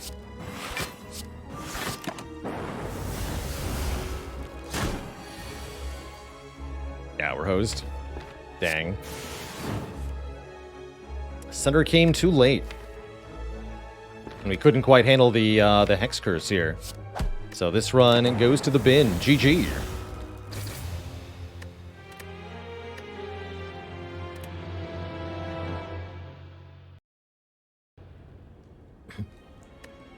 So it goes. We were trying desperately to get that Meteor Strike online without being able to actually play it. We didn't have a lot of a chance there. And chosen indeed is rude. Extra rude. So, back to Watcher it is. Watcher gets this as her starting deck, which is kind of insane. Seems cool.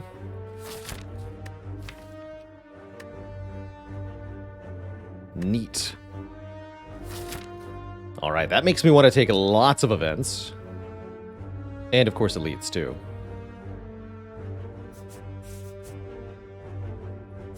Don't need to add too many cards when your deck's already perfect, essentially.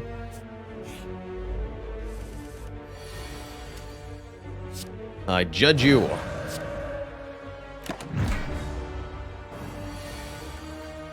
And I judge you too.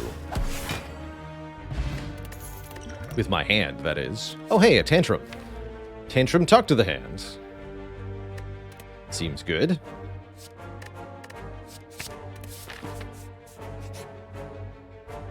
Don't we go Mantra? What are you talking about? What Mantra? There's no Mantra on this deck.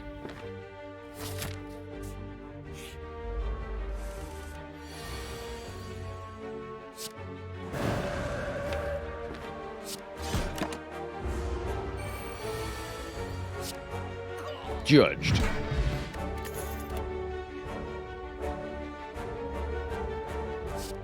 And unless it's a super useful card, I think we're skipping here.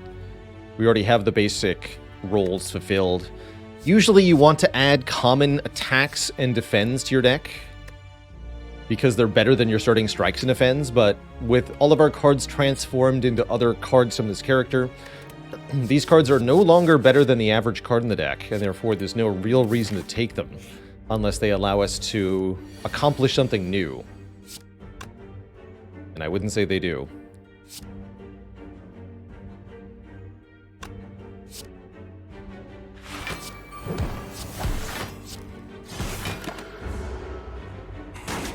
It's a cool swivel, by the way. Judged. Could have taken Prey. Instead, we'll take the second Talk to the Hand. Talk to the Hand, Talk to the Hand. Tantrum seems like a very good foundation to a deck. And we can transform a card. Take any one card from this deck that we don't think we like, oh, I don't know, Eruption, and turn it into something else. Eruption, you are banned. You're now another Crush Joints. Sure.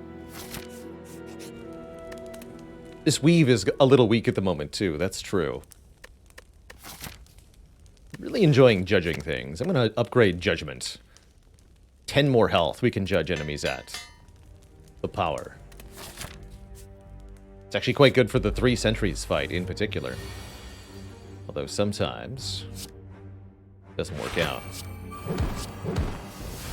At least not the first time.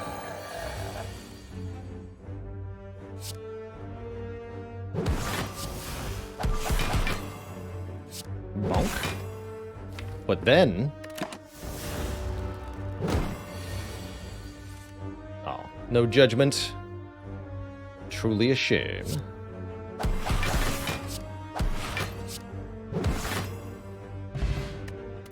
Everything's gone pear-shaped. Signature move. I even have a swivel. Bit odd with Fear No Evil.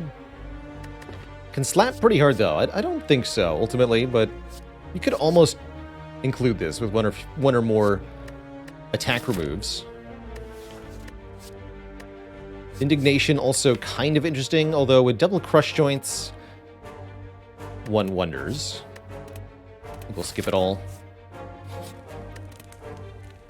Instead, opting to upgrade the stuff we do have. Tantrum upgrade is really good. It means we block more and do more damage when we play it. Casper, thank you so much for 28 months. Working your way up to the 3rd year. Heck yeah. Let's do Tantrum first. And then a Relic, which is a Molten Egg. Okay. That's good incentive to add more cards to the deck if they're all upgraded. The attack cards, anyway. Give me a Cut Through Fate plus, give me a Wheel Kick plus, give me another Talk to the Hand plus. Why not?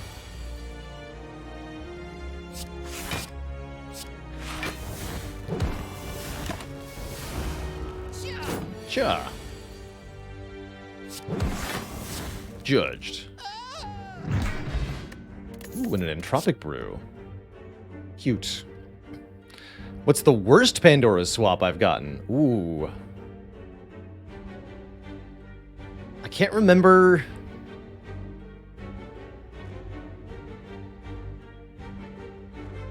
if the worst one I had was a seeded one or not.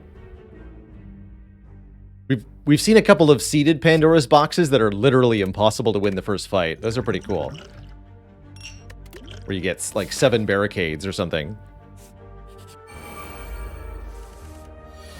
But I'm trying to remember the worst we've had that was naturally occurring for us. Not sure there have been many. It's a cool line, by the way. Bink. Bonk.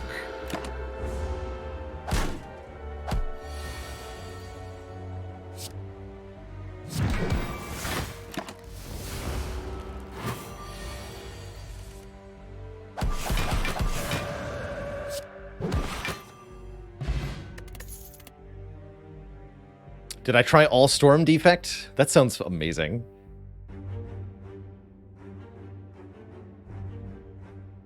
I did see that Wasabi Knight. Life Coach recently got a no attacks Pandora's box from Niao.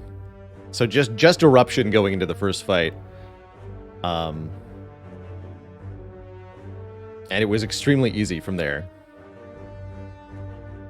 Basically. It turns out only having Eruption's actually all you need.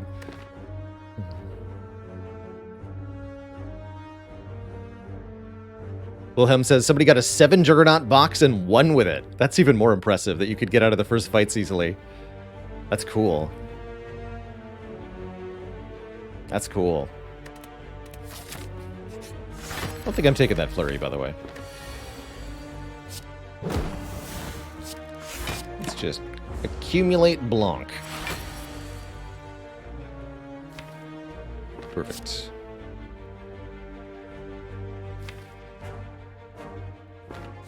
I can't play. Oh no, we go talk to the hand, Tantrum, and then Judgment, with the Judgment having the actual purpose of activating Crush Joints here. Crush Joints says if the last card played was a skill, apply Vulnerable. Note that it doesn't have to be the last card played this turn.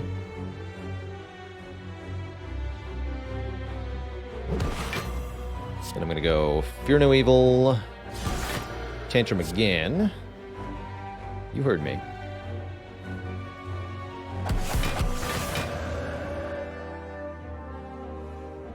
And I think Safety, Crush Joints, that's a full block perfectly. We stack Vuln. Judged. Pretty good. There's that cut through Fate. Yoink. It's Chili Chili. Thanks for 29 months of support. Heck yeah. I'll take some money. Nice. We have way too much health for Hexaghost as it is. This could actually be a bit of a problem for us.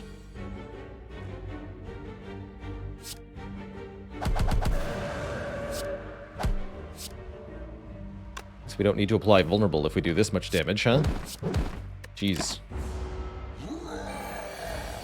And you're judged too, buddy. Unceasing Top. A little hard to use, but there's some fun things you can do with that. And Vault lets us take an extra turn. Definitely take a Vault when you see one. One of the best cards in Spire, if you ask me. Pretty good upgrade, too. We're going to upgrade Talk to the Hand.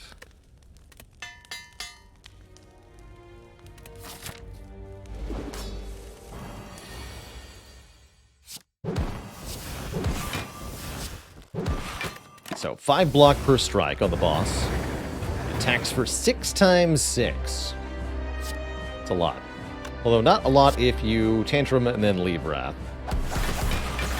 Not a lot at all. Easily blocked. Actually take a little bit, but that's fine. If I'd used Swivel instead of Deceive Reality, we could have done that a bit better, but what is?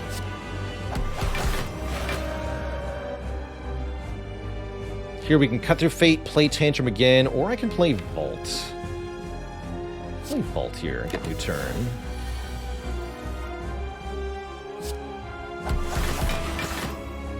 Maybe I wanted to crush joints there. Discard Weave when scrying. It immediately goes back into your hand here. I'll take Fear No Evil. Boss is already down to less than 100 health. Not gonna last much longer at this rate.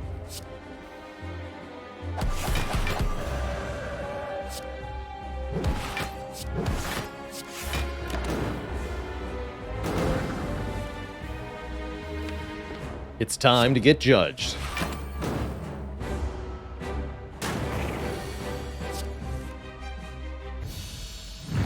GG.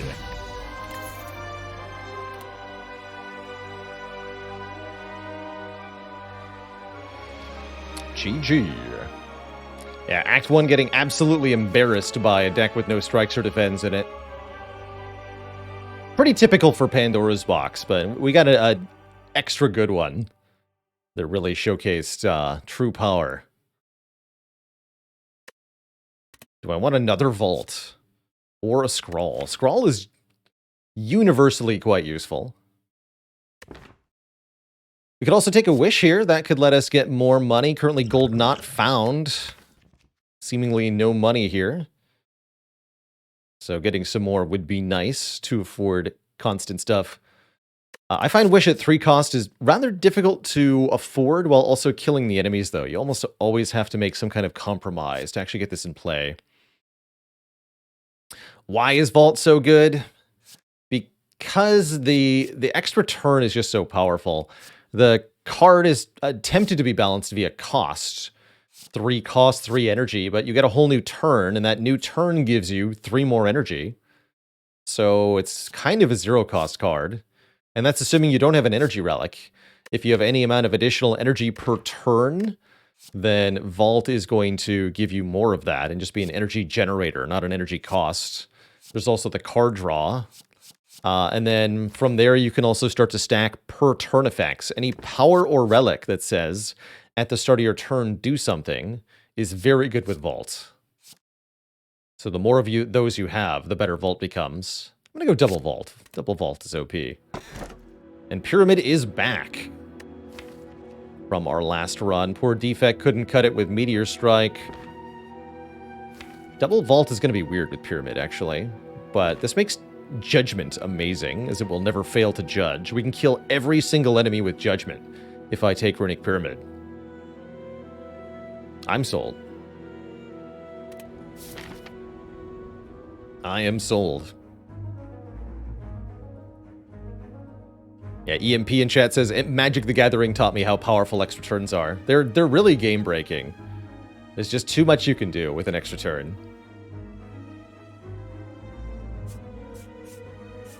I think we're going to go 4 elites here.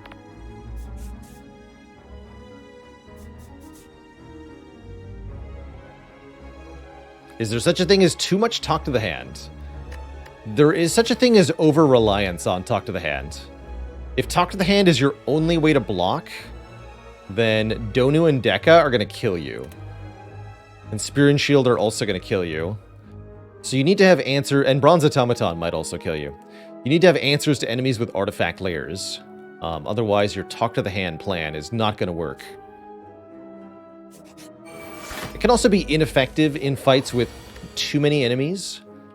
Although, for the most part, there are ways around that. Spikers might also kill you.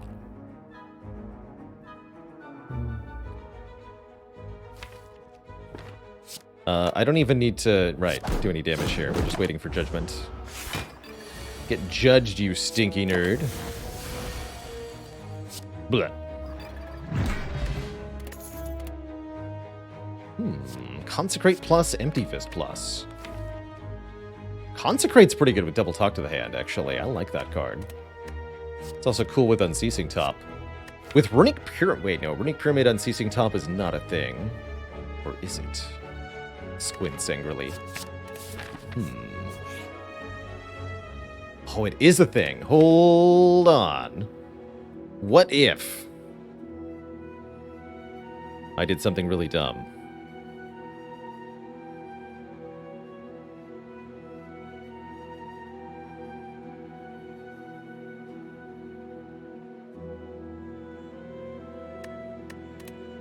Let's start with one of these crush joints. How time are we talking? Yes.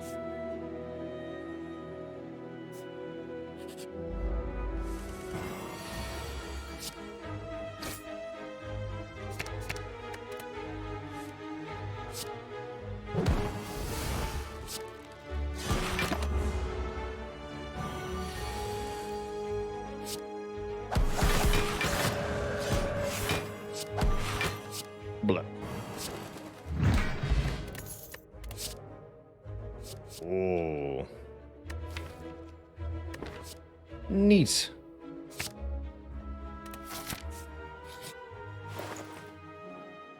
Ooh, that might actually make this all work. Calipers. Are calipers good here? Flash of Steel Plus is good here. That's for sure. Can't afford them both, though. Or wait, I can exactly afford calipers, Flash of Steel. Curious. Very curious.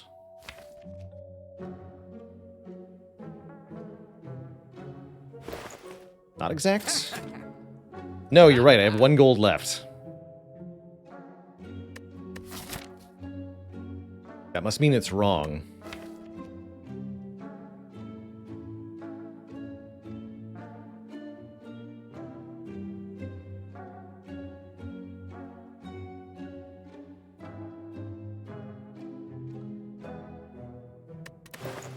I'll remove swivel.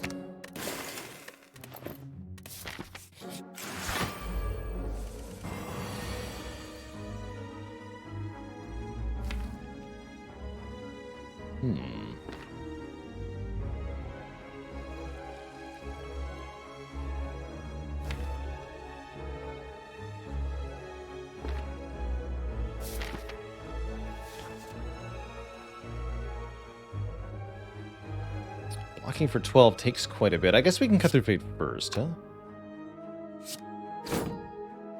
Do see Tantrum. But I don't have Talk to the Hand in play. Guess it doesn't matter that much. Alright, we'll go Prostrate Vigilance. Next turn, Talk to the Hand, Tantrum. Now.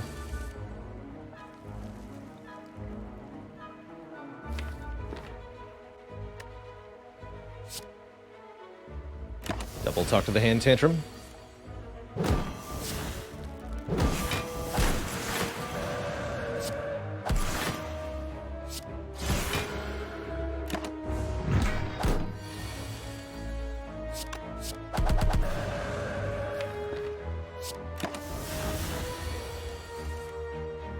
Ooh, that's exciting. The whole deck fits in the hand currently.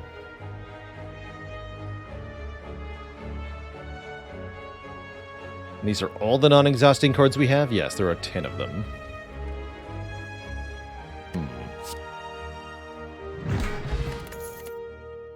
That's too many.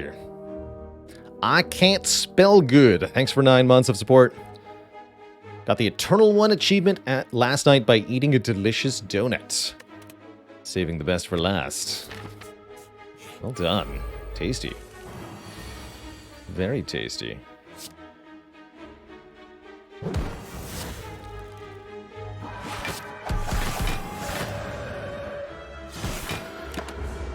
Maybe wanted to use Weave while it was triple damage there, but cool just vaulting for a moment.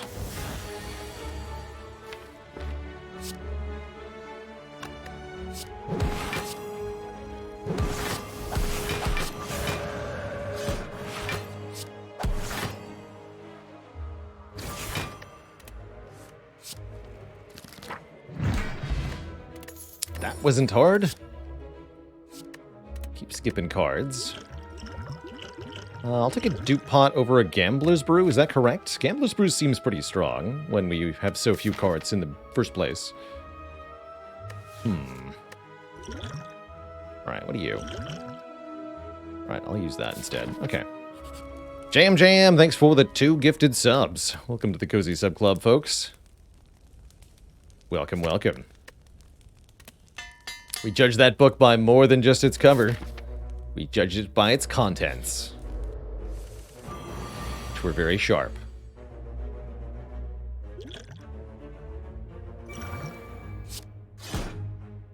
Ugh.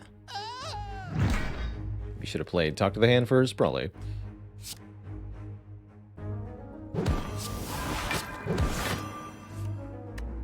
It's all good.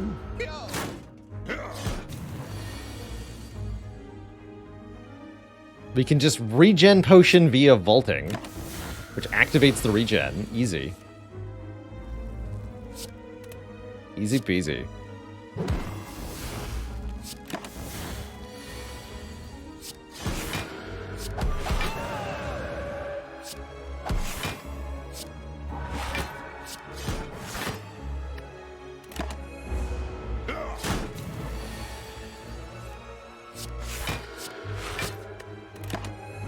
Nice. Oh, it's happening. All right. Excellent. Although we didn't get any rest sites this act, other than the last one. We get the Peace Pipe, allowing us to remove cards from our deck at rest sites. We're also offered another Talk to the Hand. And a scroll. I think I'm going to take the Talk to the Hand. And we're going to attempt to begin shenaniganry immediately. More hit points. Give them to me.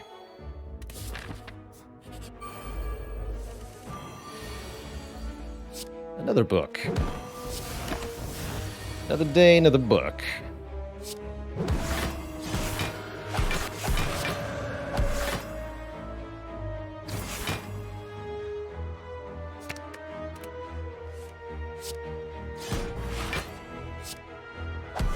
Didn't block for enough, though. Oh well.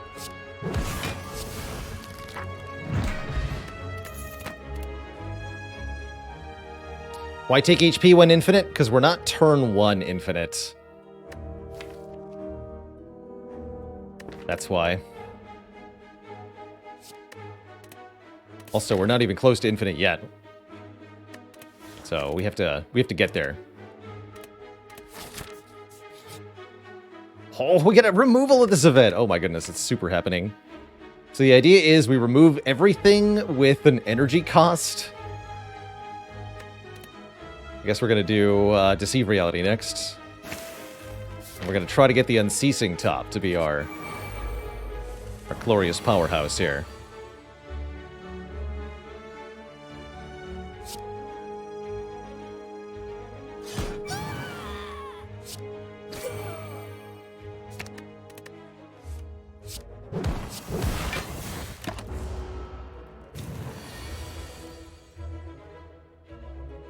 Haven't done an Unceasing top build in a very long time.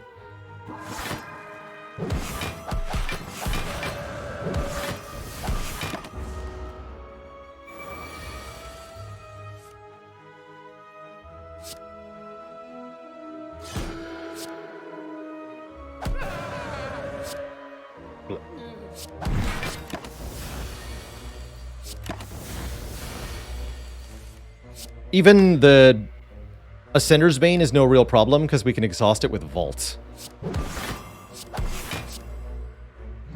That's really cool. Really, really cool. What about Wounds and Burns? That's what Calipers are for. If we do this correctly, there won't be a turn 2. Although we're going to need to get a lot of removes. Knowing Skull? Welcome back. I would love some potions, actually. I have Regal Pillow? No, I need to remove cards. Just don't get any, that's right. Alright, give me a potion. Another potion. Those are fine. I don't want another potion. Okay, money. Money, and one more money. 444. Alright, let's leave. 35 health. Probably more than we need, but I want a little bit of a buffer here. Apparently that was the other reason to take the mango, was to get more money from Knowing Skull. It's kind of cool.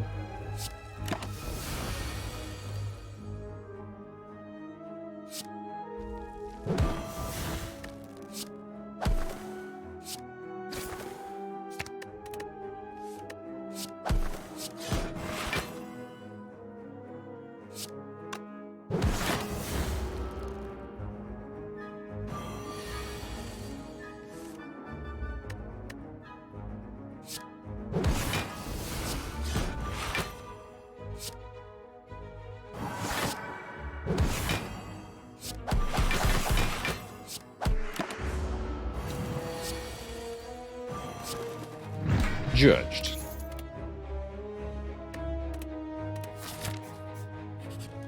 Okay, we should be toking at every single fire if we want this to work. I guess we can lose the other crush joints? Or is it already time to lose vigilance?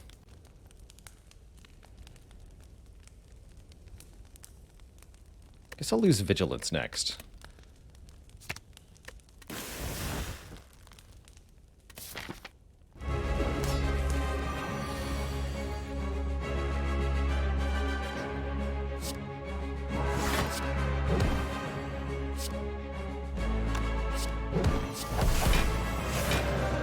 Draw me a card. Draw me another card. All right, it's already doing stuff. Good. Terrifying. Can I have the Vault Plus, please? Thank you.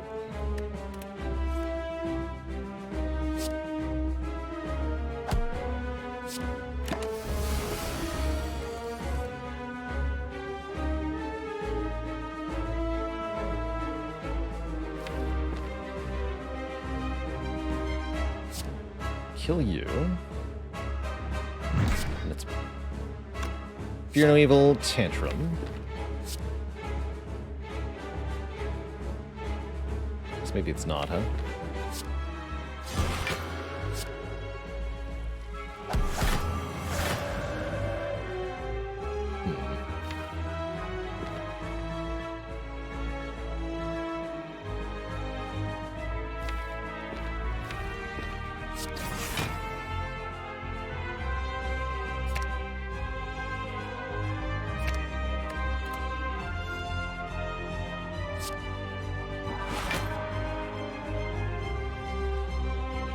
Be enough.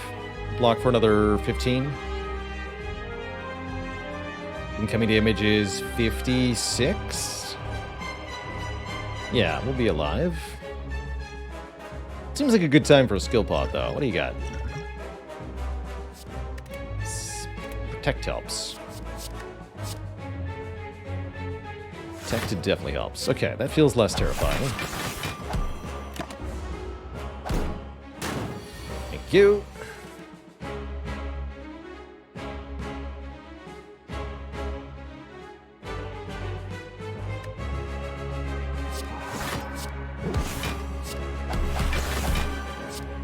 Judged.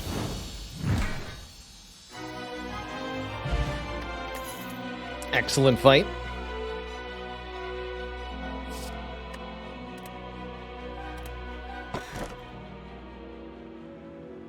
And I guess Coffee Dripper is fine. I plan on just using the Peace Pipe at every rest site, so one more energy per turn is going to make the vaults a lot stronger. And having more energy per turn means we can put the Unceasing Top to better work too. Let's see if this starts to kick in. Alright, how many removes can we get? That's the really important question. Not enough.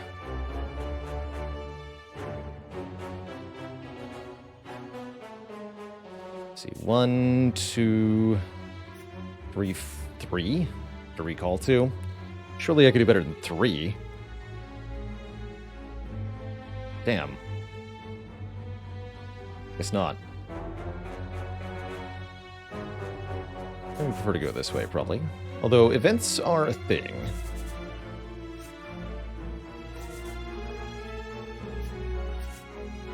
Events are definitely a thing.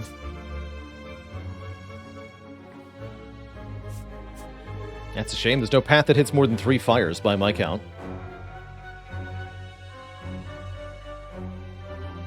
Nope. Left path is 4?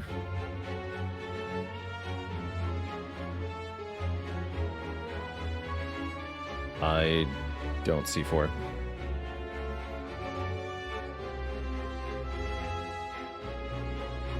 And there's 2 shops, but you're giving up a fire to get the shop, and with Peace Pipe, that's just spending money for no reason.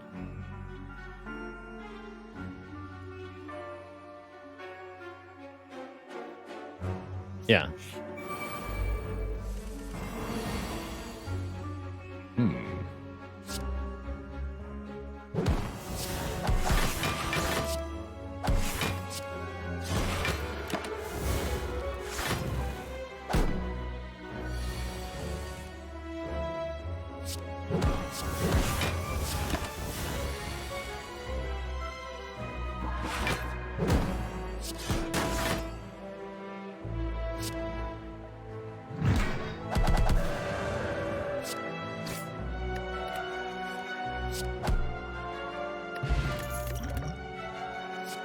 Skip. Finding medical kit for the heart would definitely help. Although we don't need it.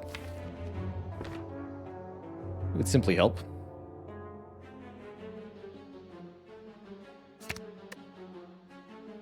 Upgrade this, I guess. But removes are the most important thing. Centennial puzzle is interesting. What about rushdown? Yeah, we have an easy rushdown infinite. It's kind of boring, though. I want to do the unceasing top thing. Flurry of blows would work with the unceasing top quite well.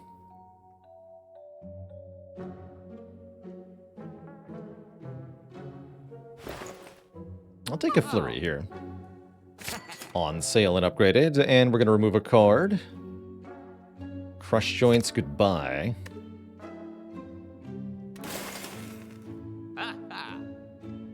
Yeah, I think that's going to be the plan.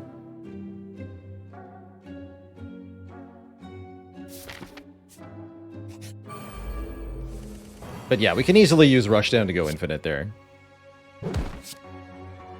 Definitely.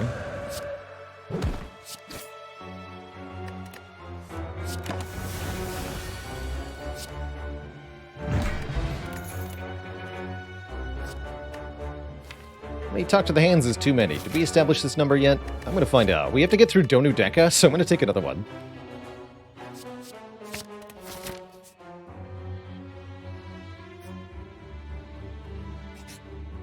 Oh, we did get a bonus merchant. The dead branch is here.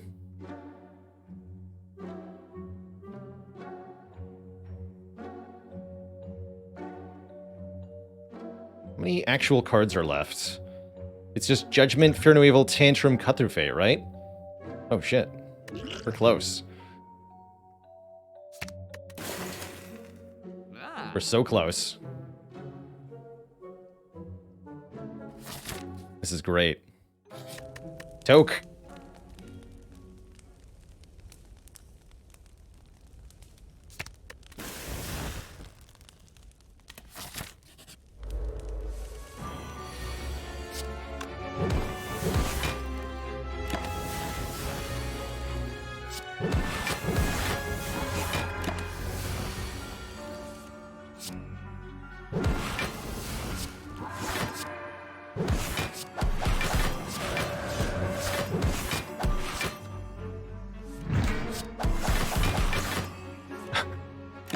Right! I forgot Tantrum would do that. I have 129 block, by the way. So we just do Tantrum into Tantrum into Tantrum again. We get hundreds of block doing this.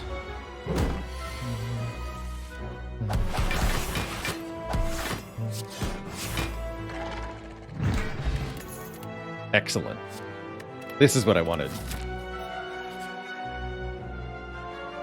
Upgrade all my cards, you say? How about we fight a boss?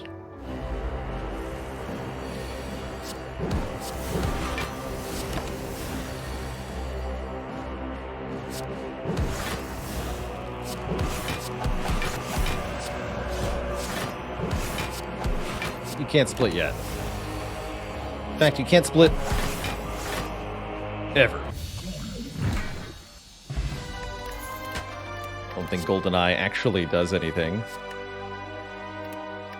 don't need Just Lucky. Skip it. Oh, I guess we can do this, right? We can get the same number of fires and an elite here. Definitely missed that. Cool. Blue Candle would have been nice to have you, actually, but I gotta take the Sapphire Key here. It's alright, we can vault.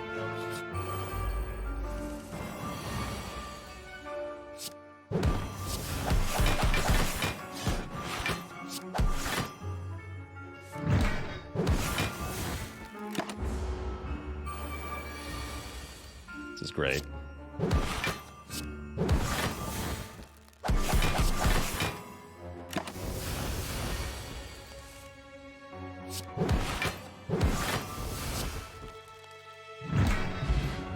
No turns for you.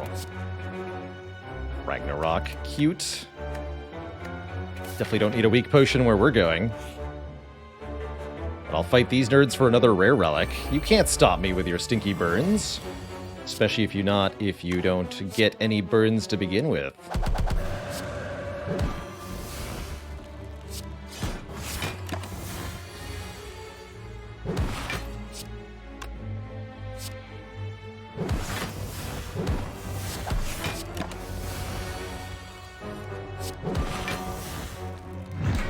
Judged.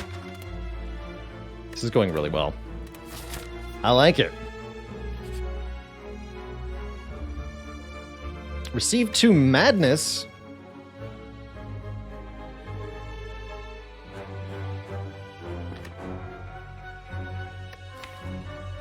Yes. I guess. Let's go with yes.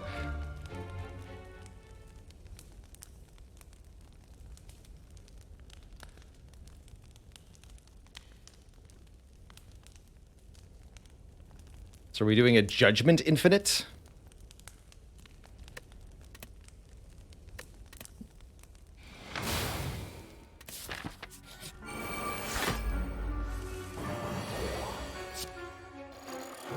Uh-oh. Double spikers? Wait, do I have an actual initial block card? I have Prostrate. Seems like an actual slight issue, huh?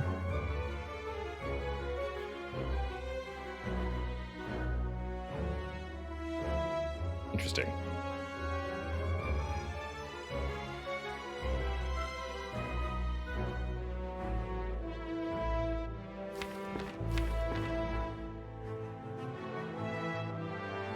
I think we just got to take some damage up front here. Though I might use the Gambler's Brew. Let's use the Gambler's Brew. Card 5 for the moment.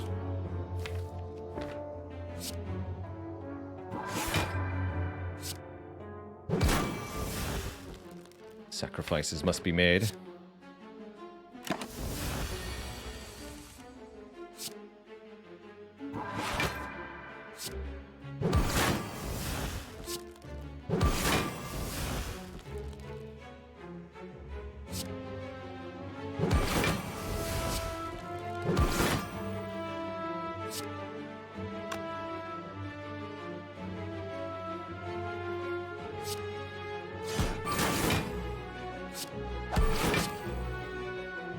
That wasn't too bad.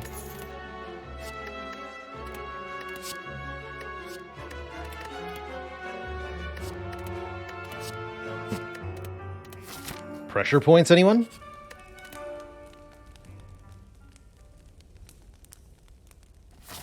Let's see, none of these bosses are going to stop us, right? What about Time Eater? I don't even think Time Eater is going to be able to do anything here. Although he does remove debuffs, right? Just trying to think here. If I remove Tantrum, we might have an issue. Maybe I was meant to take pressure points. I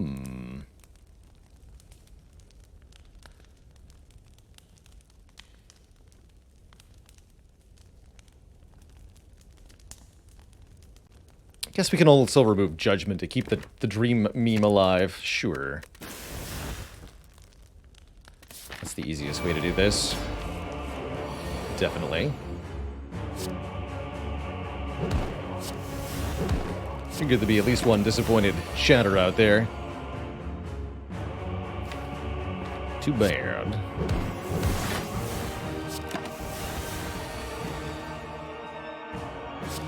Because now we're here. And here is a beautiful place to be.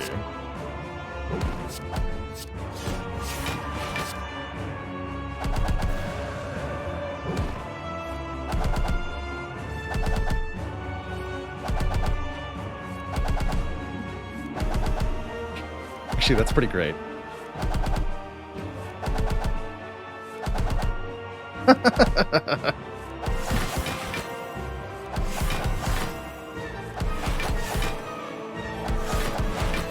Ora, ora, ora, ora, ora, ora, ora!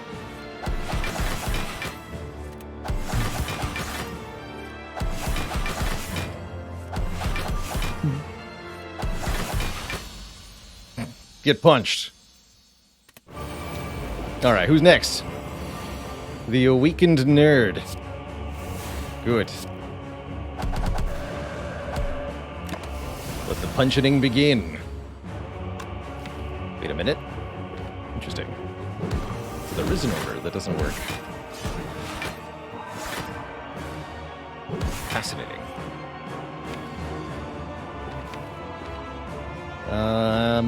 What are hit points for? If not for friends. No.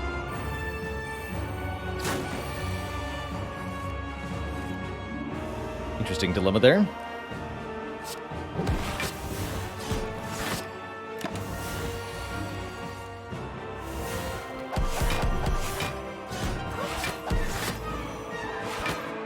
No mercy for the birds.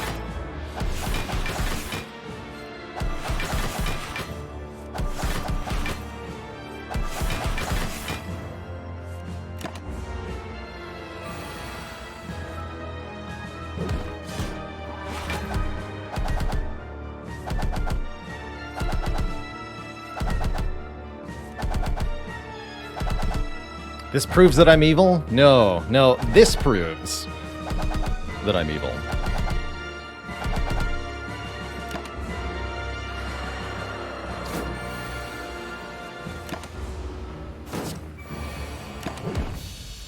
GG. Two thump, two thump, two thump. A deep pulsing dread can be felt throughout the room. Oh, heck. Is it your partner's anniversary again already? Hope you didn't forget. You prime your date with divine energy and smash the heart 24/7. Have I been here before?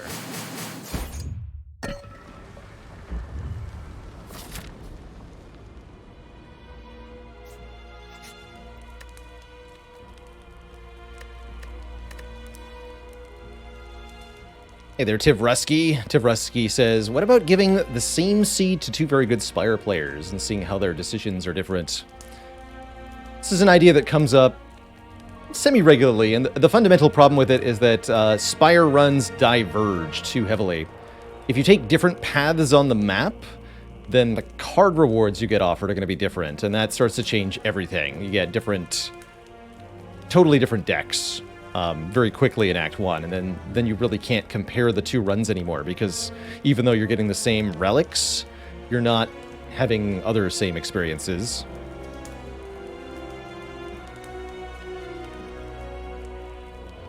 What is our wound solution? Win on turn 1. Also, I might remove Tantrum, genuinely. Although the punching thing is too fun.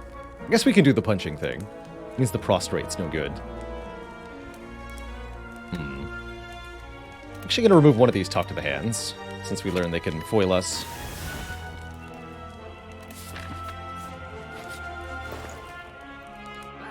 Shuriken. Shuriken is cute.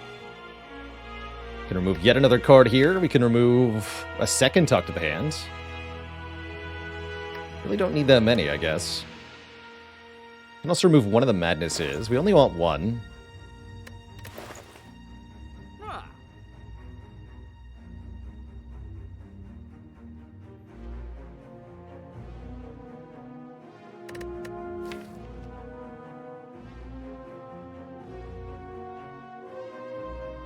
Skyfish says, lose Tantrum, I dare you. Alright.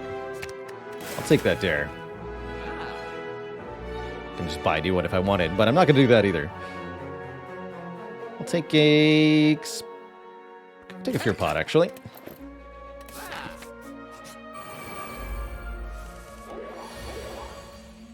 Uh-oh. Emergency. We have this turn 1 against Heart, we're going to die, huh? Duly noted. There we go.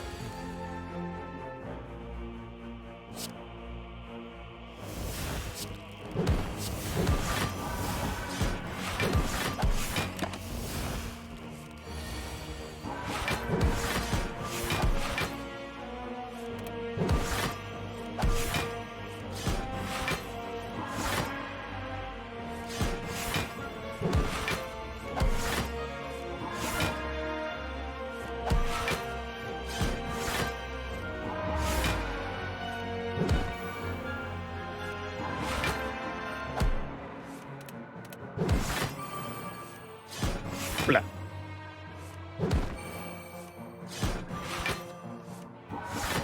Yeah, I think the Infinite Tantrum was cooler. What if the attack potion is a tantrum?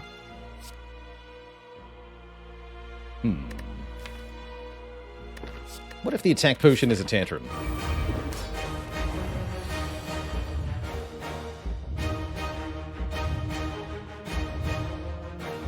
What is it, actually? It's a wheel kick. I'm down for that.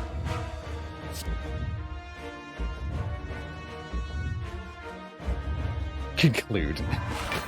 Not that.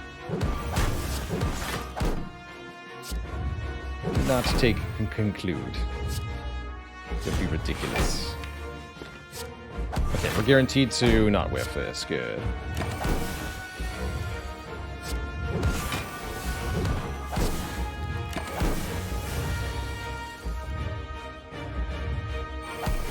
Whoops.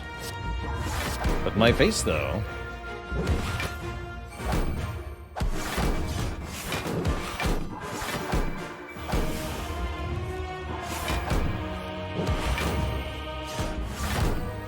Let the slappening begin.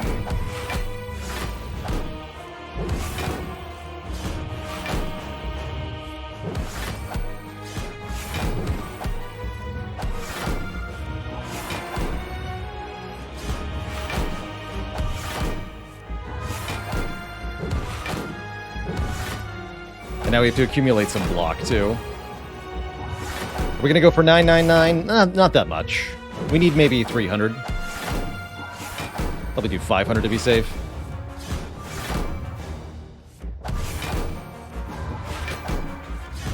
Because problematically, we will no longer be infinite after this turn. So we need to set up for the whole fight.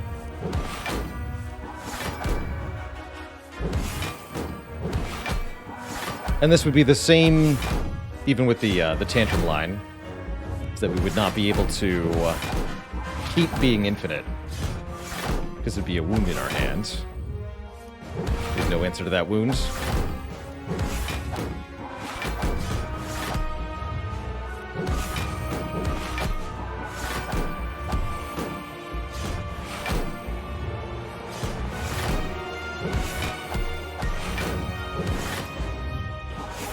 Yeah, thankfully we don't need to deal damage for Talk to the Hand to accumulate block.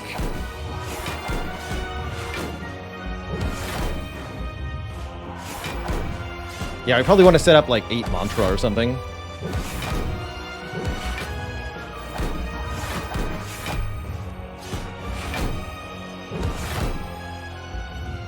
Alright, that seems good. 5 statuses get added to the draw pile. And guess what? We draw them. Last turn is just kind of whatever.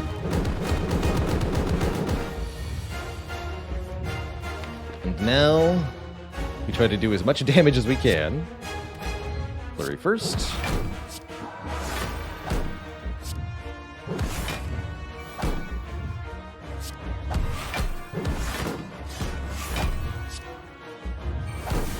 Gonna be kind of slow though. Guess we should use that. I wonder if I got enough block. I think so, right? Let's see, we want to do Prostrate, Consecrate, Wheel Kick, Prostrate, Consecrate. Play all 5 cards.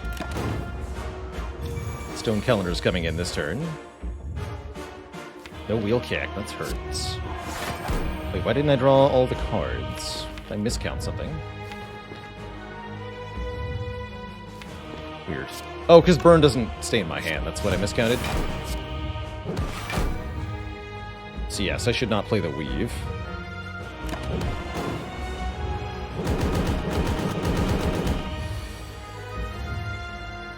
And then we can cap damage on this turn. No, next turn? Next turn.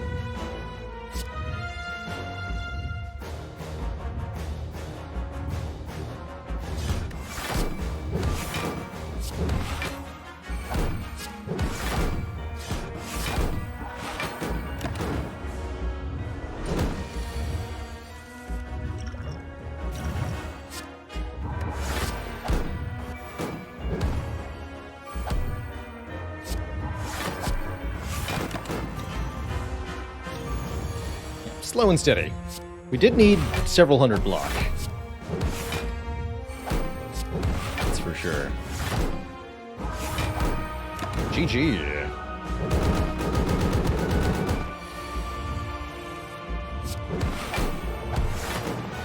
A bunk. Who needs a tantrum anyway? GG. GG.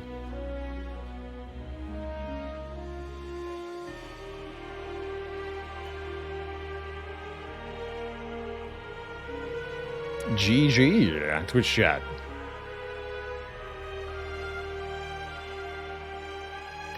Not too bad. Dizar, thank you so much for the very generous 10 gifted subs. Welcome, one and all, to the Cozy Sub Club. If you enjoyed that video, watch this one next. Twitch chat. YouTube chat. GG. Do infinites get boring for me? Some of them do. For example, if we'd done Rushdown, Fear No Evil, Tantrum, that would have been boring to me. But this was novel because of the mechanics used to put it into place. And just being able to play only Tantrum infinitely is pretty funny. So I really enjoyed that.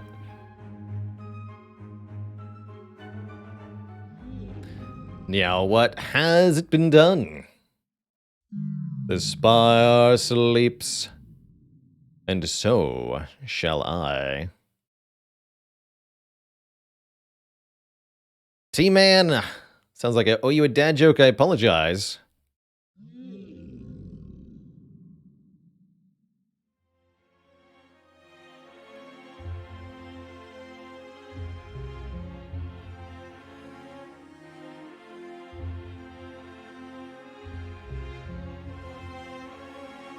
If I made a if I made a dad joke based on your username, a golf dad joke based on your username, would that be par for the course? Or is that joke subpar?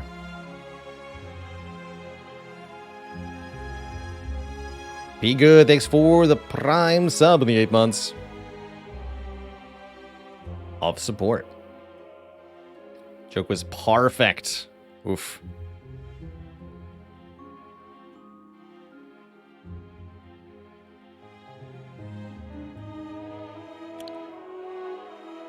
Decker in chat says, it's weird to me that subpar means bad when coming in under par is a good thing. You know, you're right. The saying should be uber par.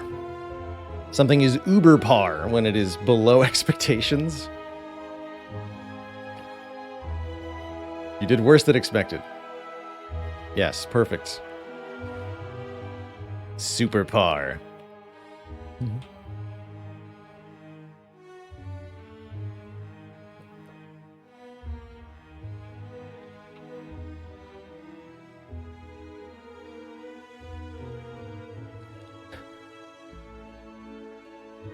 You know, the normal way to cheat in golf is to lower your score.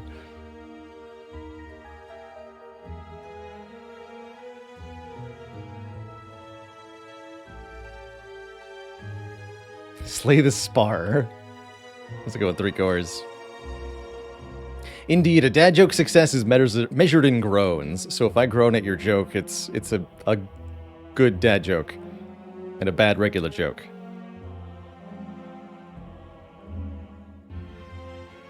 Well, Twitch chat, I'm pretty happy with my Spire runs for today. We got an awesome, very small Watcher deck, 12 cards with this nonsense.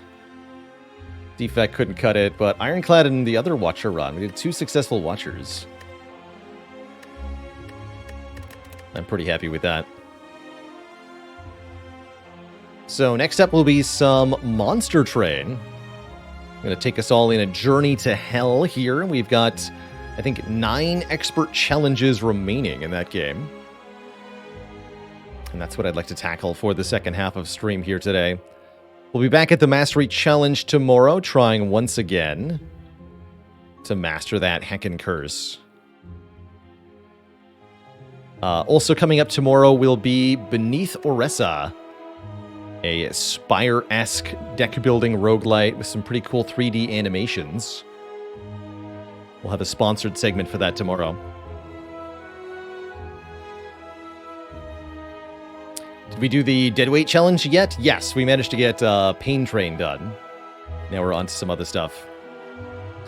Beneath Oresa. Let me type it out, because that's hard to pronounce. I might not be doing it correctly. Oresa? I think it's Oresa.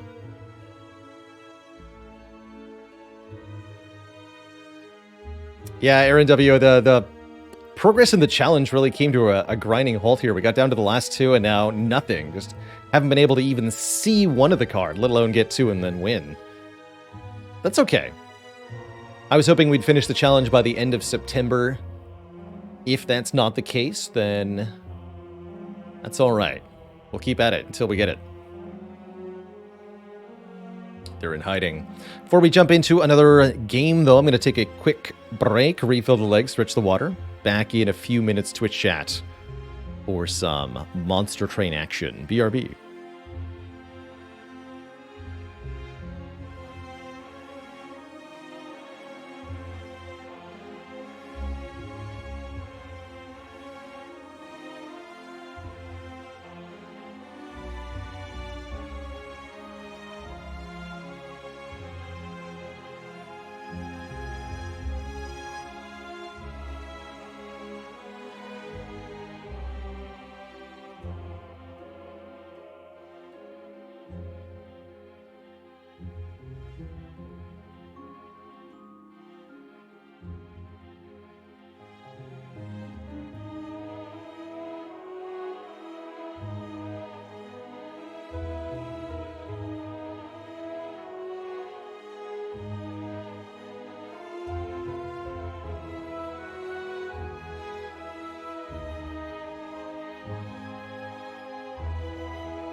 All right, Twitch chats, we are back. Sorry for the wait on that one. I had to nom a turkey sandwich real quick. But now I'm fed, and we're going to hell together. Let's go.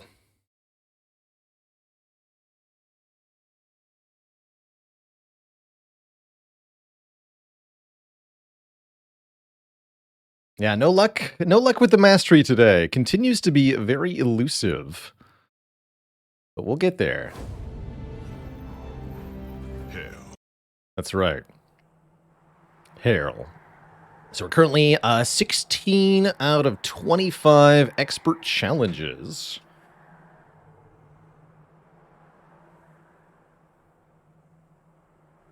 In Monster Train here.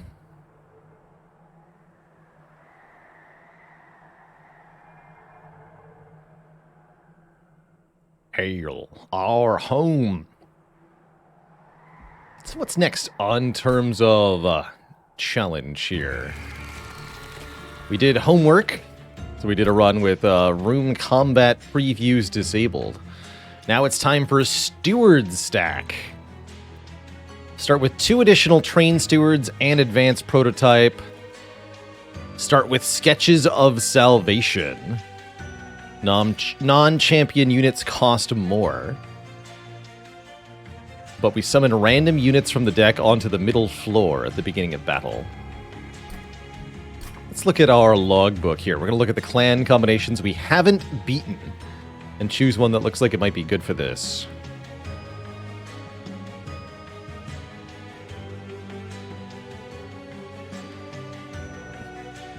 Could see doing something like Awoken / Hellhorned. Cryptic Zen, thanks for the 4 months. Is it bothering me that the mastery is taking this long? No, I'm just pleased that we're so close to completion with a lot of time left in the year. I'm not too worried. I'm a little frustrated about this final 2 cards, but it's not a big deal. What do the 2 different crowns mean? Those are the completion for each of the 2 champions that you can play with that particular clan combination.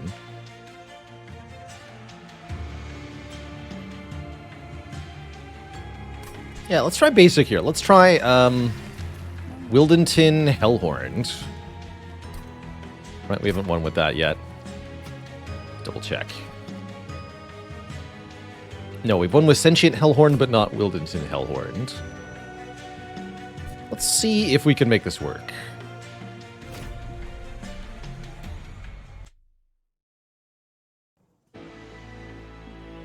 So we start with some healing spells. Those are kind of interesting. Ways for us to keep the frontmost unit alive. So we start with 6 train stewards. They all cost 3. And the Sketches of Salvation Relic, which means 4 of them get summoned to the middle floor at the beginning of combat. Sort of the easiest way to win this run is to ignore the train stewards and add to your deck 4 super powerful, super large units that will get automatically summoned, then remove all the train stewards.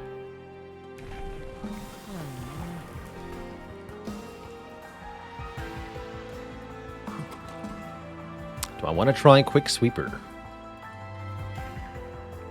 I wonder if the Incant Wildenton is any better. I have to play them on his floor, though. Wildenton is definitely going top floor. So, Predator it is. And we'll look at some artifacts here. Spells get a 3rd upgrade slot. Can be a powerful thing to have at the start of your run. Means we can make certain super powerful cards, although not a lot of those to be found in Hellhorn / Awoken. I guess there's a few. Yes, card-based tower defense is a good summation of Monster Train's premise. The idea is you have a deck of cards full of units and spells. We get to deploy those units onto 3 floors of our vertical train. Don't ask. And Enemies will arrive in waves, starting at the bottom and then moving up by 1 floor each turn. Normally I'd be about Imsicle here, but with all non-champ units costing 2 more, that means the Imp will cost 3. So no. Magic power is not terrible. Jackstrips for free damage is also perfectly fine. Connor with an ore. Thanks for the prime sub. Connor. Welcome to the Cozy Sub Club.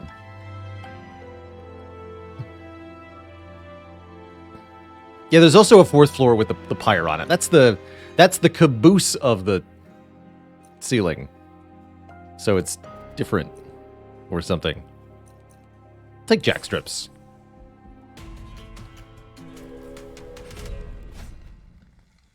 And then give them armor. First fight's pretty free here. We've got 4 train stewards in the middle floor with 10x2. So it doesn't really matter what the first fight is. We can take the challenge for an additional reward here, no problem. In fact, let's do the following. Get him.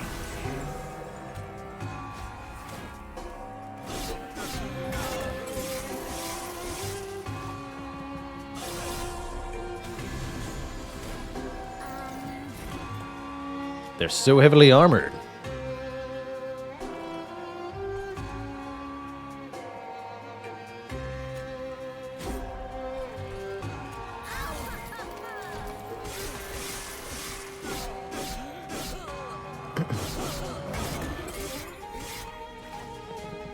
Is the plural of caboose caboose? No, it's gotta be like moose, where the plural is the same. Caboose is caboose. Whether you like it or not.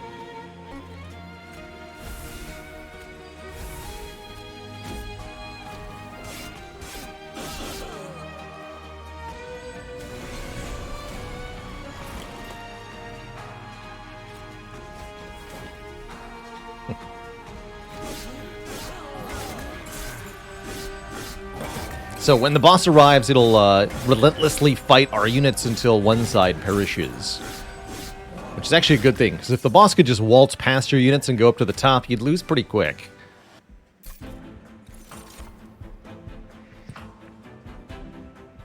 Stings are okay. I'll take 1. Moosin. I do have triple upgrade slots. Ritual of Battle seems pretty powerful. With 3 upgrade slots. Give me that.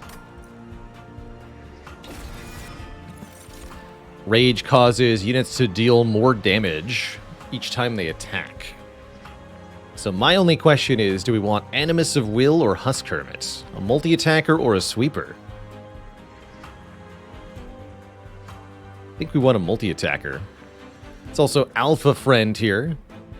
Gains 5 attack power each time they attack. That'd be really good mixed with the Animus of Will. I think we want to take the Animus of Will first, though.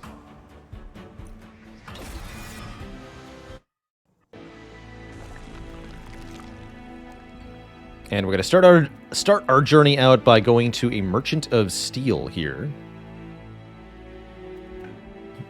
Why are units so expensive? They're expensive because we're playing the Steward Stack Challenge, one of the expert challenges of Monster Train. We start with more train stewards, and all of our units cost more, but we also have Sketches of Salvation to make up for it.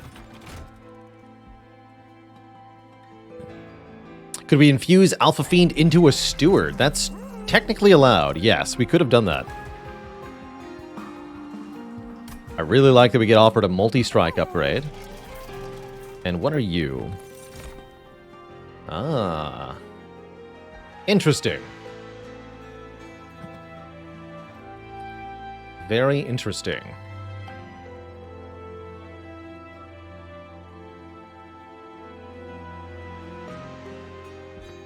Well, I don't mind making a super Animus of Will. Could even have 2 of them. Husk doesn't pass on sweep. No, no unit does, unfortunately.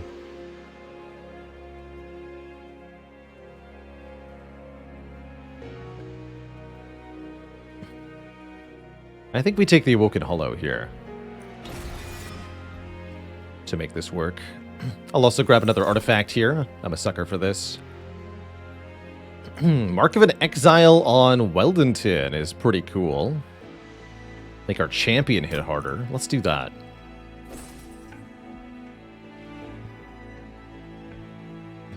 If you combine the Alpha Fiend Essence with the Sweeper, then you get an attack bonus for each unit the sweep hits. It's pretty sweet.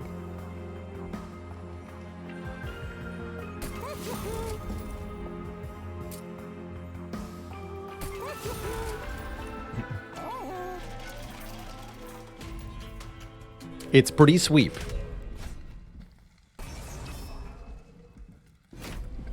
Pretty happy with another unit draft here. Another candidate for stuff. Oh dear, they're skipping the middle floor though. We gotta kill them. How dare you?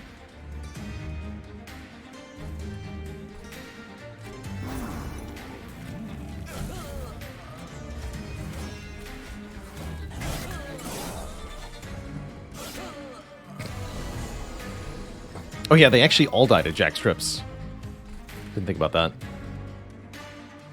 Cute. Although you have damage shield.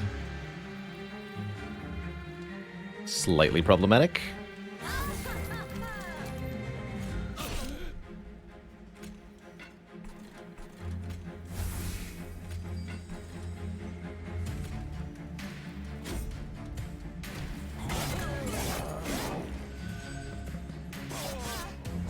Actually, I guess you die to Jack Strips again, right? Because you did take it again, moving to the top floor. So I shouldn't need to play anything there.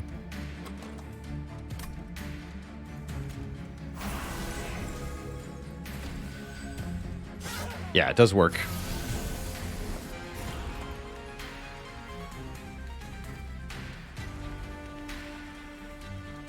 But what if I had Rage? You die pretty quick, though. Although you are quick, so you strike, strike, strike. Get. Yeah, I'll make you angry. Easy peasy.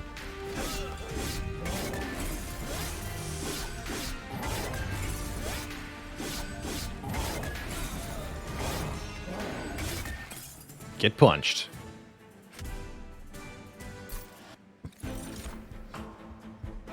Could stack some more regen here. If we're infusing Awoken Hollow, it's actually not a bad idea to have one more Wildwood Sap. We've got lots of spell upgrades available too, which can make these extra strong.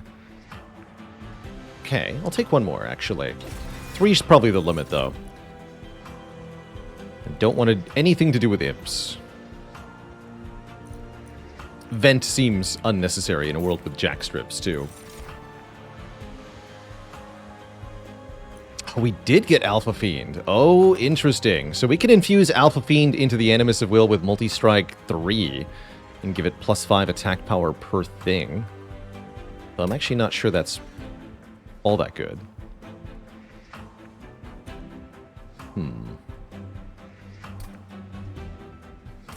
Really like the stat bonus from the Awoken Hollow.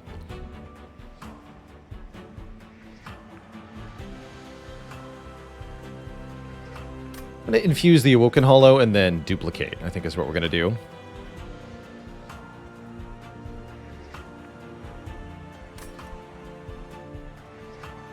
Yeah. Do I want any of these units then? I don't think so.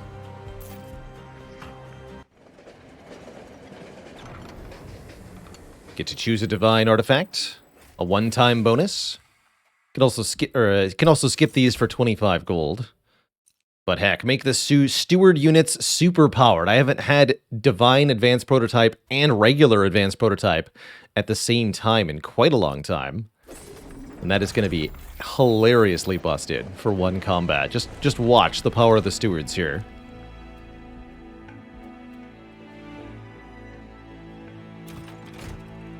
Just you watch.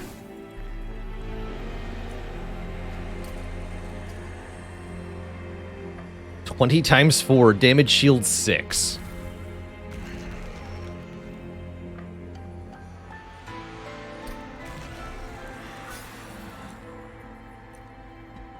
Want to boost any spells? Yes, Ritual Battle should be 1 cost.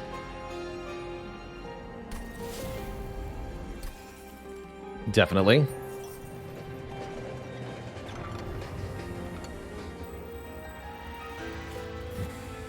How's it going, Black Flame? We're playing Steward Stack as our expert challenge. We start with more train stewards, and all of our units are more expensive. But we also have Sketches of Salvation, so we get to automatically summon some units at the start of each combat. It's pretty good. Can I make a double Wildwood Sap? Because I'm kind of down for that.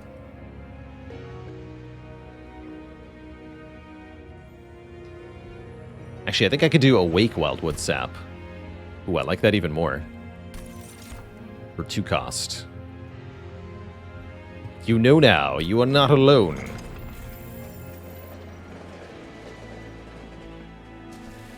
Not when you have superpowered Animus of Will on your side.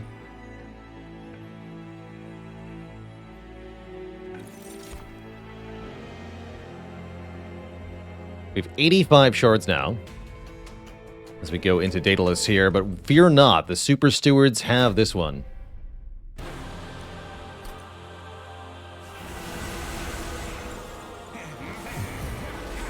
And they're ready to kick some butt.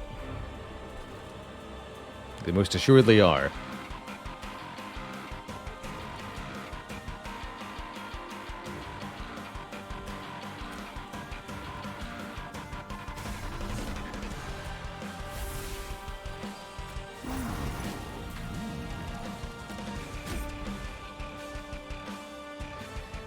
And so when healed, they cultivate 2, which means they boost the damage and health of the unit with the lowest health, which is often them.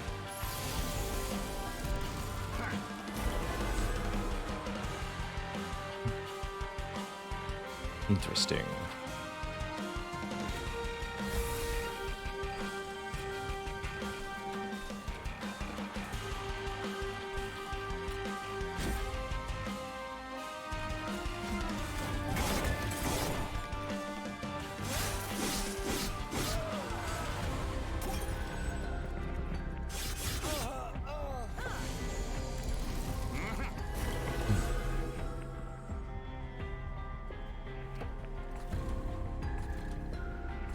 I guess you get a steward too. Might as well. 200 damage to the boss.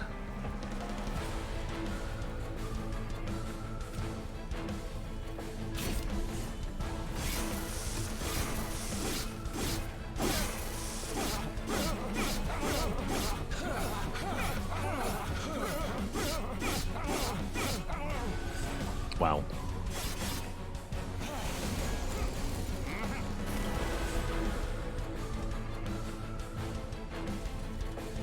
So, just keep stacking heals on the Animus of Will to further the Cultivate effect. And stack more regen, too.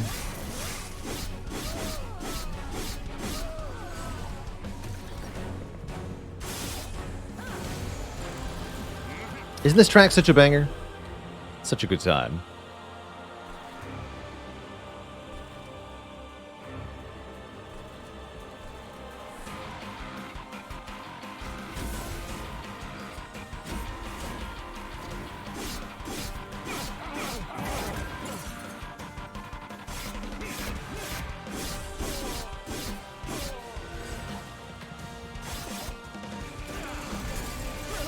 Final wave.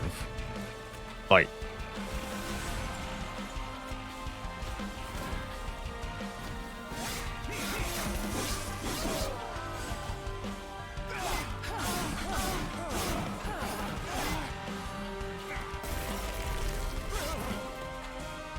GG. Damage shield too strong.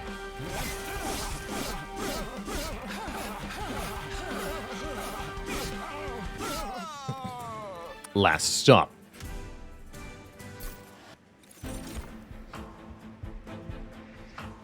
Restore friendly units to full health could be pretty broadly useful, especially if I've got 2 Animus of Will on the same floor.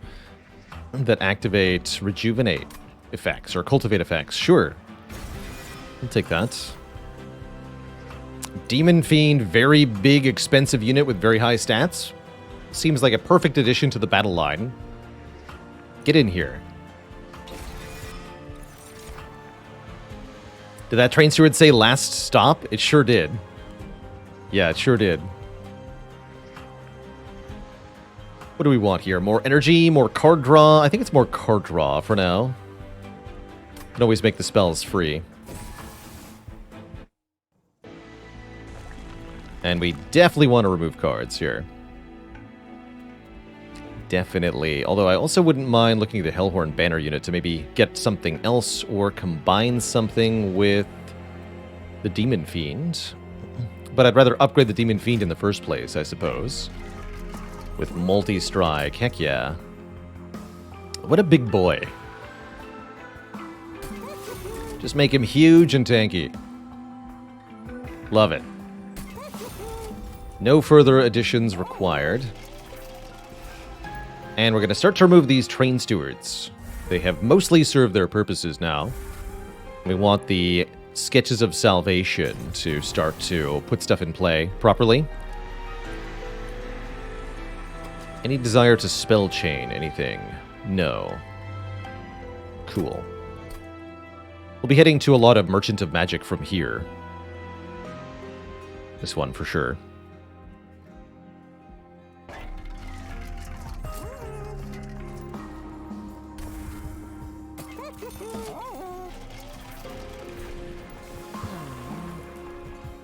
Oh good, and we get the quick sweep version of Waldington. The Strangler. Essentially traps units on their floor. Very good. Okay, onward.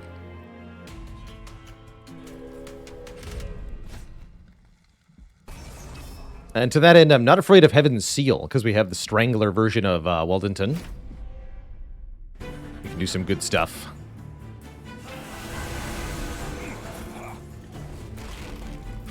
Although that means I'm very likely to deploy our champ on the bottom here.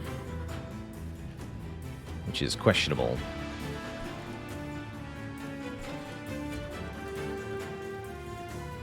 But I need to kill these Absolvers before they generate garbage.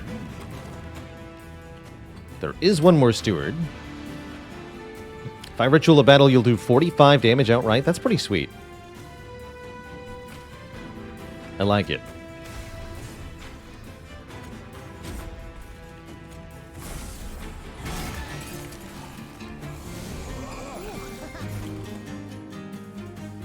Oh, that's right. We have Unleashed the Wildwood. I think Waldington will actually be quite fine here.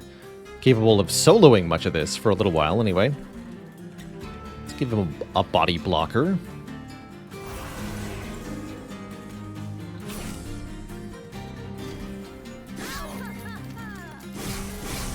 Bonk.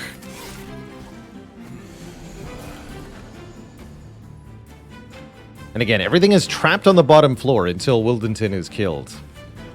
Kind of cool.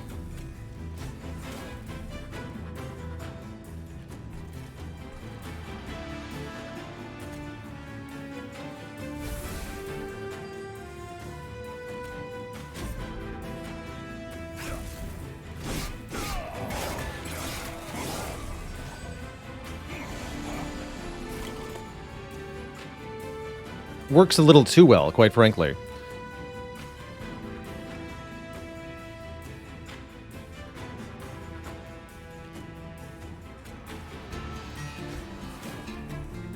Let's do this. We apply enough regen, Wildington can solo the boss. I like that, actually.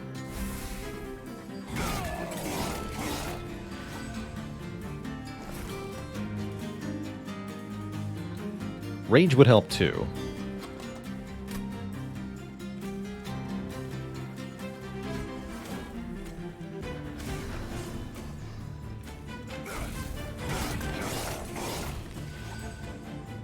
Although if the boss has assistance, that could be an issue. Looks pretty good overall. We wipe out everything, and the boss takes 357 damage.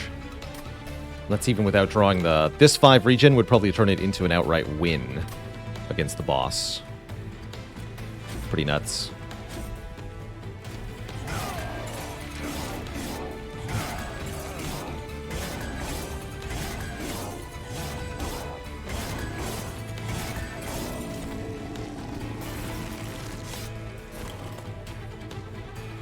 Fortunately, we have another line of units, and they win.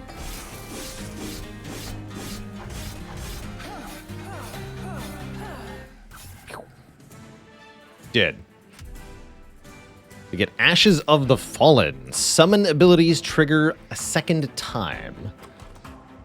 Don't think we're likely to have any summon abilities, actually. So we might want to just skip this, gain 25 gold. Normally this is a very good artifact, but here it does nothing for us. So, skip. Seems like we don't need Ensnare.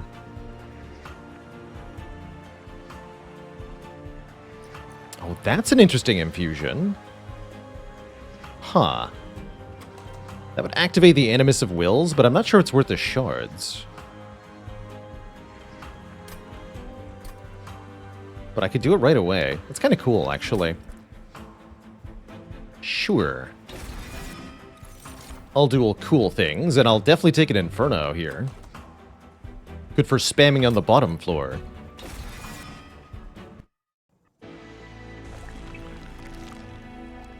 Also good for making very cheap with the Merchant of Magic.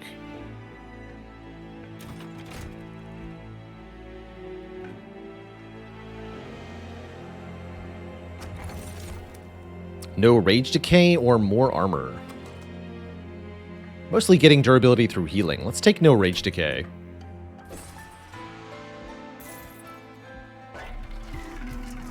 We do get Holdover. Okay, and that means that we can do the following.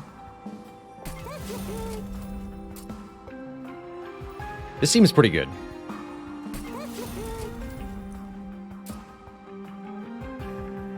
Let's make one of these consume. I could pay for a reroll to get one more discount, but kind of overpriced. Intrinsic on anything. No thanks. What we are going to do, though, is fuse the Edge Prior with the Demon Fiend. Gives 5 more HP and causes the Demon Fiend to heal everything else on the same floor each turn.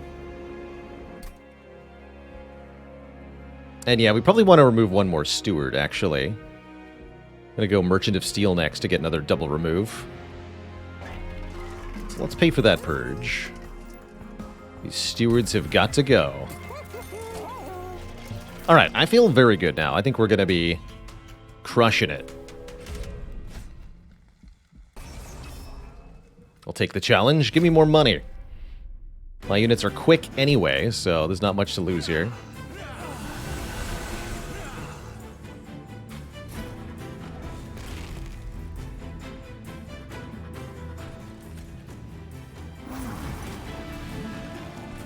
Quick Sweep is OP.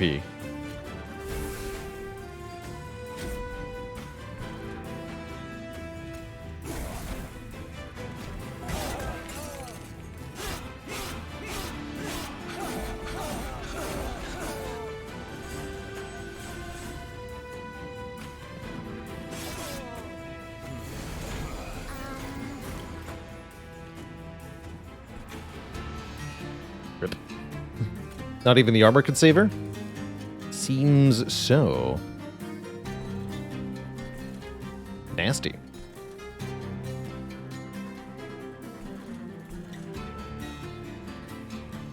Oh no! Anyway.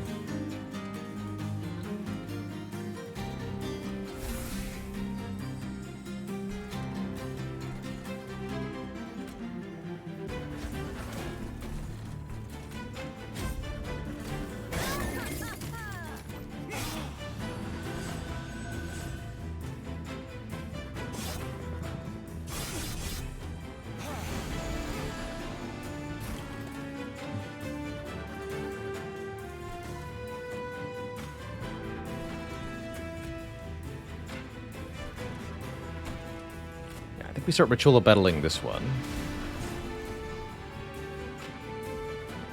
And then we stack healing here? Question mark? I think so.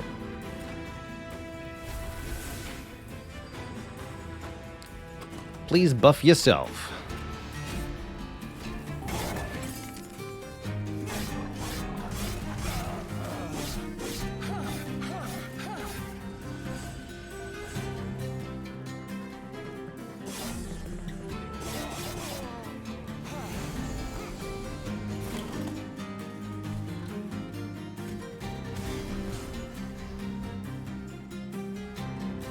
I'll use Awake here. Oh, actually, I can just kill this guy. Even better.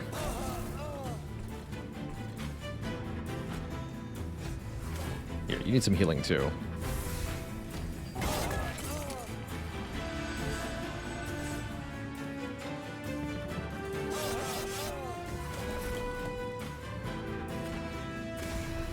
$102 times 4. It's a good number.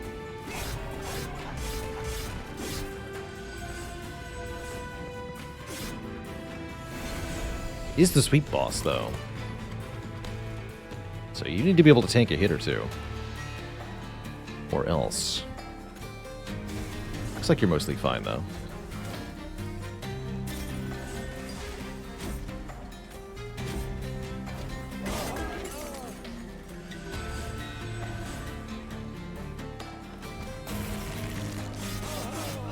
Jackstrips was so good in this fight. Easy peasy. Alright. 156 by 4 does the job just fine.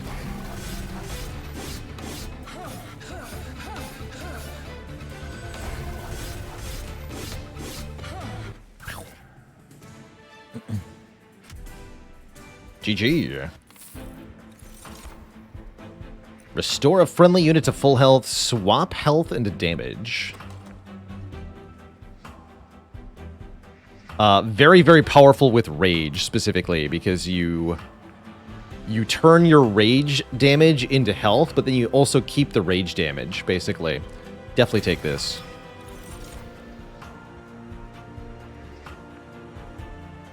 Skip these. Actually, I like March of Shields to let us reposition the middle line. Let's take a March of Shields.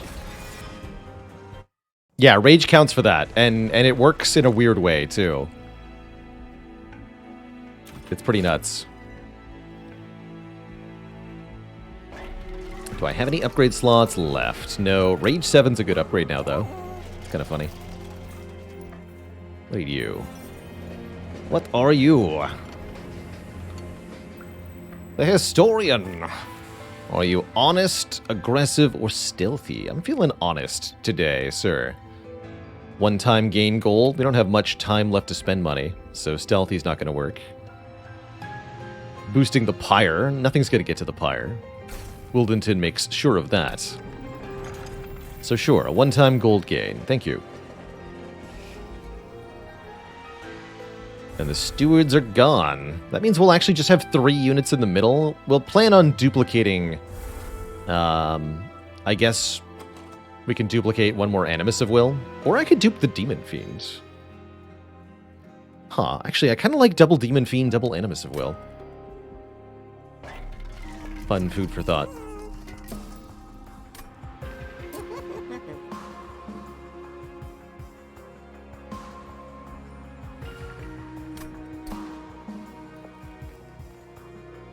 Merchant of Magic next, huh? Unstable Vortex, Merchant of Magic. Perfect. And then Hellvent, Merchant of Magic, double perfect. Yeah, it's twice the restore triggers. Although, not quite, right? If we have 1 Demon Fiend and 3 Animus of Will, that's 3 restore triggers.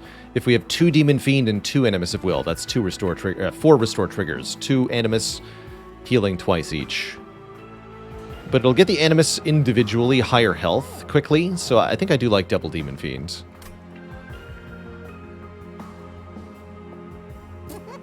And I am going to purge 1 torch. Oh, this is also... Uh-oh. This is Stinky Fell. Scourge Fell. No. why you do it like that, Fel. At least with Scourge Fell, we know to put Weldington on the bottom here.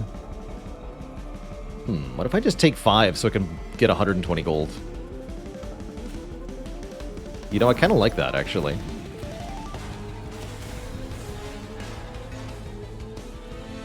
Got 110 health. Let's do it.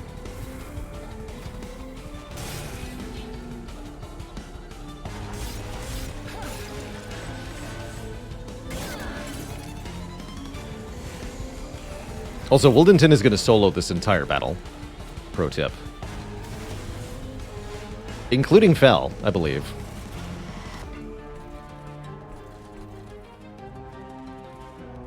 Let's assume including Fel.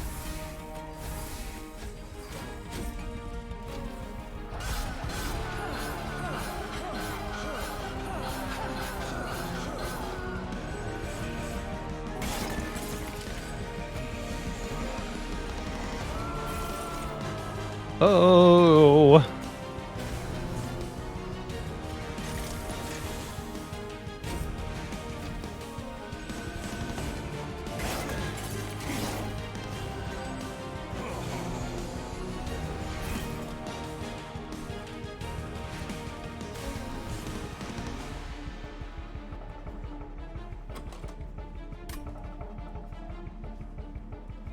So if we adapted mutation, yeah, that's so that's how good adaptive mutation is with Rage. As you can see, both numbers will increase. We're gonna go from 109.45 to 125.109. It's because our base attack value is only 29. So the 29 becomes 45 plus 80, and then the 45 turns into 109. It accounts for the buffed value, but then you don't lose the buff. It's definitely crazy. Look at those stats. It's definitely not supposed to work that way, but it totally does.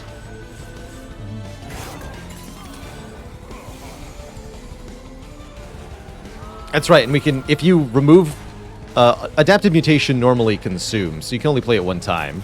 But if you remove consume from it, you can keep doing that over and over again.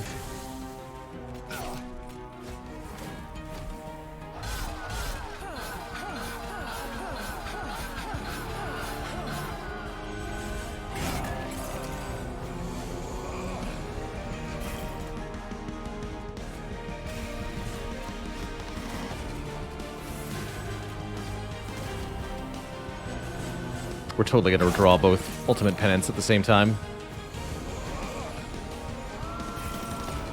Oh, it didn't happen. Nice. Let's get another one next turn. Good.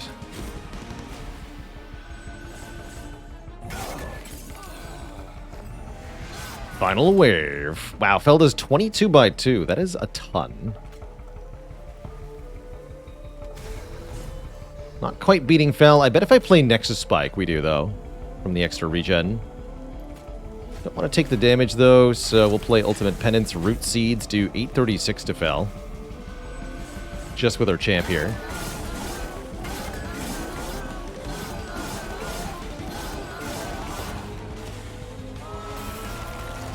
Fel very aggro here.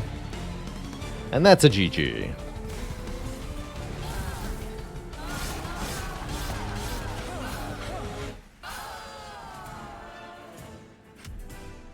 Who needs an army when you could just punch everything yourself? Ooh, Last Stand, Double Rage. How about yes? It feels like we want more card draw? Although energy is actually becoming slightly an issue with some of these expensive spells. We'll just put discounts on them. Lots of discounts.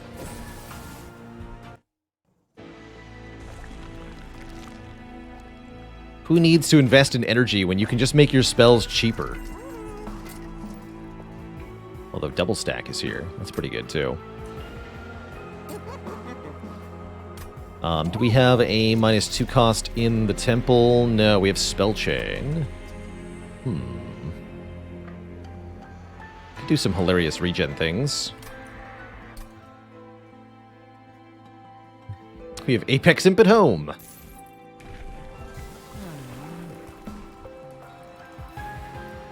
If we're stacking Rage on the champ, then Predator 2 is the way to go. This one gets more health, though. But this one does way more damage.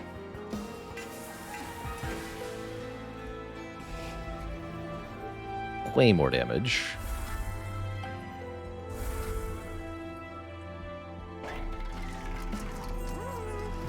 And the Rage will simply turn to health. That's right. That's right.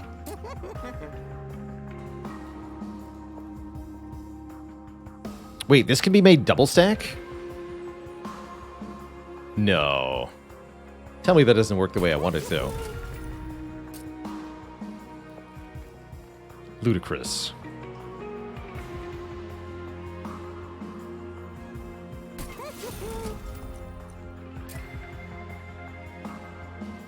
Just gonna reroll. And Eternal Stone. Oh my goodness.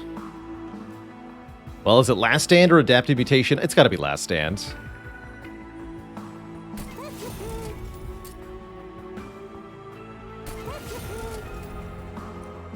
Alright, we've broken the game. I don't think we need anything more than the champion now, I'm gonna be honest. I think the champion alone solos the whole game from here. Let's find out.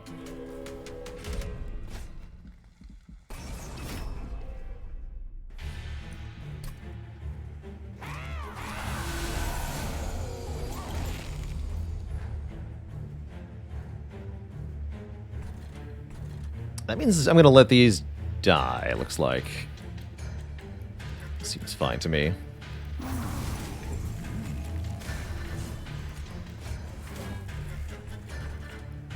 And I can even Inferno on the bottom floor, or I can Inferno here, just kill everything. No, we should weaken this fool.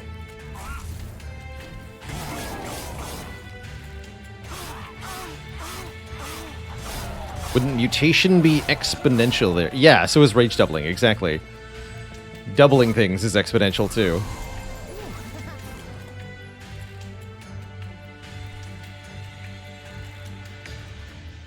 I've got to know if this works. How much regen? 16 regen! Good lord.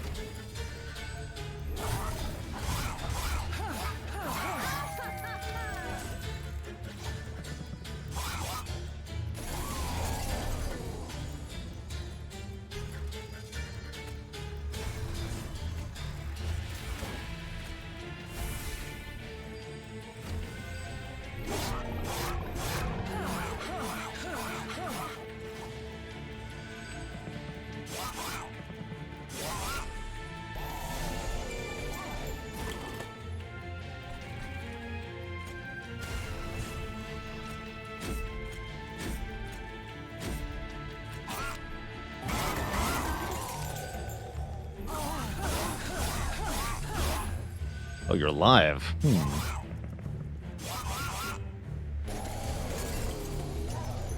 But the Ember Drain...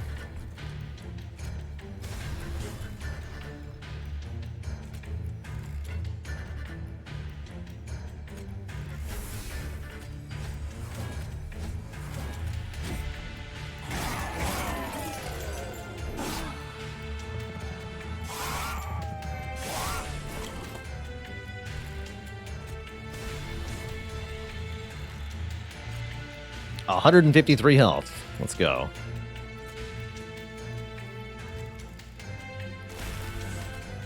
$27 regen, too.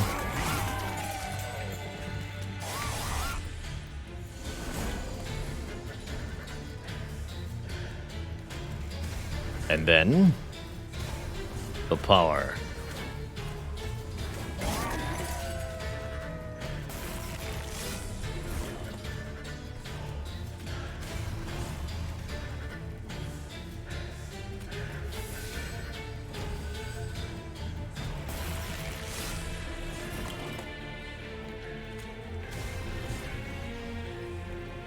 GG, nerd.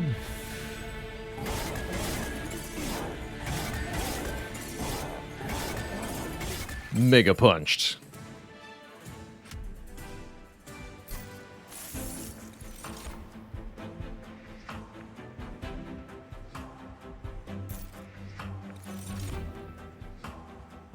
having a way to Daze Divinity could be nice. I'll grab that. Kind of expensive, though.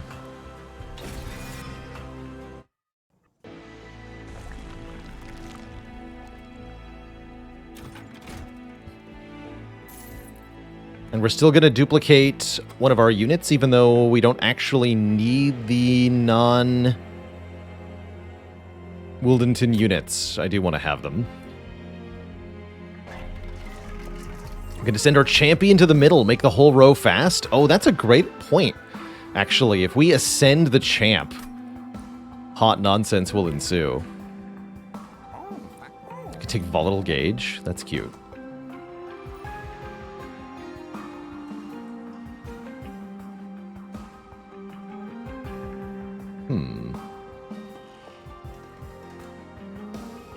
Actually, not the world's worst Volatile Gauge.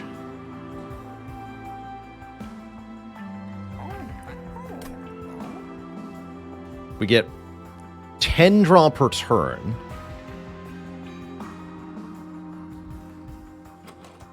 And not last stand. What is it? Ritual of Battle is still always free, which is really cool. It'll be free 100% of the time. So I'll definitely take that. And we don't need these.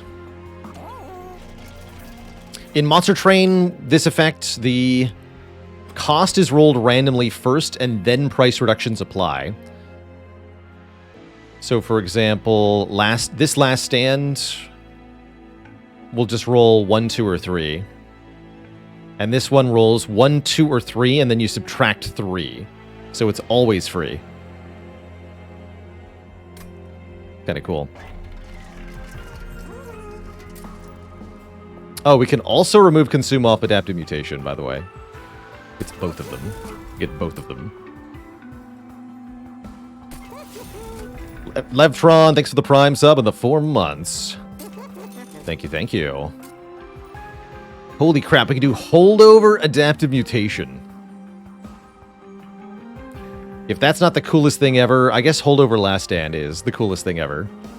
If that's not. But I think Holdover Adaptive Mutation is just free health every turn, right? Or does it stop working after you balance?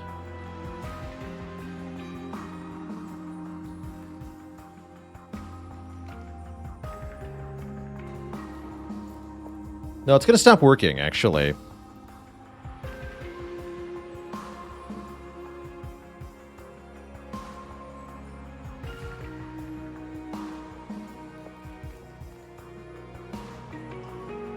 Oh, okay, so let's say we have 50 rage for plus 100 attack power, and we're at a base 100 stat line. So we're at 200, 100. We play Adaptive Mutation, we go to 200 health, 100 attack power. We have 100 attack power from rage, so we're now 200, 200. Then you play Adaptive Mutation again, and nothing happens. Actually, no, your 200 becomes your...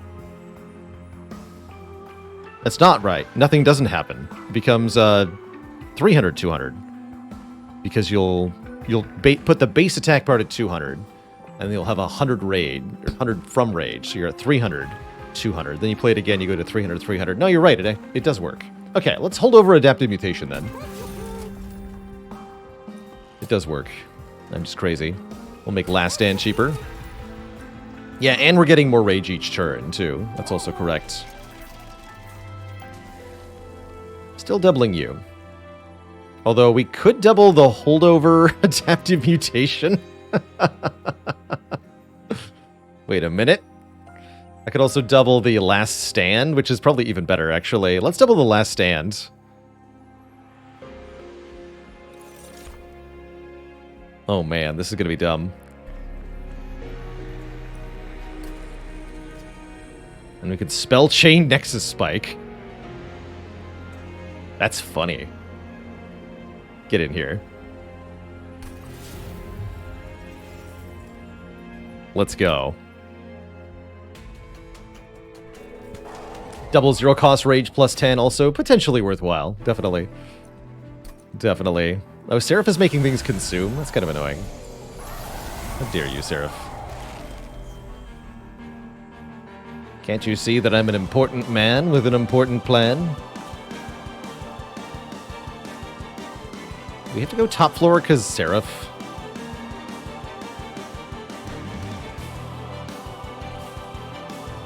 It's gonna summon birds. It's fine. We want to ascend ourselves. That's what we want to do. And then we're super duper powered.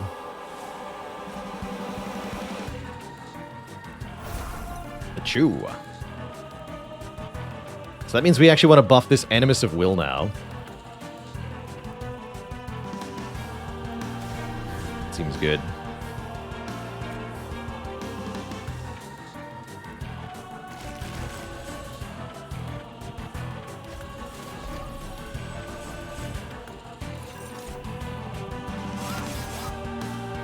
That is going to result in some curses, though.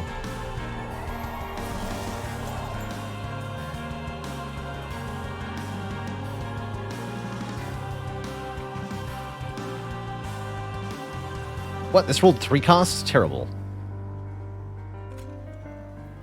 You can't do that to me.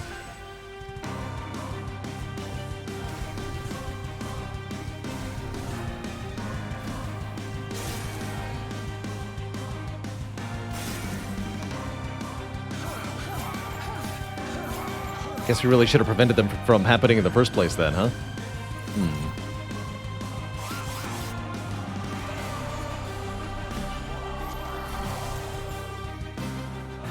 Trouble. Definite trouble. Yes, and this is the issue I foresaw earlier, too. We can kill with Sting, though, which does save health.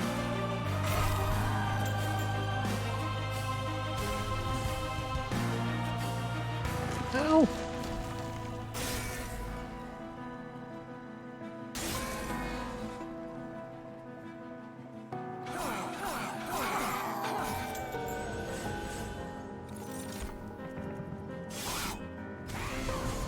Okay, thankfully no more curses happening.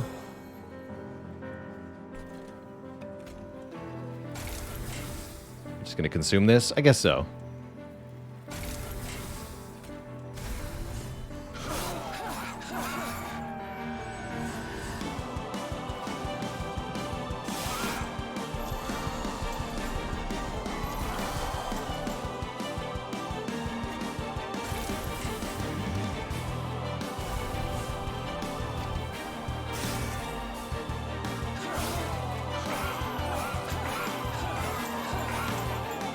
Dead.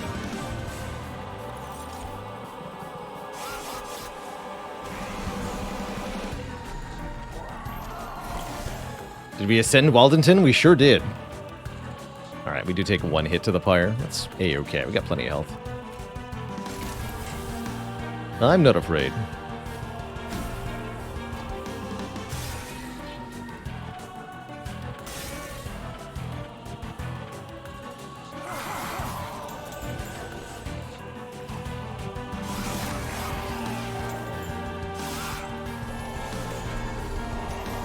Yeah, this fight's quite annoying, but good news is we have it in hand here.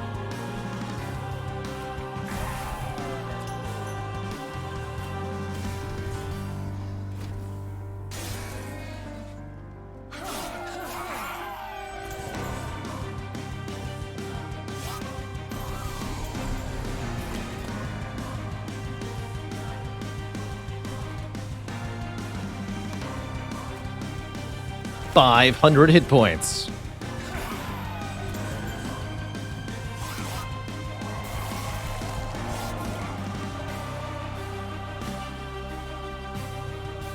GG.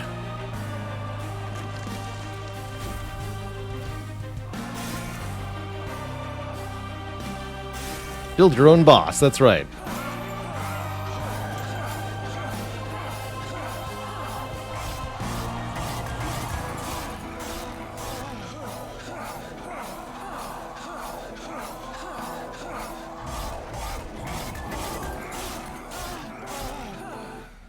Stabbed.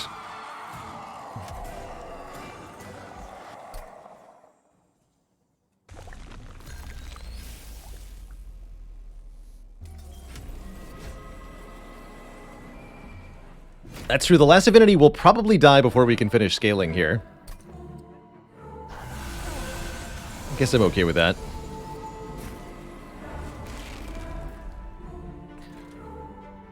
So do we put Wildington on the bottom floor? Seems like Wildington will suffer... Actually, no. Wildington will be okay on turn 1. After turn 1, though, all bets are off. We could easily die very quickly.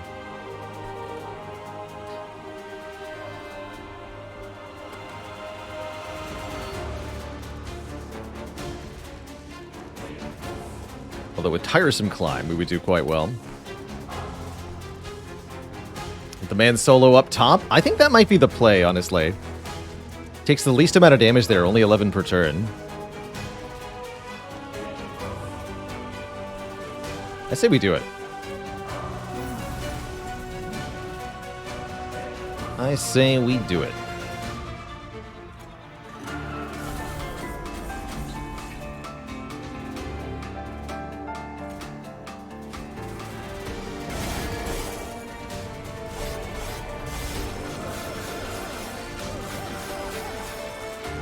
Stabbed.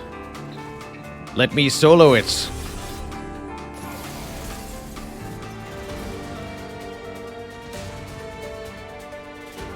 We have no initial rage yet. What a bummer. There is Nexus Spike early, though. That's probably worth playing. Get our 16 regen. That makes us totally safe. Adaptive Mutation's not good yet.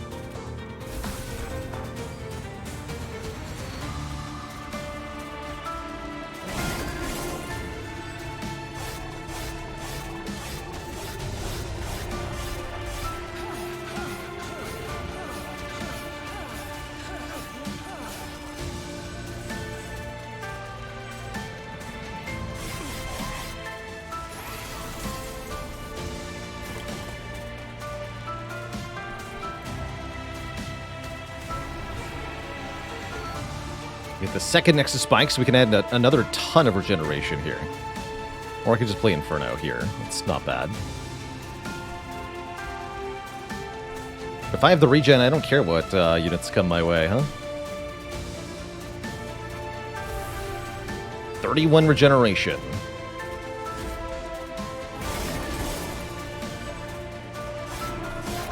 Oh god, the spikes are gonna hurt so much. Where's Adaptive Mutation? Help?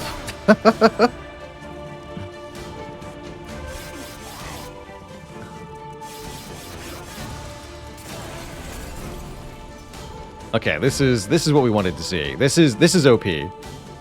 Yeah, looks bad, or does it? Behold. Ritual of Battle, Last Stand, Adaptive Mutation. I think we're fine. Blam. Let the soloing begin.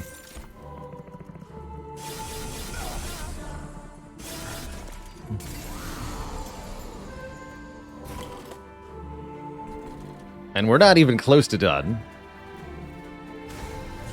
I'm gonna take damage from this. I don't care. Now we're 500, 400.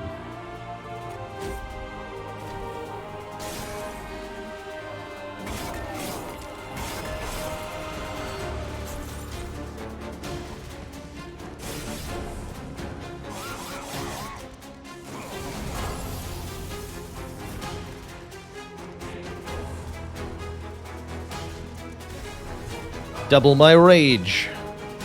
Again. Come here.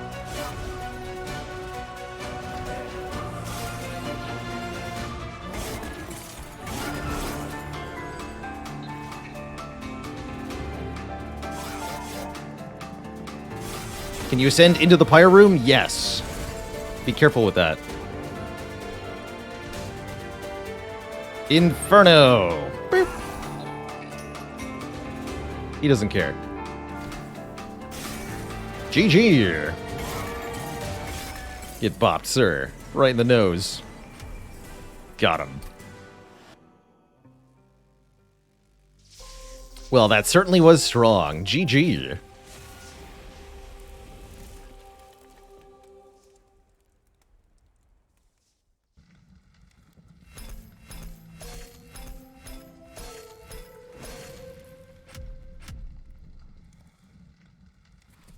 GG. Another crown combo crossed off the list. Been a while since we've seen an unmastered card in Monster Trade. Start a new one. We got time for another one. Our next challenge will be Largest Lads. Everyone is being dragged to the bottom. At the end of turn, descend friendly units. All units get more capacity. All units get more upgrade slot. Honestly, the strat we just used could work really well here. Maybe we'll run Wildenton with a different secondary clan. Let's do that. What other Wildenton runs have we not won? Oh, we've won all of the Wildenton runs. Never mind. We're going to try something else then.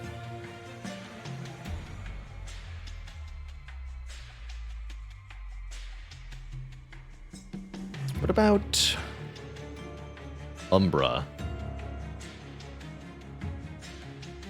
We've won all the Penumbra runs that we need to. That's kind of cool.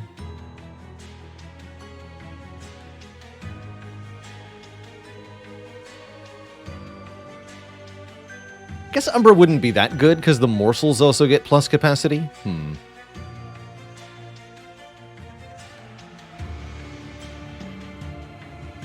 Spells can work really well on this. Any Stygian. Let's try something Stygian. Stygian Hellhorn, Stygian Umbra. To do Soul Guard plus Umbra. Interesting. I'll try that. Soul Guard the Martyr plus Penumbra. Bit of a weird plan, but I'm going to try it. I'll take Plink. Let's see how this goes.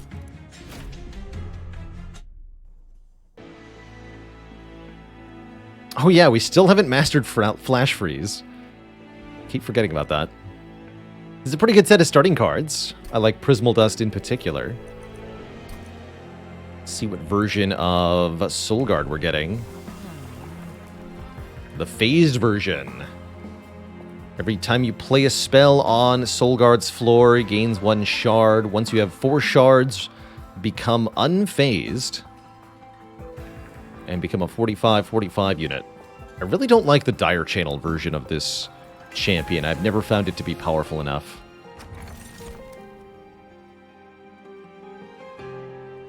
Jackstrips are back, or when you play your 3rd spell of the turn, everything gets magic power. We do want magic power, especially on Plink. Let's take a Forgotten Name. And we are also going to take this money to start.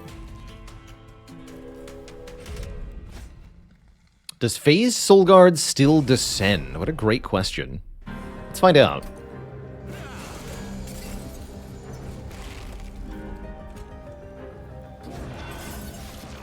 He's big.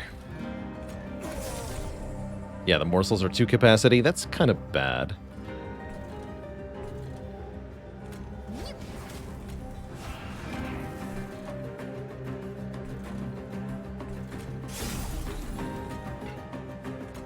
Oh, I can't. Right. Fair enough.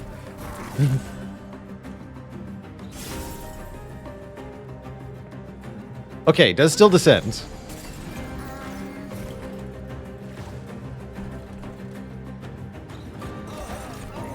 Got him.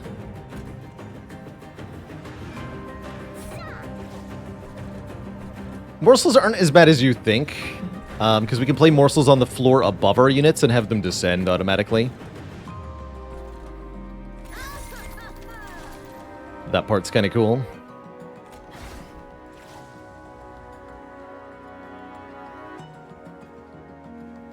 I guess we have to Prismal Dust you.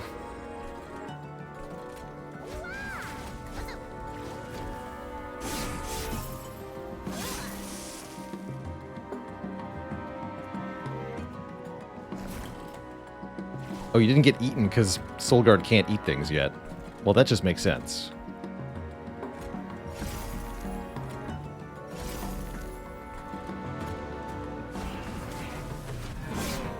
Oh, right, they're going to pass each other. Foolish. Gotta play a spell on the bottom here.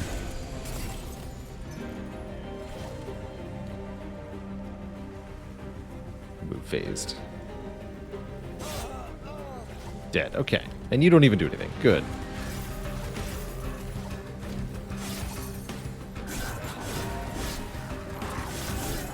A wonky champion.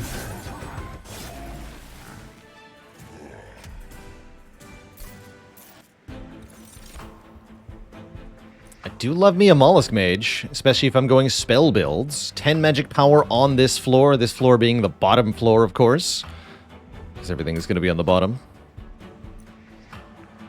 Get in here. This is too many morsels at the same time. Mind Collapse, I guess, is okay. With bonus spell power, sure. Gives an energy refund if we can kill with it. That part's kind of cool. Alright, job number 1 is find a unit to pair with Soul Guard here. A unit with multi-strike. Not this multi-strike, though. I don't mind a Crucible Warden with multi-strike.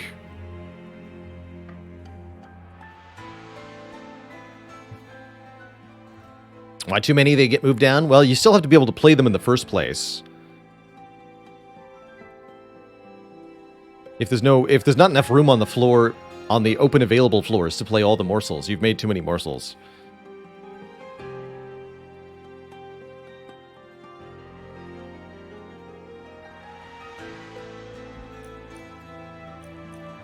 I don't think we can make Alloyed Construct reliable enough. But I definitely like Crucible Warden here. Go in front, tank the hits. We'll give it more damage shields to start and multi-strike. Oh, it's got 3 upgrade slots as well. Food for thought. Might just give it plus 10. Oh, they don't even fit on the same floor. But again, the descending effect doesn't matter, so won't be an issue.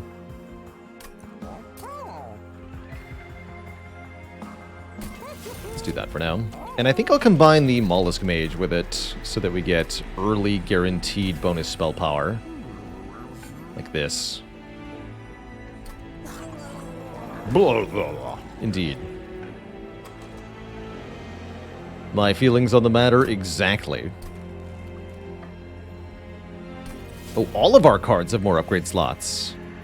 I thought it was just the units. Powerful. Very powerful. Cool.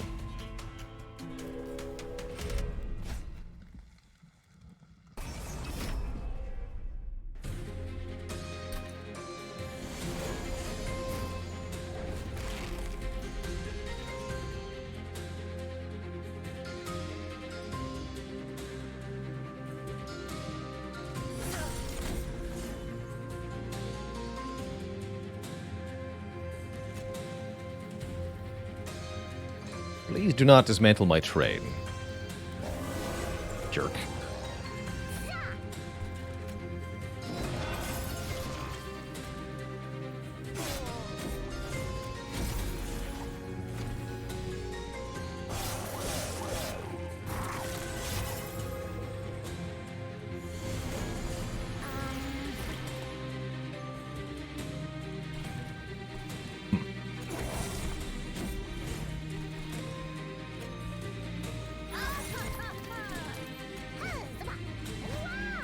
Not gonna bother playing these. Probably play more spells on the bottom, though.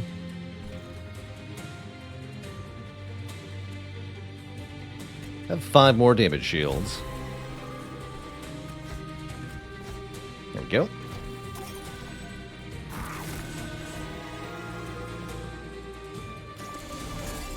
That's an easy win.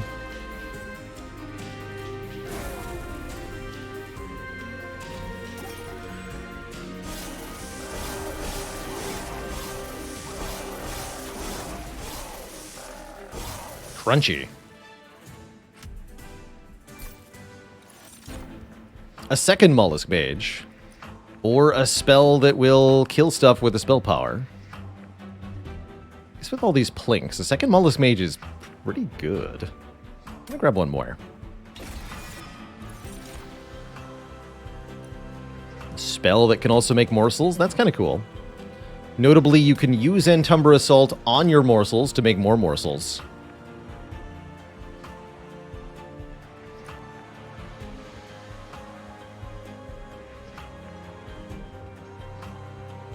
I'm not going to take it, though.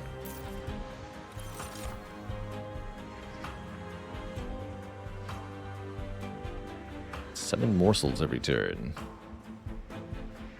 Don't think we want that, although that could be interesting.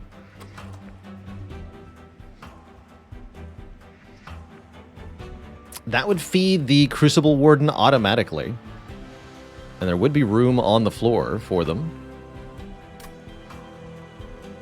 Applying spell weakness is interesting. I'm going to try Morsel Maker here. I like it. Yeah, there's only the unit limit per floor to worry about, and it's really not that big of a deal here. I don't think. You remove 2 and duplicate, question mark. Some good duplication options. That's for sure.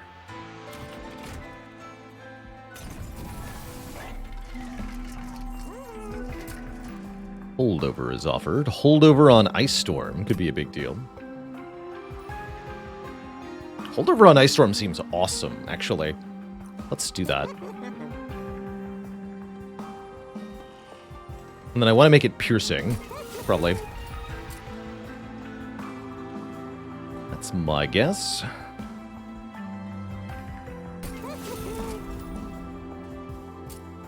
10 magic power is worth it, though. 30 magic power piercing would be nice. Could also duplicate it.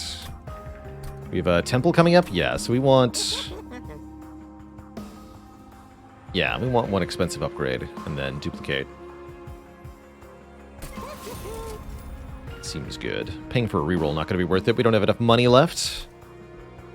Unless I take the Divine Boons. Maybe it is worth it. I think it might be worth it with 3 upgrade slots. More on that in a moment then. Let's hear. Rail spikes. Oh, we can have an Awoken Rail Spike? Give me that. Yoink. Well, that's a good card. Okay, let's reroll here.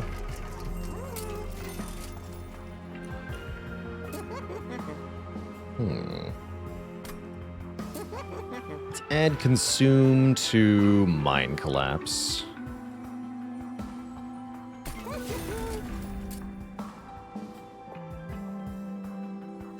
This is also potentially worth duplicating now.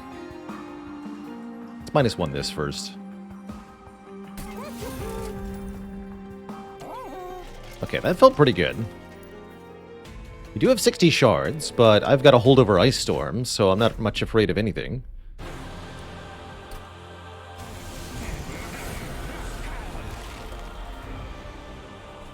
Although maybe I should be.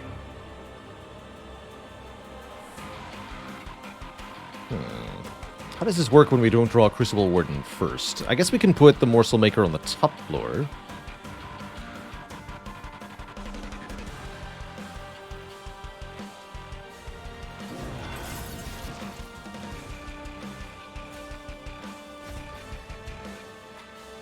Explode twice.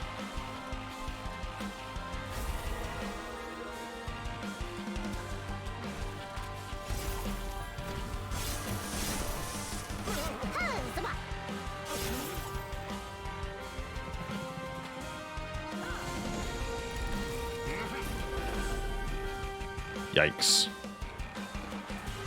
Thankfully, Ice Storm is here.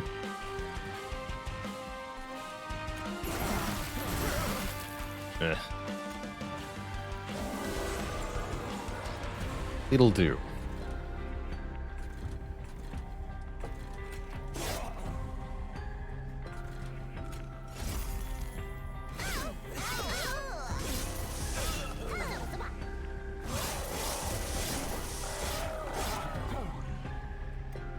Feel darkness. Be the darkness. Not my morsels. How dare you.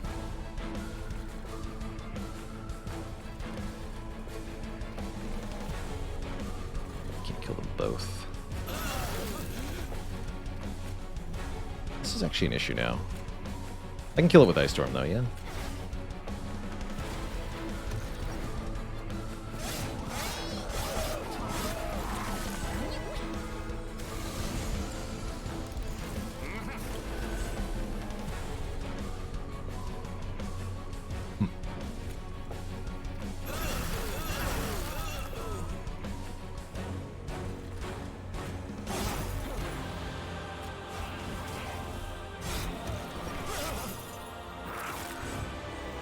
It's working!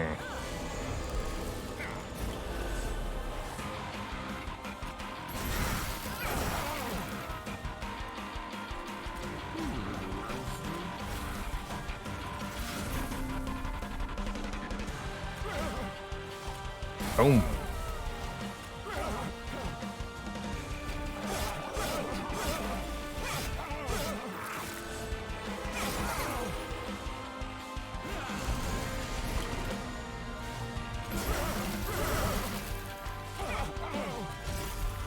Those spells hit hard. GG.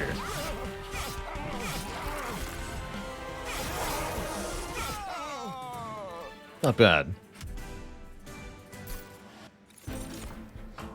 Gifts for a guard. Draw 3 spells, give them consume and 20 magic power. Can be pretty powerful for burning through all the plinks and such. But if it hits our Ice Storm, we could have a real problem. To that end, I don't think I want any of these. Forever Consumed and Ice Empire are decent. Rarely is anything going to get high enough for Ice Empire to work, though. Shadow Siege. Even bigger than normal. Actually, I think it's not bigger than normal. There is a cap of 6 pips for a unit. So even if you were to add more to Shadow Siege, it can't go above 6. So that's a no then.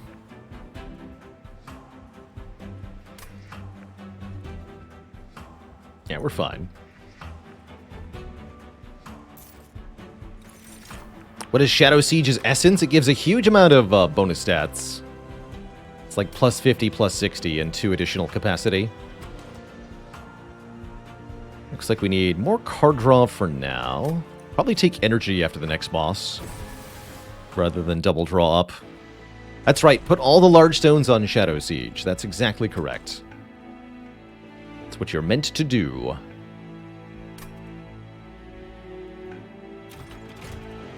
I think this is the way. Get 30 magic power, alright.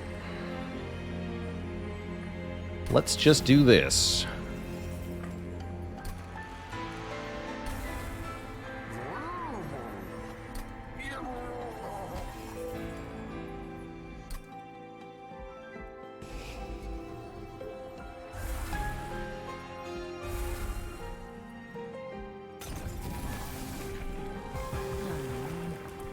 $90.90. Also cold channel, which is kind of interesting. It's Shard-O-Rama.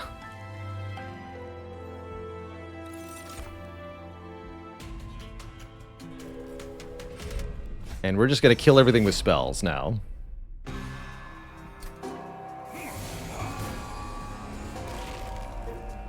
Just every single thing.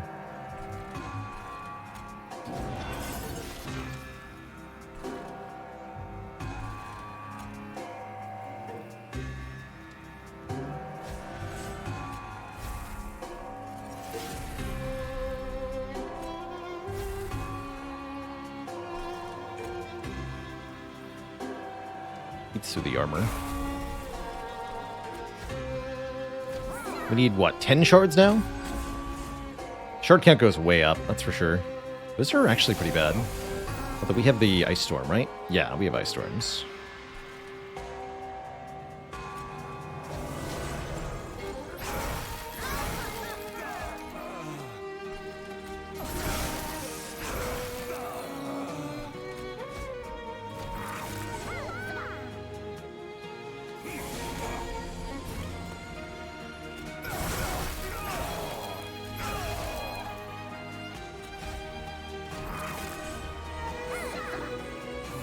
Works a little too well, actually.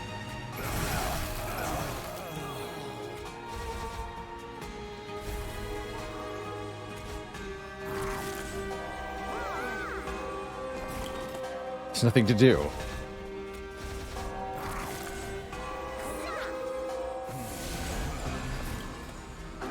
Boom.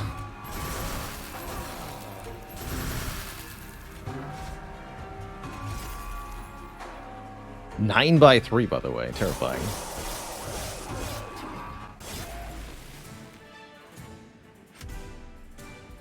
Obliterated. Fighting Seraph the Patient, so we might want an unnamed tome. I don't think it matters, though.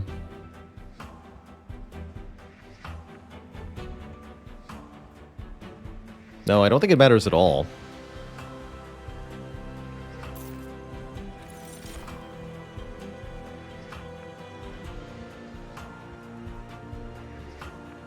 Ooh, engine upgrade. Sap a little bit of capacity off one of our floors, but gain additional ember per turn for the rest of battle. I think that's well worth it.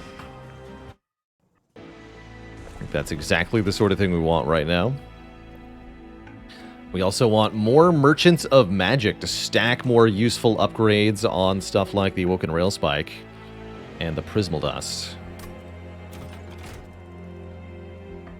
Now remove Consume.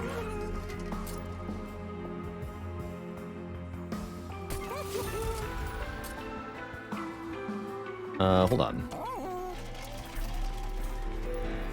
Aha! I can make that intrinsic if I want. I don't mind intrinsic on the engine upgrade, actually.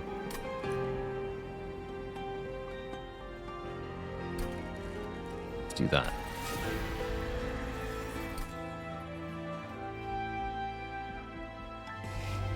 That's right, even taking capacity off the bottom floor can be fine.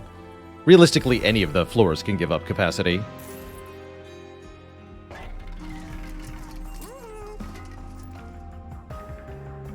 Not gonna put permafrost on anything.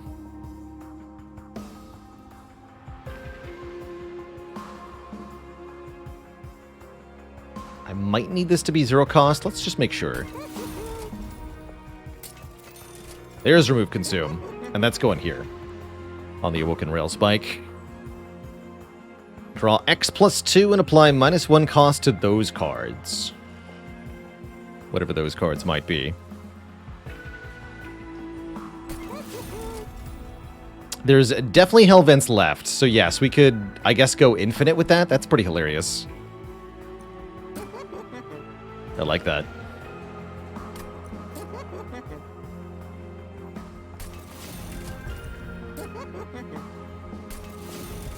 Especially if we purge a couple of plinks here.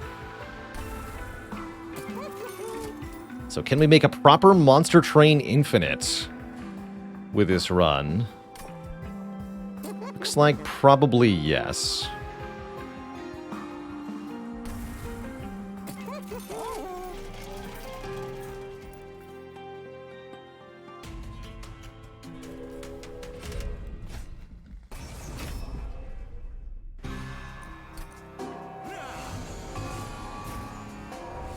Driego8821, thanks for the 2 months of support.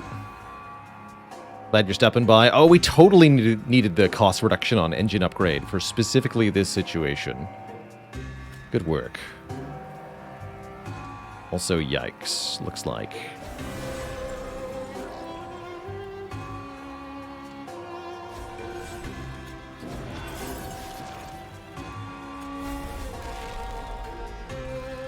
Play this up top.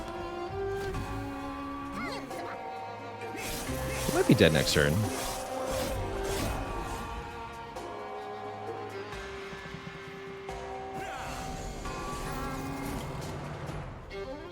But not if Ice Storm is here. Actually, still maybe if it is. I think we plink first. Then we plink with a super plink.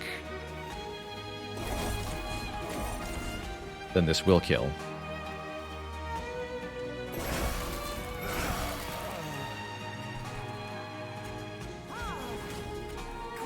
Get him.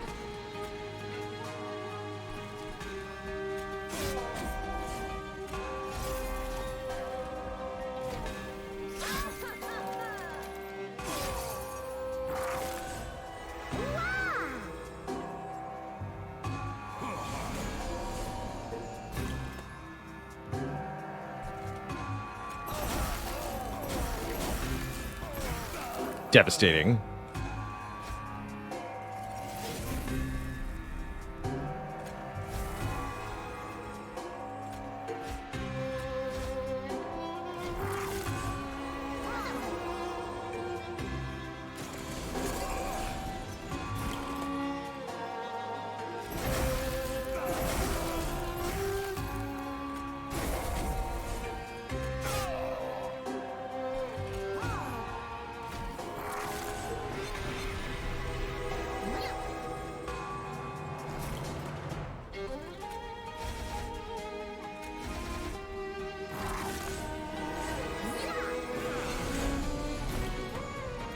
Anything but the sweep.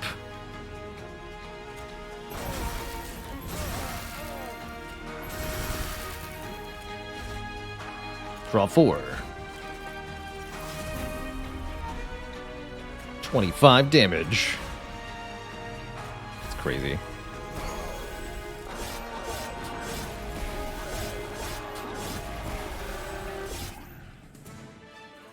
Wow. Deck is working mighty fine.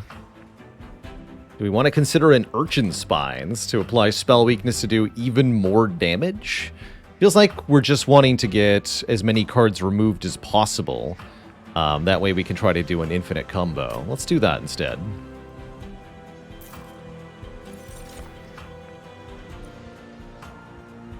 I think Ember Cache will help, though. Adding 3 excavated Ember cards to the discard pile, which are each gain 2 Ember, draw 1. That we can abuse, definitely. That we can definitely abuse.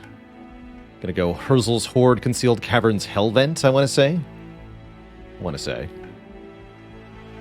And then maybe Merchant of Steel, because of the remove 2. When a card with Consume is played, deal 30 damage to the front enemy unit. Definitely have a few of those. Or we can apply an additional 2 damage shield to our first unit summoned. Probably the Crucible Warden. That's also pretty good. Let's take Chain of Gems. Feels like damage is pretty well sorted. And I will pay the shards for another artifact, too. Draw 10 on turn 1. Looks great. Now we're definitely going to take energy, probably.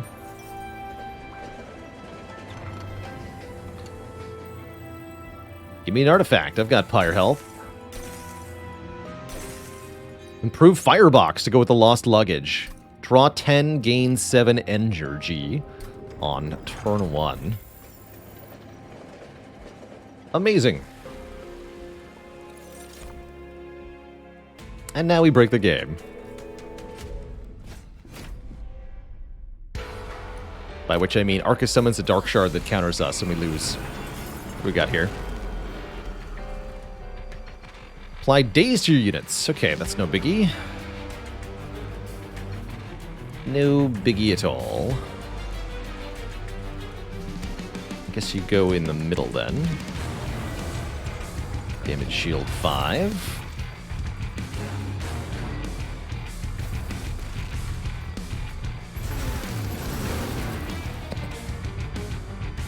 Draw 10. Could not draw that many.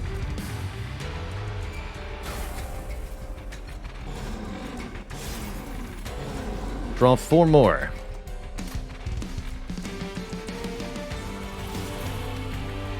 Oh, that actually works on the unit. Didn't realize that.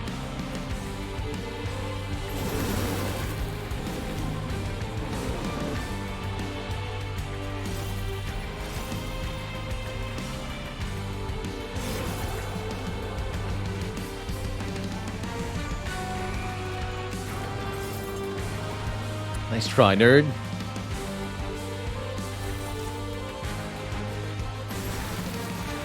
might let this one go.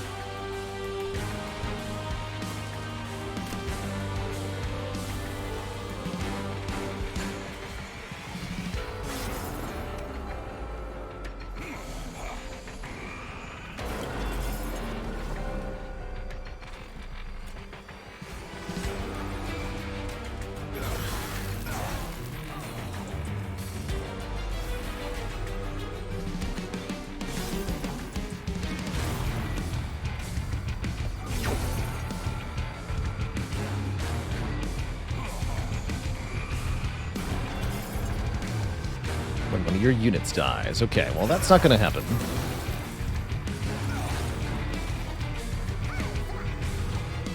Draw 6.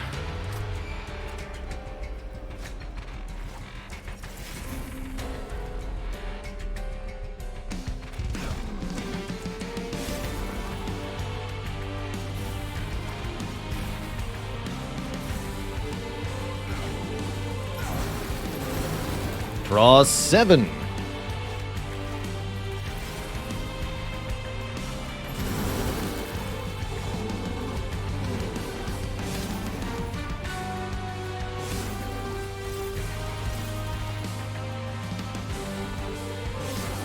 Sucks to be you, sir.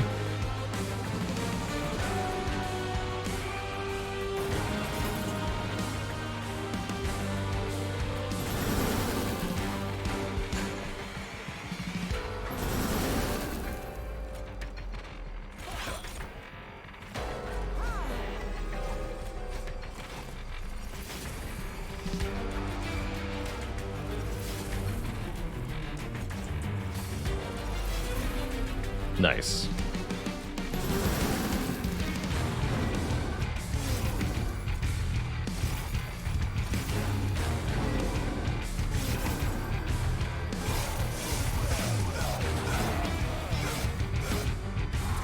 You think stealth will stop me from flying killing you? Got another thing coming.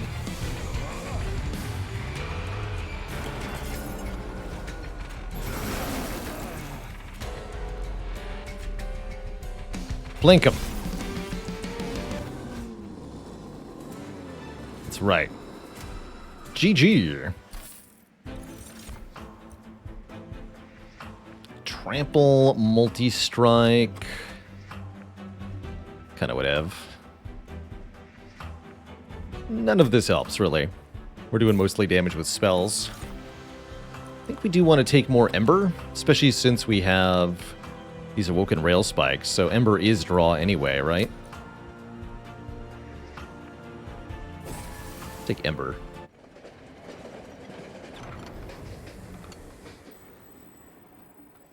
Child eventually grew tired of judgment. Does this give you hope? When you play your third spell of the turn, all cards gain 2 more magic power. 3 magic power per turn. That seems kind of cool, actually. Whoa, what's happening there? Forgotten name, you seem to be a little, oh, there you go. Good on ya.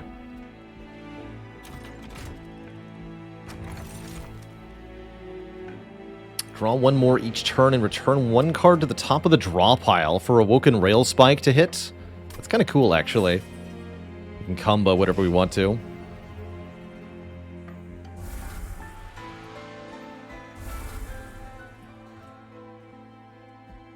And there's 1 last remove, too. So that means no more dupe? I don't need to. I'd rather remove. I'd much rather remove. Purge a couple more cards here.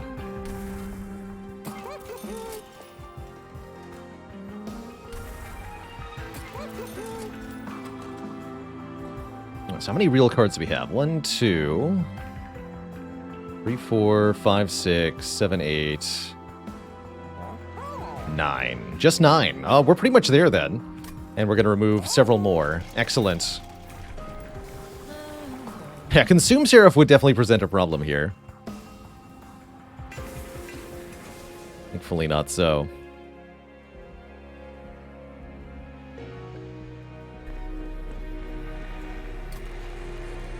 Can also -2 cost his Prismal Dust. Eh? Doesn't seem necessary. Oh, we can Purge Stone, though. That's worth it. Keep removing cards.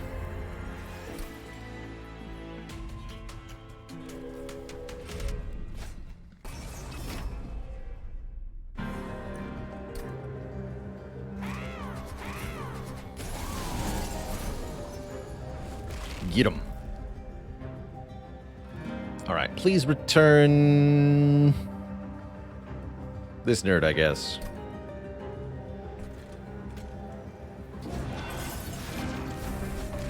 That actually ate my chain of gems, but whatever. New biggie.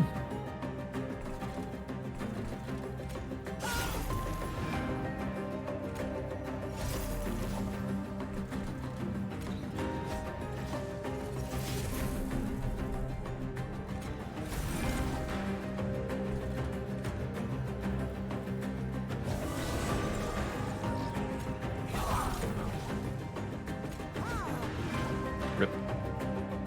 Or is it?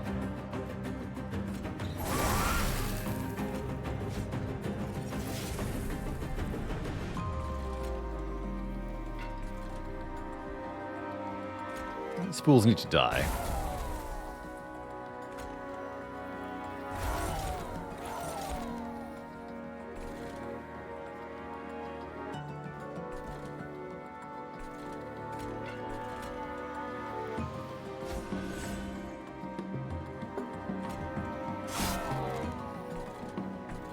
Neat. More Ember next turn, I guess. Okay, that's all been sorted out. Good. Yeah, literally nowhere to play this Morsel Miner. Not Miner, Morsel Jeweler.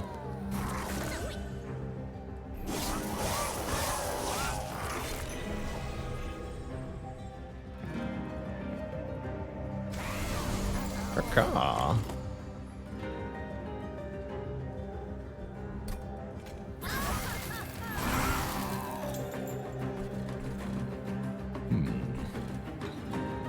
This cannot be allowed.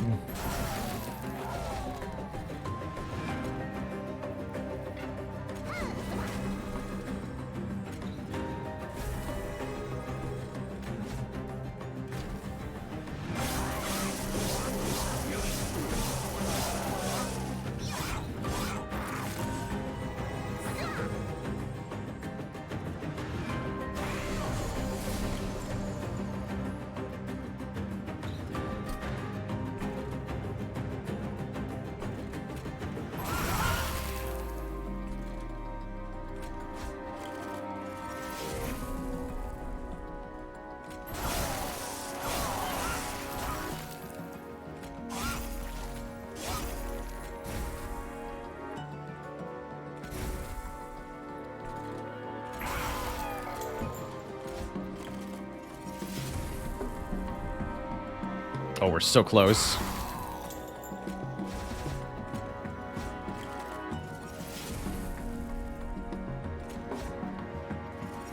Wait, are we there?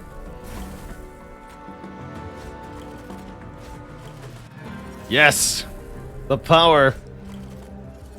Infinite shards.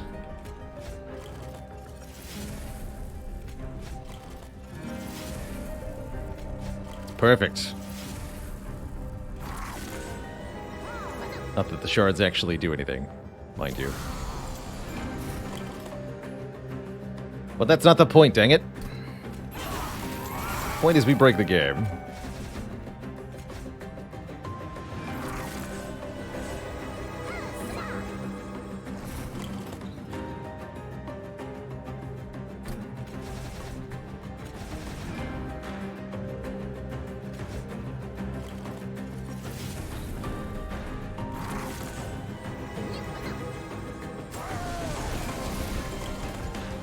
Yeah, I could have had an incant unit infinitely scale. Unfortunately, now all we have is infinite damage, which is, I know, to all of you, truly disappointing.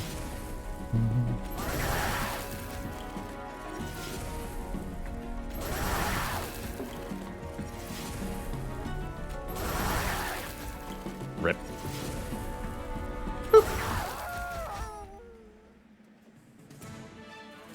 So if we play our cards right, we can do that turn 1 against Last Divinity.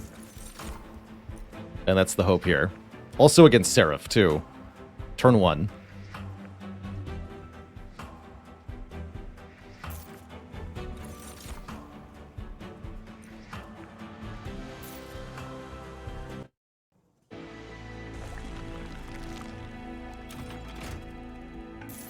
Which means I have no fear of shard count.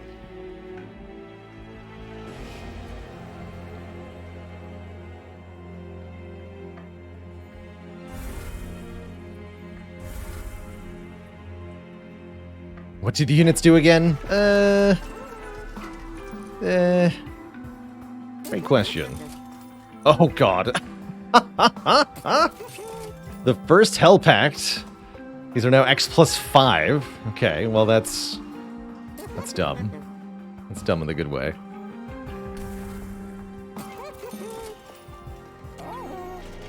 That's the great kind of dumb. The kind of dumb you love to see. Make that consume. And be free.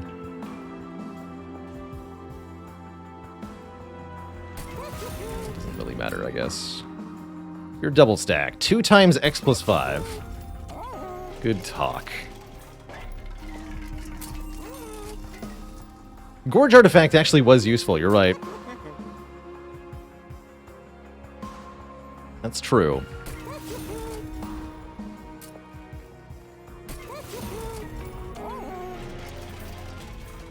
Alright, commence the shenanigans. How's it going? It's just cruel. Is this like Slay the Spire? I'd say 1 part Slay the Spire, 1 part Tower Defense. It's definitely a very cool deck builder. You're coming into a run where we've assembled an infinite combo. Those are found in Slay the Spire too, but the ones you see in this game are far more unusual, far more unlikely to occur.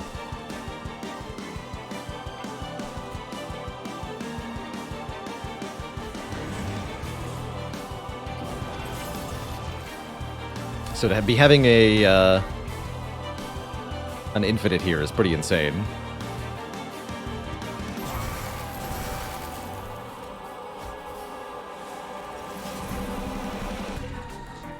Okay, we have 0 energy. Let's spend all the garbage. You go here. You get this, these,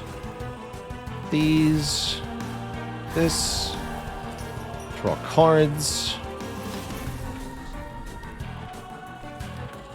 Only 1 card in the draw pile. Ice Storm. So we can double Ice Storm and then draw, right?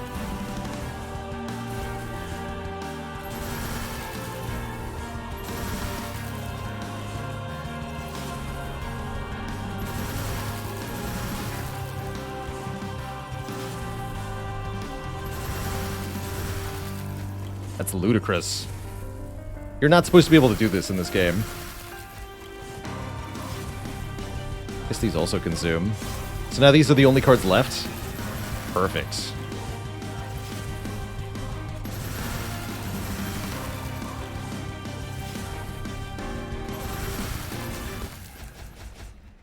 This is not good for Seraph. GG. 10-turn boss rush. Double score.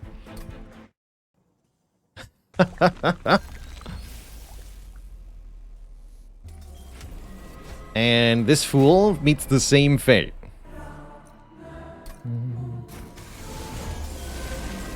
Back again.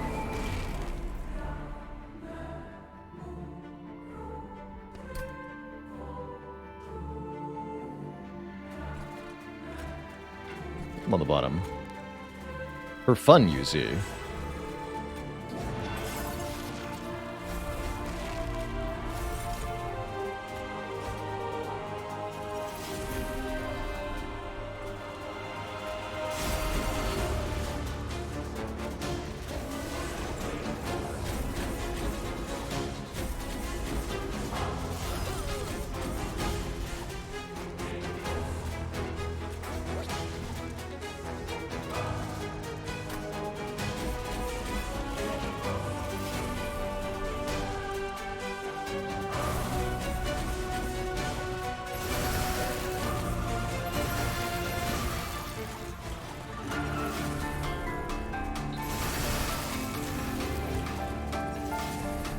Got him.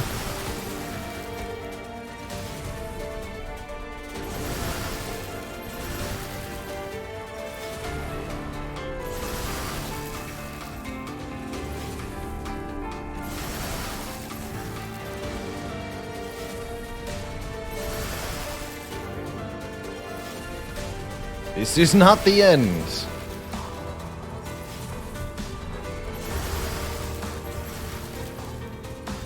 You sure about that? GG. Game officially broken. We get 22,800 for a... This is the highest possible score you can get from the final battle. 22,800. GG. What unholy nonsense that was. All thanks to the largest lads. What's that final score? 70,000? 80,000? 83,605. Hell yeah. Is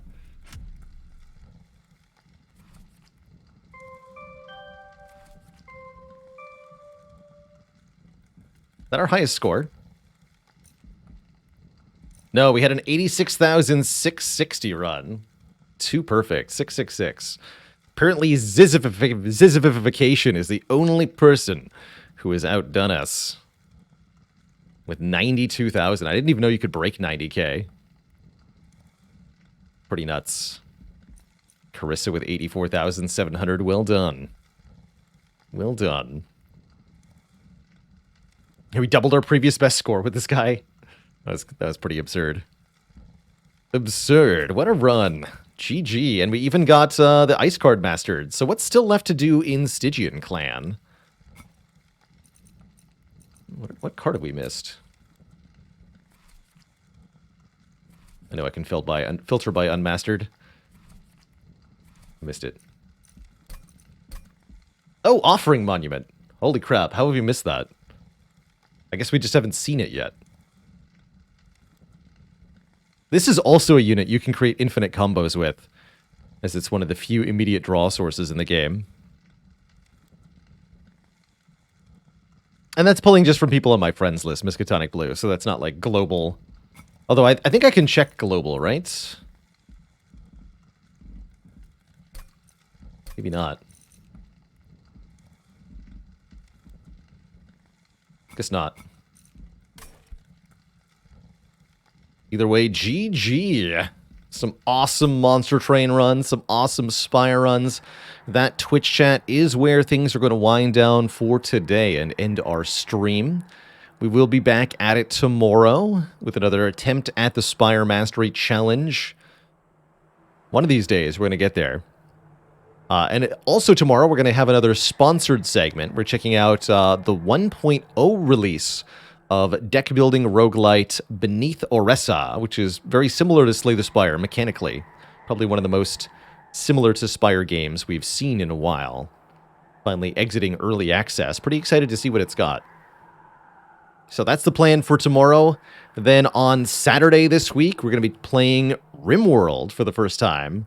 Starting up a space colony and immediately violating probably everybody's rights with shenaniganry. Everyone on the colony, that is, not the people watching. Although, they'll probably be one and the same. Miskatonic Blue, see you on the morrow. See you later, Explosive Ash, Noah, Fat Camels, Shmi, Hot Toddies, Necrothal. I'm Rando, Aaron W. You'll take a stone slab as a bedroll and you'll like it. Alright, Twitch chat, I am out of here. Till next time, my friends, stay cozy and be kind to one another. Till then, toodaloo, friends. Good night.